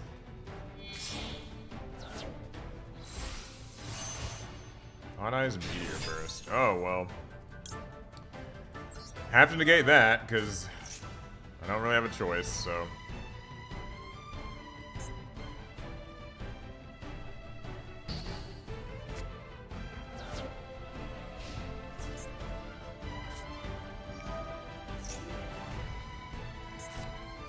Yeah, of course, of course, of course.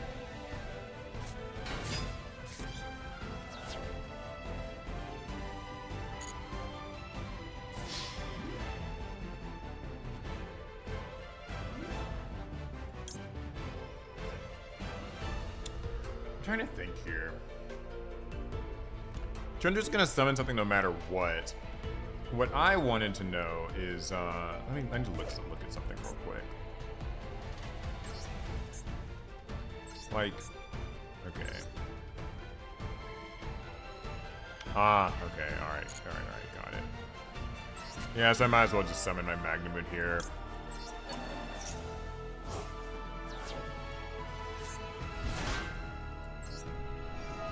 I was trying to like calculate if it would be like, if I would save on some damage by like waiting on this, and maybe like, but I forgot Biden hits the spells and the traps and all that stuff, so whatever, it doesn't really matter.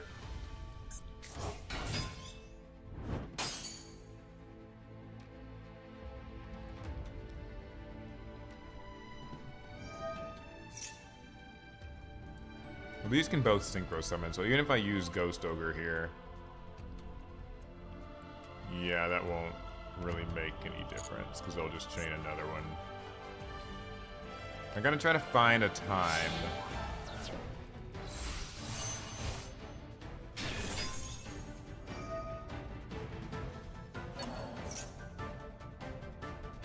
What's he getting? Hyedra. Hyedra's not a tuner, right? It's not.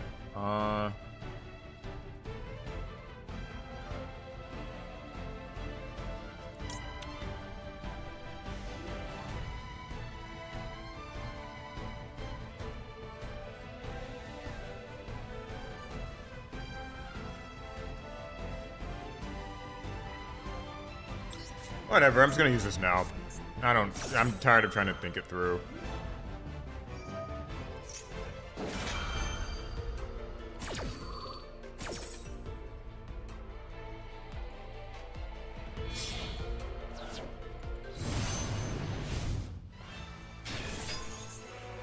Okay, so I might be able to live if I'm thinking of the damage correctly. No, never mind, I won't, because what's his name will come back and it's a tuner, so it's gonna be able to try and drag you on and yeah. I think that's yeah.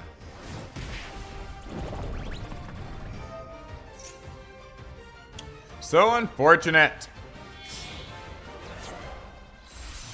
Ah, darn. Well, maybe there's a better time to use Ghost Ogre. Maybe it just wasn't meant to be. Probably the latter. Came pretty close. On to the next one.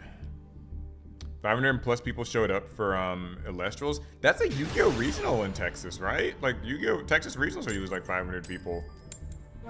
So I guess people flew down too as well then, huh?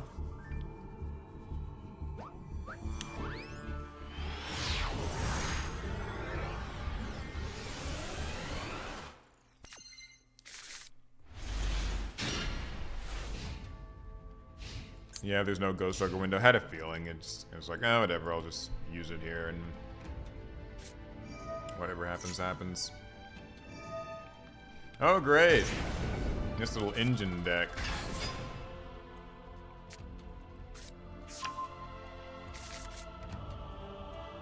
$500 viewers again. Hello, all 500 of you. Please don't leave. Please like the stream and say hi. At least say hi. That's all I'm asking. You don't have to, I mean, everything else is optional, but I'm glad you're here. Just suffering against Snake Eye, Fire King, Engine, not Fire King, Snake Eye, Azamina, Millennium, Kashtira, Fiendsmith, sometimes White Forest Engine. It's fun. We're having a time. We really, truly are. Kurotori, hi and good luck again. Gonna need it. I gotta win 4 more games. I think I can handle it. Right? Like, it won't be too bad.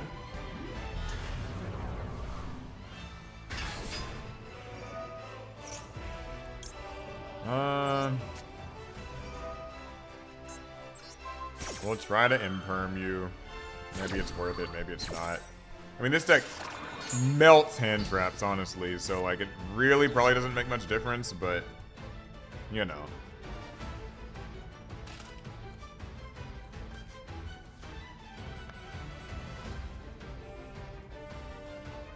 How do they fit so many words in a Yu-Gi-Oh card with Golem?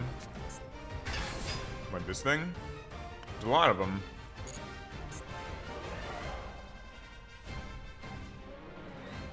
Eli Morehouse, how's it going? I mean, you don't gotta say hi. You already made your presence known. Oh boy, like it's okay. So there's like a new little thing I have because we're gonna probably be watching a bit of a cutscene, so we can rant about this and people in chat can share their opinions on whether or not this is like a good or a bad. Oh, wait, what? Oh, just linking an Apollosa and maybe calling it a day? Oh, okay, it's Engraver. Isn't it great? Just 4 material Apollosa and there's still not even a normal summon committed yet. Like, this is the wild part about this game to me, is when like these decks can do all of this without normal summoning.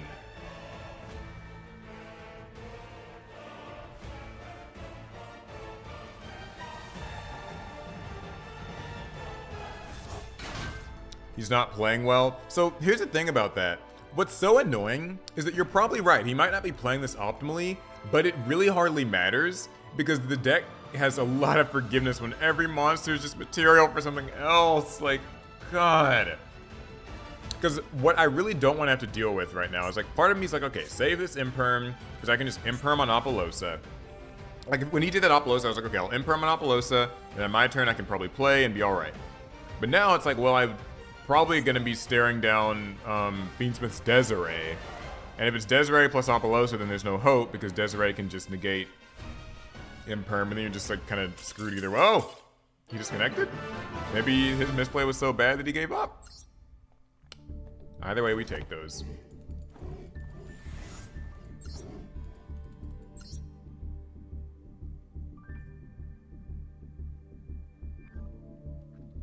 Yeah, Kuro, you got a membership from...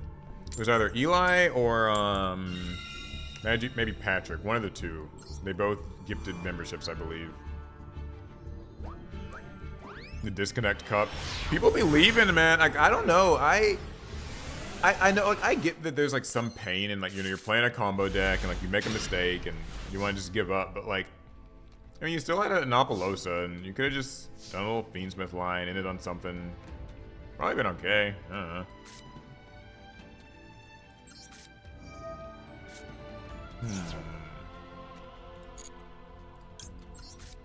Yeah, an Ash would really hurt here, so I'm glad he didn't have it. I won 3 games before because it disconnects. Yeah, people get pretty angry. They disconnect a lot on here. Whew, okay. Safety.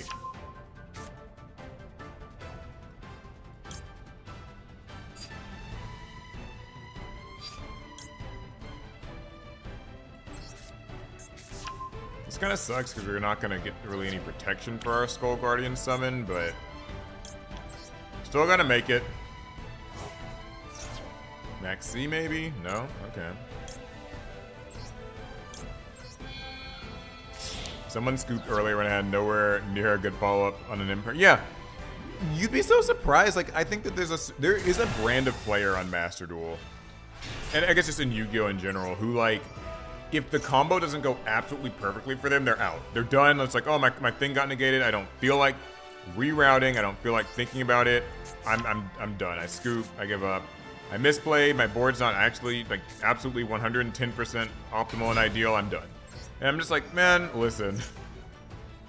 Y'all watch these streams. Y'all know how I play this game. Like, I'm winging it half the time. I make all kinds of blunders, but like, you own it and you try to see what else you can do. At least that's how I see it. Like, I suppose in the Duelist Cup there is an argument that like, you should just scoop fast and like hurry and get to the next game, but the thing is the next game's not guaranteed to be any better, so that's kind of always been my thing. It's like, if you feel like there's a chance you can salvage a win out of your game, you should probably try, because like, the next game might just be like, oh, lost coin flip, and you played against Fossil Dino Stun. So, I don't know if there's like any huge perk to, yeah, whatever, I don't know. Anyway. Caster a Fenrir, it's probably just a bait. I've learned now that it hardly matters, this isn't anything. The Fiendsmith engine's coming next. What I can do though is droll him. I will lose my protection from barrier, and that kind of sucks. But I still think it's worth it.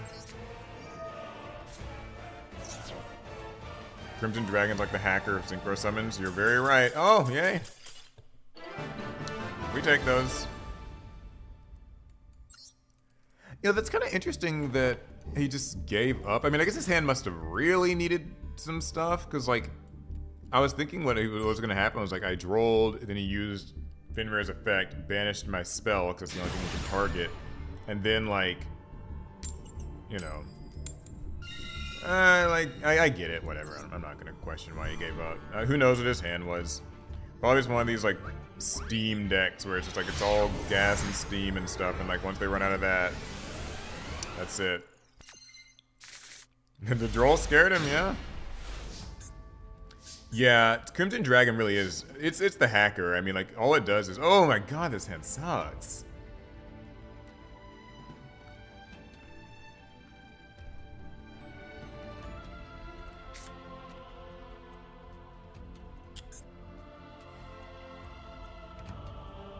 I can make Ceravis and lose it all. Or try to Nibiru. Pray about a single Nibiru.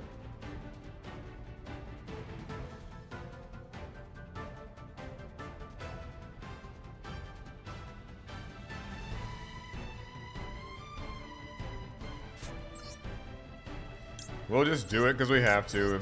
Man, it bites, but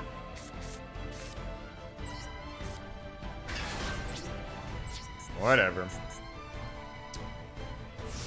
See, I guess some people would probably like maybe just scoop on a hand like this, like the last few people we've maybe played against, but I'm gonna see it through. We're gonna see how this plays out. Like, it might be better than we think. Or it might not.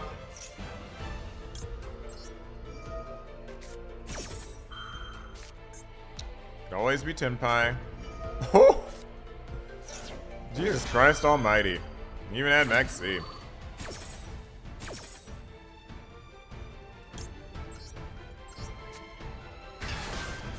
That's joyous.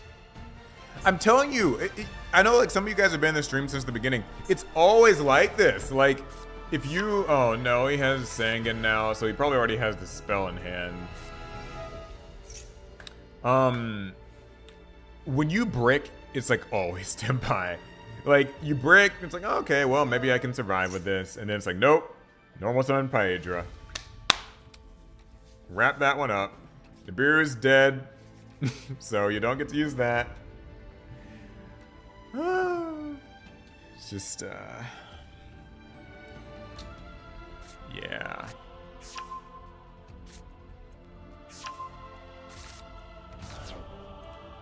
Always gotta have Kaiman.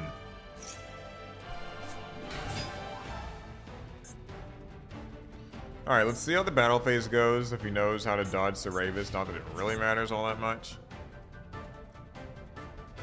And if he does that, then we can give up. Just gotta keep him honest. Make sure that he does his part too, you know what I mean?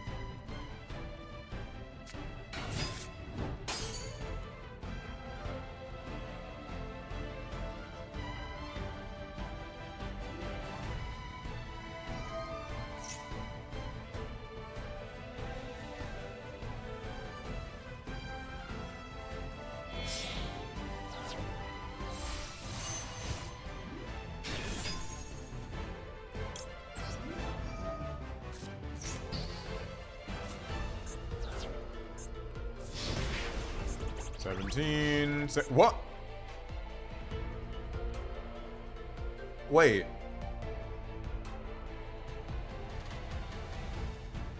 He didn't know how to dodge Ceravis. And we got to main phase 2. Striker Dragon. Oh god, like. The bar is in hell. We really drew this! What did I tell you guys earlier in this goddamn stream? It's always like this. It's always fucking like this. You get the luckiest break. The luckiest break against Tenpai. Where that like you face somebody who doesn't know what's going on, or they make some small mistake, and then it's like, oh my god, I got one turn. And what do you draw? What do you fucking draw?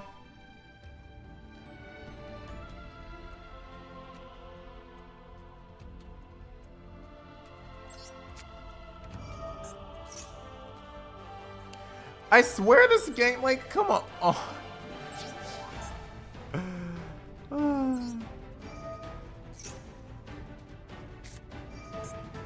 Oh, very funny.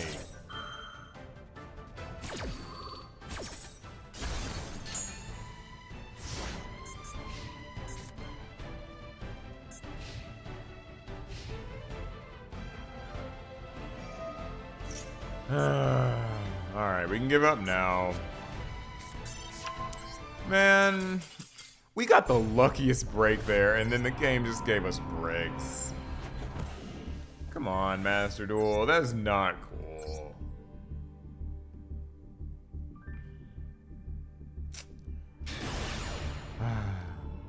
It's fine.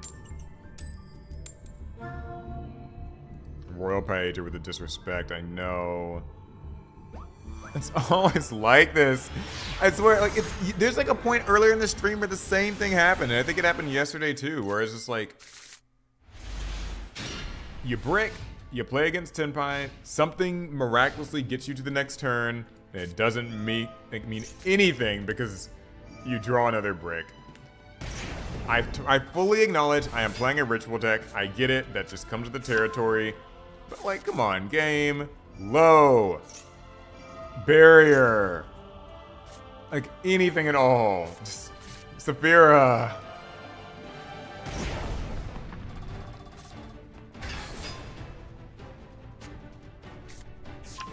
It was false hope, not a lucky break. That's one way to look at it.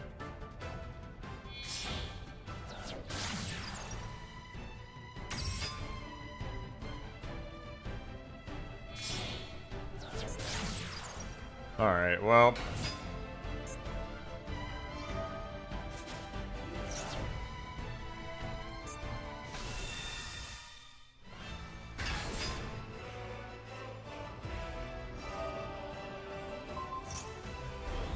Okay, so this is something weird. A little ice barrier. Millennium Fiendsmith. And whatever other engine's still in this deck. This one doesn't look good, I'll tell you that, but we'll see where it goes.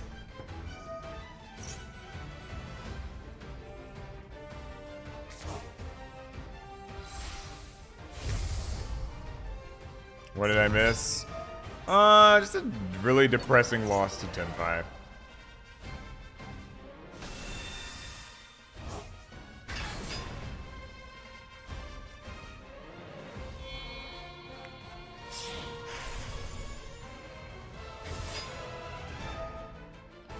Oh my god, like you really gotta try to open with some hand traps against these decks.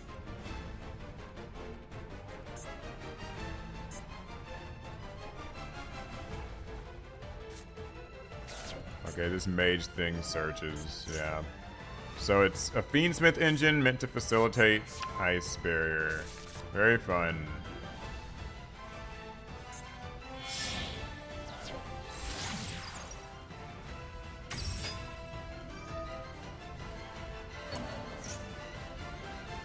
Like, we're like 12 summons in, and this guy still hasn't normal summoned yet. And I just want to say, I really despise that.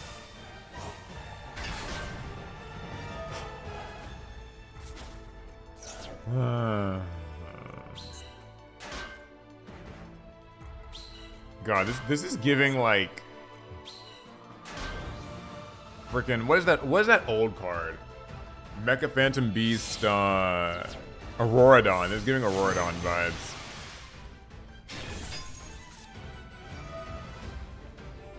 So one thing I'll give this guy is at least he's playing Ice Spear, and I think he's like waterlocked right now. So at least from the extra deck. So like I guess we're gonna be facing the little crocodile thing, the one Ice Barrier Synchro, maybe Gamir Agarine, I don't know.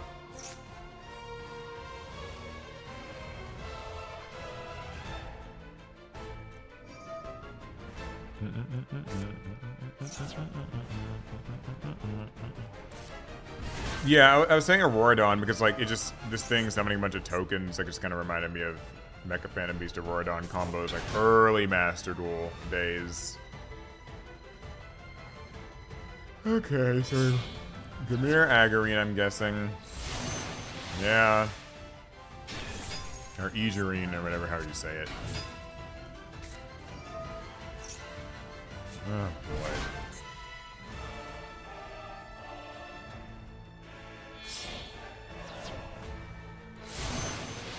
Xingying! Neither player can activate spell cards.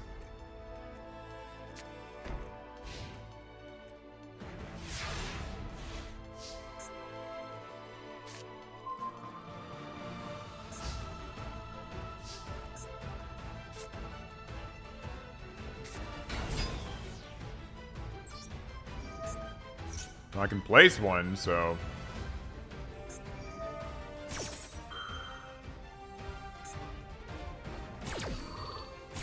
Or I can't.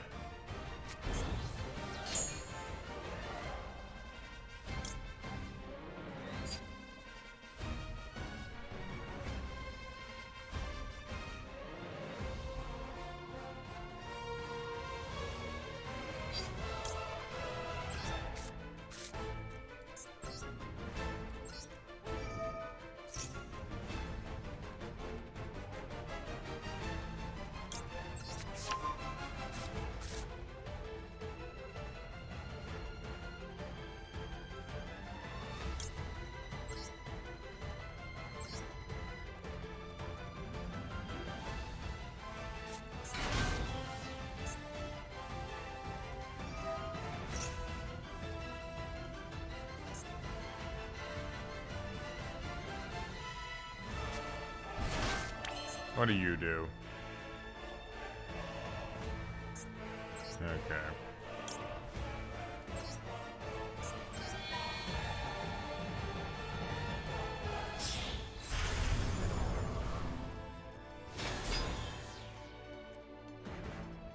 When your opponent activates...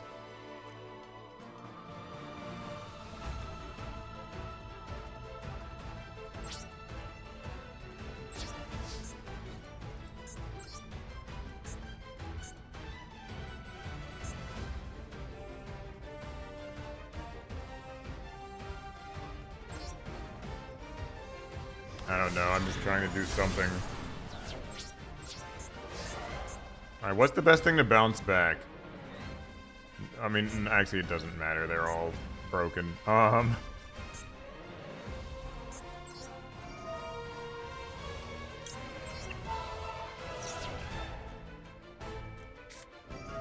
he had Imperm. Alright, we can give up now. Dang it. They do not want me to get these last 2 wins, y'all. They don't want me to. They don't want me to get these last 2 wins. They're not interested in it. 8701 donated $2 in a super chat, though. What's your favorite and least favorite Yu-Gi-Oh meme? Oh, okay. Alec and I made a video about this, actually. And we never released it. And I don't remember why. I think, like, the audio wasn't very good on it or something. But there was a... Okay. Chat, what is your favorite Yu-Gi-Oh meme and your least favorite Yu-Gi-Oh meme? I want to hear everybody's, like, for real. My favorite one is actually the "It Should Have Been Me." Because it's never used for anything wholesome or upstanding, and I love that about it. You guys know the one where, like, the Pharaoh loses and he's like, it should have been me, not him. That's probably my favorite. Least favorite Yu-Gi-Oh meme, honestly, is, like, any Yu-Gi-Oh meme from, like, before, you know. Like, I'm not really that big on Yu-Gi-Oh Bridge memes, but probably just, like, what does Pot of Greed do? I always find that one to be, like, not really very... It's kind of unoriginal. But, it should have been me, not him. That's my favorite meme.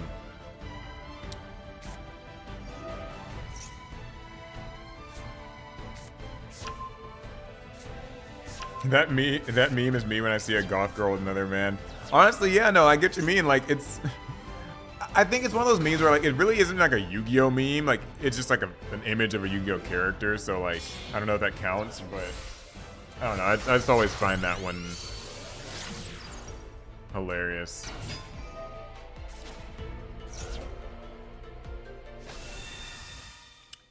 Let's see what else are people saying while this person is comboing. I summoned Pot of Greed to draw 3 additional cards from my deck. Okay, that's a pretty good one too. Good old Yu-Gi-Oh! VR.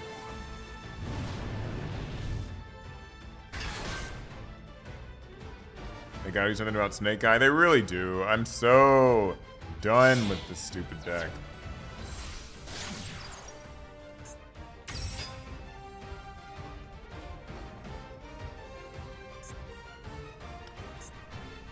The main problem I have with the build of this deck I have right now, and like this is just, there's not really a solution to this because it's magical. You can always just draw or not draw things. I do not have anything for going second. I really am like hard relying on drawing hand traps and just kind of coasting off them. If I don't draw hand traps, there's really no 6th card that can like make this situation any better, and that's kind of a thing. They're gonna semi-limit Dab Bellstar and call it a day, bro. That you're so right. That's exactly what they're gonna do. They're gonna be like, yeah, guys, all right, the Duelist Cup was really intense, and now we have decided on what the ban list is gonna be. I'm guessing here's Apollosa. Oh wait, huh? How did? I don't even know what was resolving. It was okay. It was track. I thought that was a Link summon. Might be. Yeah, but they're gonna be like, yeah, okay, like Dab Bellstar 2. I think that's enough to hit the Snake Eyes. Good hits the engine deserves. No, they gotta start banning stuff. I think like we are high. It's high time because like all this stuff, like Poplar being at 1, Snake Eye Ash and stuff like being at 1, like none of it matters. These cards and the engine, it's you could have 1 of each of these things and it would still just be used in this deck. Lurie to 1, huh? Snake Eye Oak to 1. Yep, these are all Master Duel ban list hits. No, yeah, I think they gotta. It's either gotta be OSS or Flamberg. Like something's gotta give. I think that these cards are just. I don't care which. I'm really not picky. I just hope that they do. Until then, Snake Eye is here, and we gotta live with it.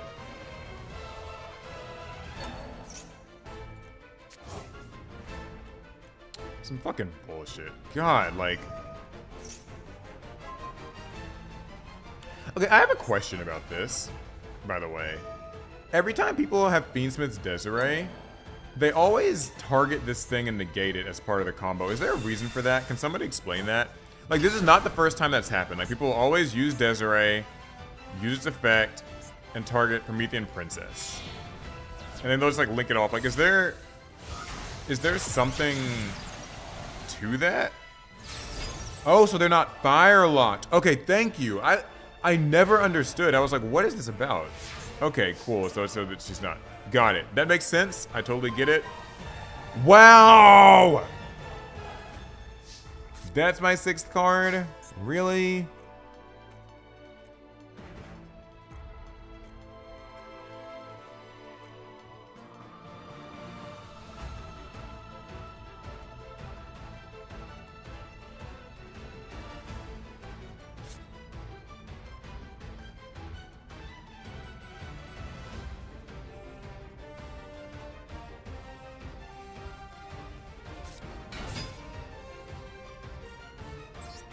Truly.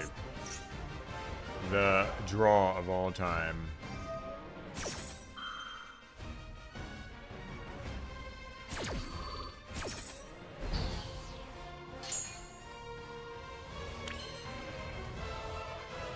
Big fan. Went to my first locals today. Played Ryziel. Tips. Like, you're using the Ryziel deck, or you just played against Ryziel?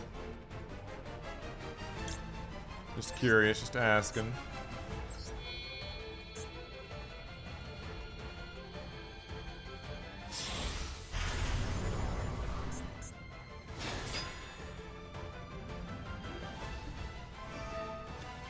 Oh yeah, I forgot. Using the grave, of course he's just gonna do that. Okay, we can give up now. For some reason I was like, oh yeah, she's long since done her job. I tend to you know what's sad? I tend to forget about Promethean Princess.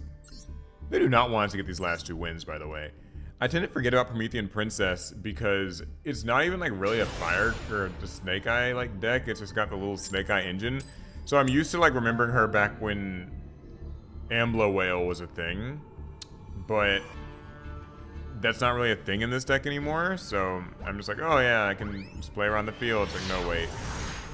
Promethean Princess is in the grave alongside the Apollosa and the IP in the back row waiting to get summoned in the Desiree to negate your cards. How could I forget? Please hit fire, whatever, Snake Eye soon. Konami, please.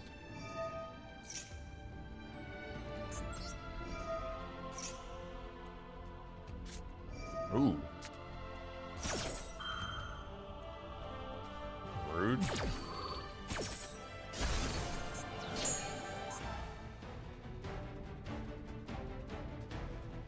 You played against Ryziel? Oh god, man. There's so much to say about playing against Ryziel. I don't even really know where to start. I'm learning it right now myself, like how to play against it. Honestly, my favorite side deck card against them is Ultimate Slayer. I think it is a pretty solid card to use against Ryziel. It's one thing I will say.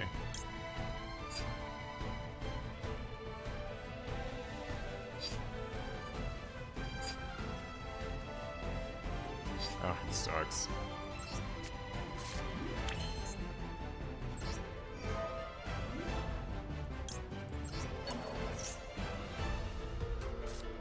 Whew. Ghost Bell? Bro, really? So this is a Tenpai player.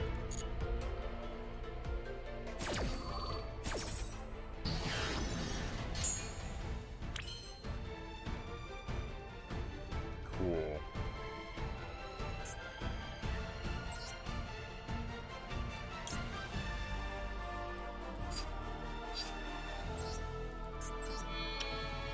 Great. Because only Tenpai players play Ghost Spell. That's how I know.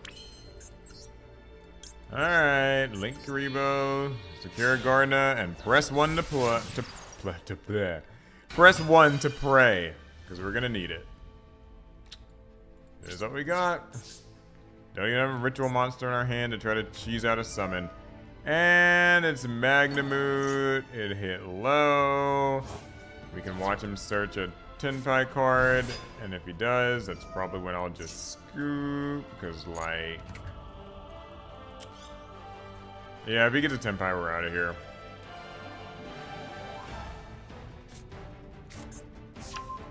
Later.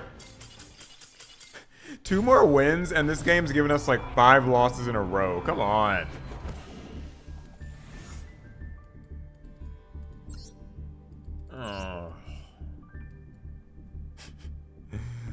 Let me get one win. This is depressing. These Senpai players are clones. I'm just mad. Like, the Tenpai games where we just bricked are the ones that upset me. Like, I know they're running about 20 hand traps or whatever. So that's just them working as intended. Fun. But like, when you brick and you still just don't get anything you can play against them, like, God, come on.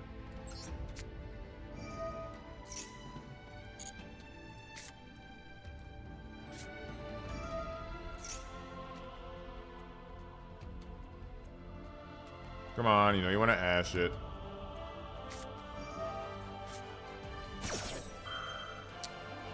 Thank you kindly. I think I will...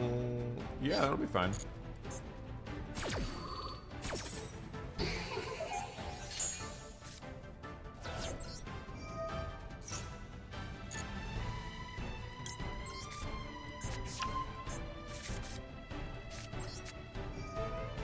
Alright, Saphira, do your thing. Send that spell, grab that Skull Guardian. We're gonna summon it, we're gonna cross out whatever tries to interrupt that, and we will call it a day.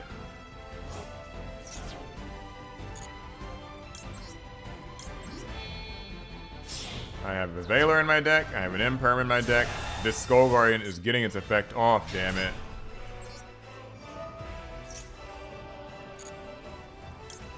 Okay, good.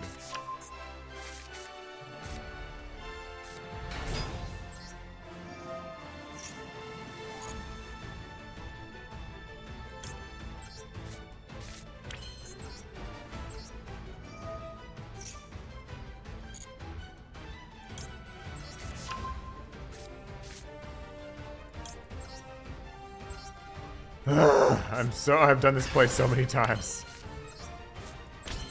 This voice simulator, like, oh my god, like, I really didn't want to actually, this is a fun fact, I did not want to play Voiceless Voice in this Duelist Cup, but they haven't released another deck that I've really liked yet. Like, I was hoping to kind of get into White Forest, but then I realized it doesn't really play how I thought it did. I thought it was another kind of more, like, mid-rangey type beat, but it's honestly not, and so, you know.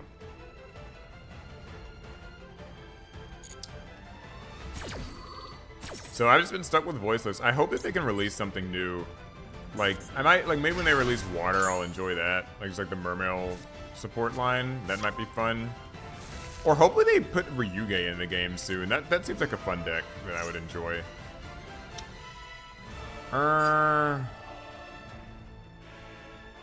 Fiendsmith's Tract.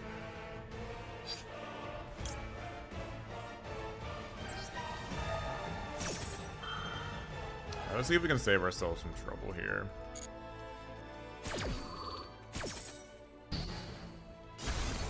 Track means no Lurie, which means that they can't do Requiem and stuff fast. And that's good. That means we might have to actually commit a normal summon to the board for a goddamn change. Never mind. I lied about that part. There's a Rescue Ace deck, which is at least a little different.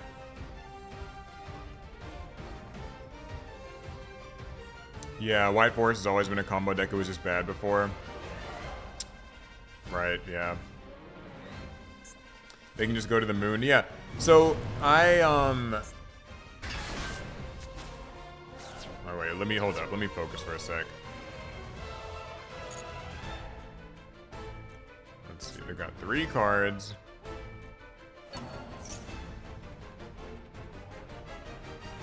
Yeah, okay, that's fine.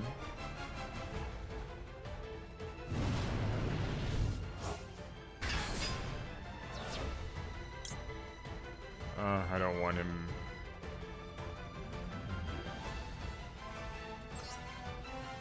Yeah, I can't afford to deal with all that back row. Please don't have too much else. Give up, maybe. Fine, that's totally fine. That bitch is getting negated. Sorry, Diabell Star. Suck my dick. Get out of here.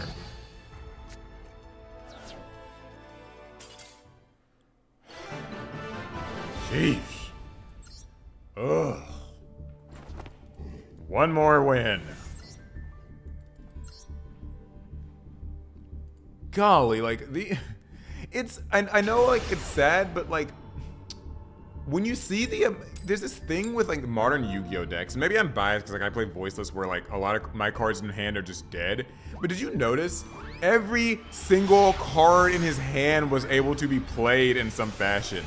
And like I know when you zoom out, it's like, oh well, it's Yu-Gi-Oh. Of course, like you can play every card in your hand. But the fact that like if any given one of those plays had gone off, like think about that, like any given one, Engraver, Tract, like Emergency, whatever, like Diabell Star, Turbulence, if any given thing goes off, it just ends up in like just this flurry of advantage. So like in that game, great, we were prepared for it, we were able to stop everything kind of by the skin of our teeth because they had one interruption left. And like, so I get it, it's like, oh, well, why are you complaining, Paul? Like, you stopped everything you did. But like, if I had stopped anything in the wrong order, or anything, like, or just like one less thing, it was gonna be like, Diabell Star, straight into like an engine. You know what I mean? And it's just like, or it's like Turbulence, straight into an engine, or Fiendsmith, straight into an engine. Like, it's wild how much these decks can do. And I guess, like I said, like, I play Voiceless, where... So I know it's like, it's kind of coloring my opinion on that a little bit. But like, in Voiceless, it's like, every card in my hand is not guaranteed to be playable. Like, even right now, like, these are dead. Like, I can't just play both of them. Like, I can summon one Diviner, which means the other can't be summoned. Like, you know what I mean? Like, it's like, in these sort of little pile decks, Brandon's kind of similar, but like, I'm talking more like, you know, we're talking like Azamina, Millennium, Fiendsmith, Snake Eye. Or whatever little combination, add some Kashtira in there, whatever other little engine of choice, where they just do like every goddamn thing under the sun. Where like every card, when it resolves, it's like everything. It's wild. It's fun, like, I think if you're the person at the helm, like you're getting to just combo for 10 years or whatever, but like, sheesh. Yeah, I'm gonna Nibiru you. I am going to Nibiru your bitch ass right now. You can suck it. Yes, I know. Banish yourself or whatever other... I don't fucking care. Please just make it end.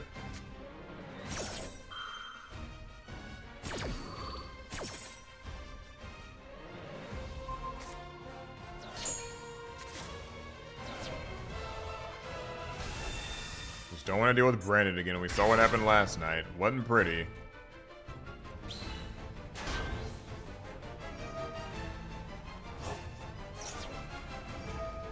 Yeah, destroy all my monsters. Get another thing from your deck. Yeah. In addition to the, like, 2 cards coming back to your hand at the end of the turn. Why did he banish Lubellion? No clue. I have no idea why he banished it. Maybe brighter minds than I can answer that question for you, because I have no clue. I'm so, like, I am not, like, checked out, but I'm just, like, I'm just trying to use my Nibiru and stop the worst from happening. And it's funny because you can already see how Nibiru has been so power crept in Yu-Gi-Oh! Now. Like, I'm using Nibiru for survival at this point, and look what's happening anyway. Like, I Nibiru'd him, and this is what he's getting. Like, it almost makes you think like Nibiru was a band-aid fix for a problem with too many summons, and then they slowly started to design decks where when you Nibiru them, it's still like, yeah, you know, great. I still end with this. Yeah, Nibiru sucks without another hand trap to pair it with. 100%. That is very much the case. Alright. So.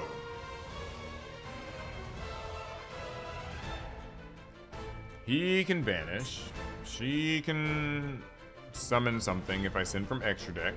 Which is just joyous because since I have Trias in my hand, I'm going to have to send from extra deck. What's he do? I can move this and destroy everything in the column.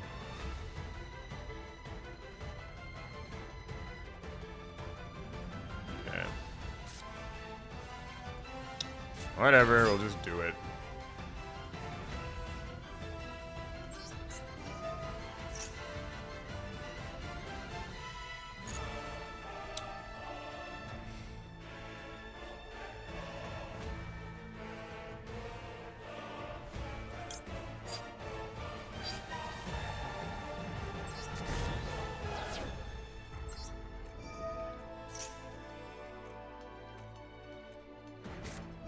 Okay.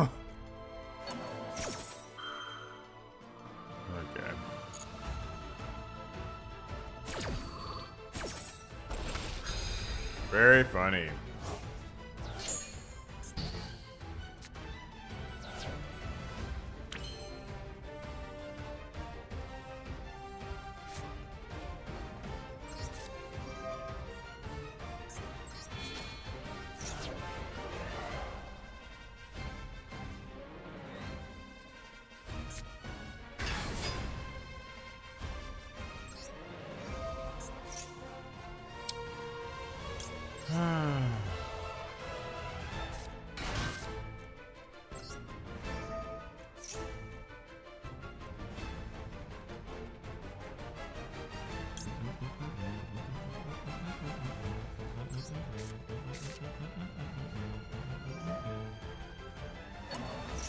Oh, hey, it's Albaz. Can't forget about him.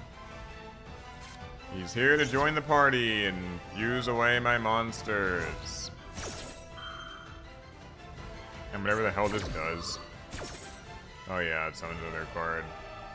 Like, listen, I Nibiru'd him. Why does he get to do this much?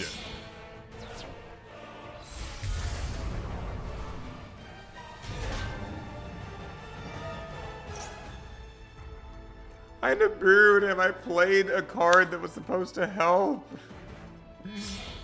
Why is this my punishment in life? I just want to get 20 wins in the Duelist Cup. God.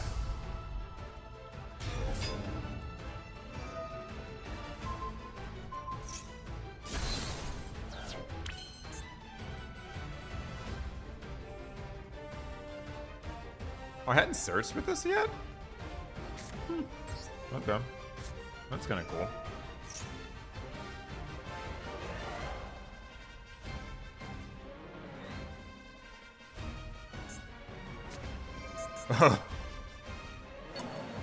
Oh yeah, how could I forget? Branded in red. Here to make that fucking chaos thing or Guardian Chimera and just pop it anyway.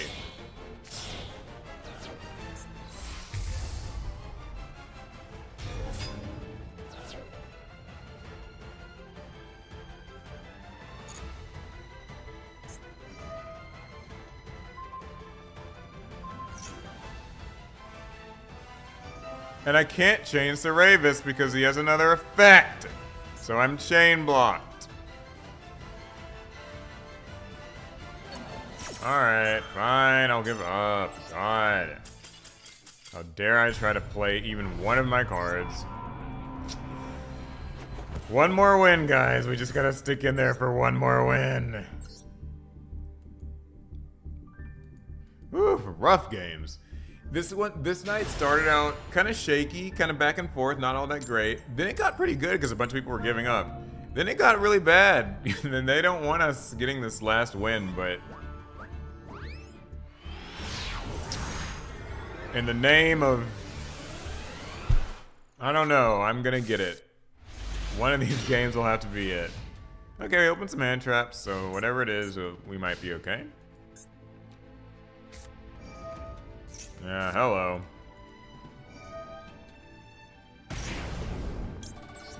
Got called by? Yes, no. Ash? No, good. Great. Thank you, I will take my draw.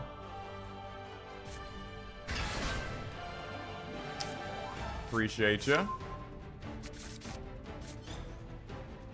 You can end your turn if you want. Thanks! It's not like this is that great for us. I mean, okay, never mind. It got a little better.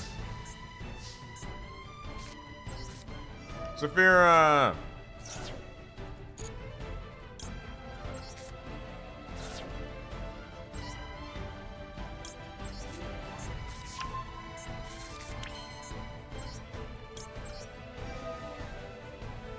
Alright, Ritual Summon.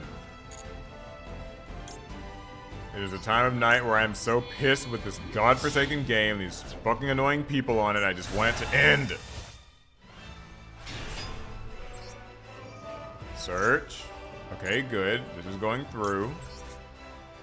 Thank the Lord.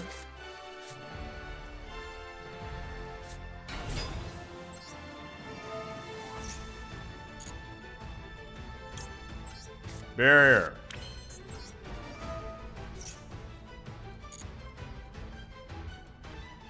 Okay, so normally I would do like Blessing, but now that I think about it, I could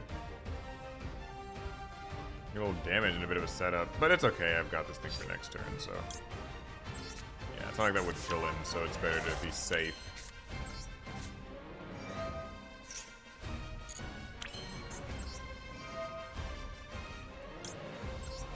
Get you back.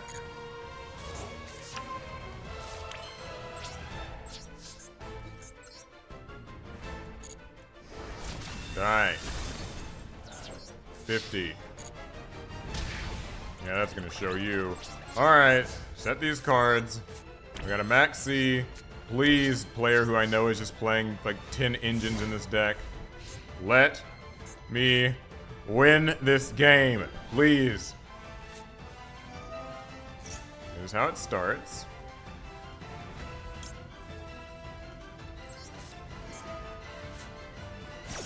Alright, you want Diabell Star? Fine. Yeah, that's right. Fuck off. I don't care if Maxi's broken. You deserve it. You know what you're playing. You know your sins. That's 20 wins. Fuck out of here. God, this dumbass game.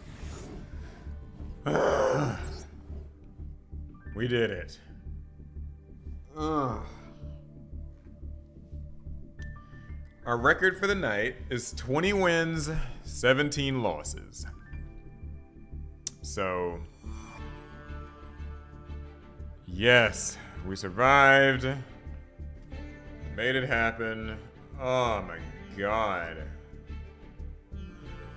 This has been the most just brutal, demoralizing Duelist Cup I think I've ever played in. I've played in a few. Oh god. I feel like this is worse than the... For some reason, this feels worse than the Tenpai one. Maybe that's just like recency bias. I don't know.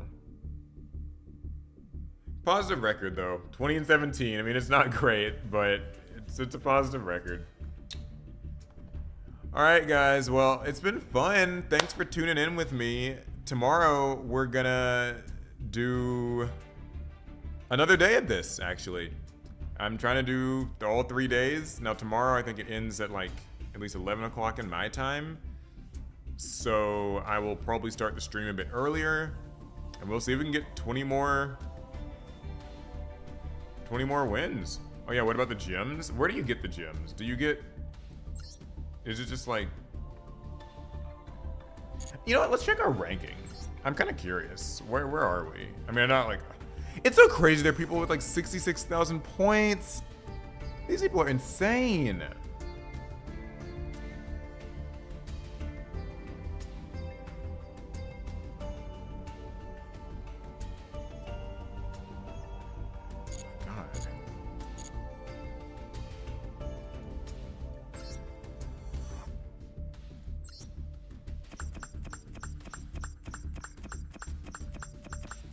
Okay. A lot of gems. Cool. Fun. Well, we did it. It was great. Thank you all for tuning in. I gotta get some sleep. It's been fun. I will try to do this again tomorrow. We'll start a bit earlier if I can. It depends on if I go to locals and play in the tournament or not. But yeah. Fuck this game sometimes, I swear. Anywho. Later.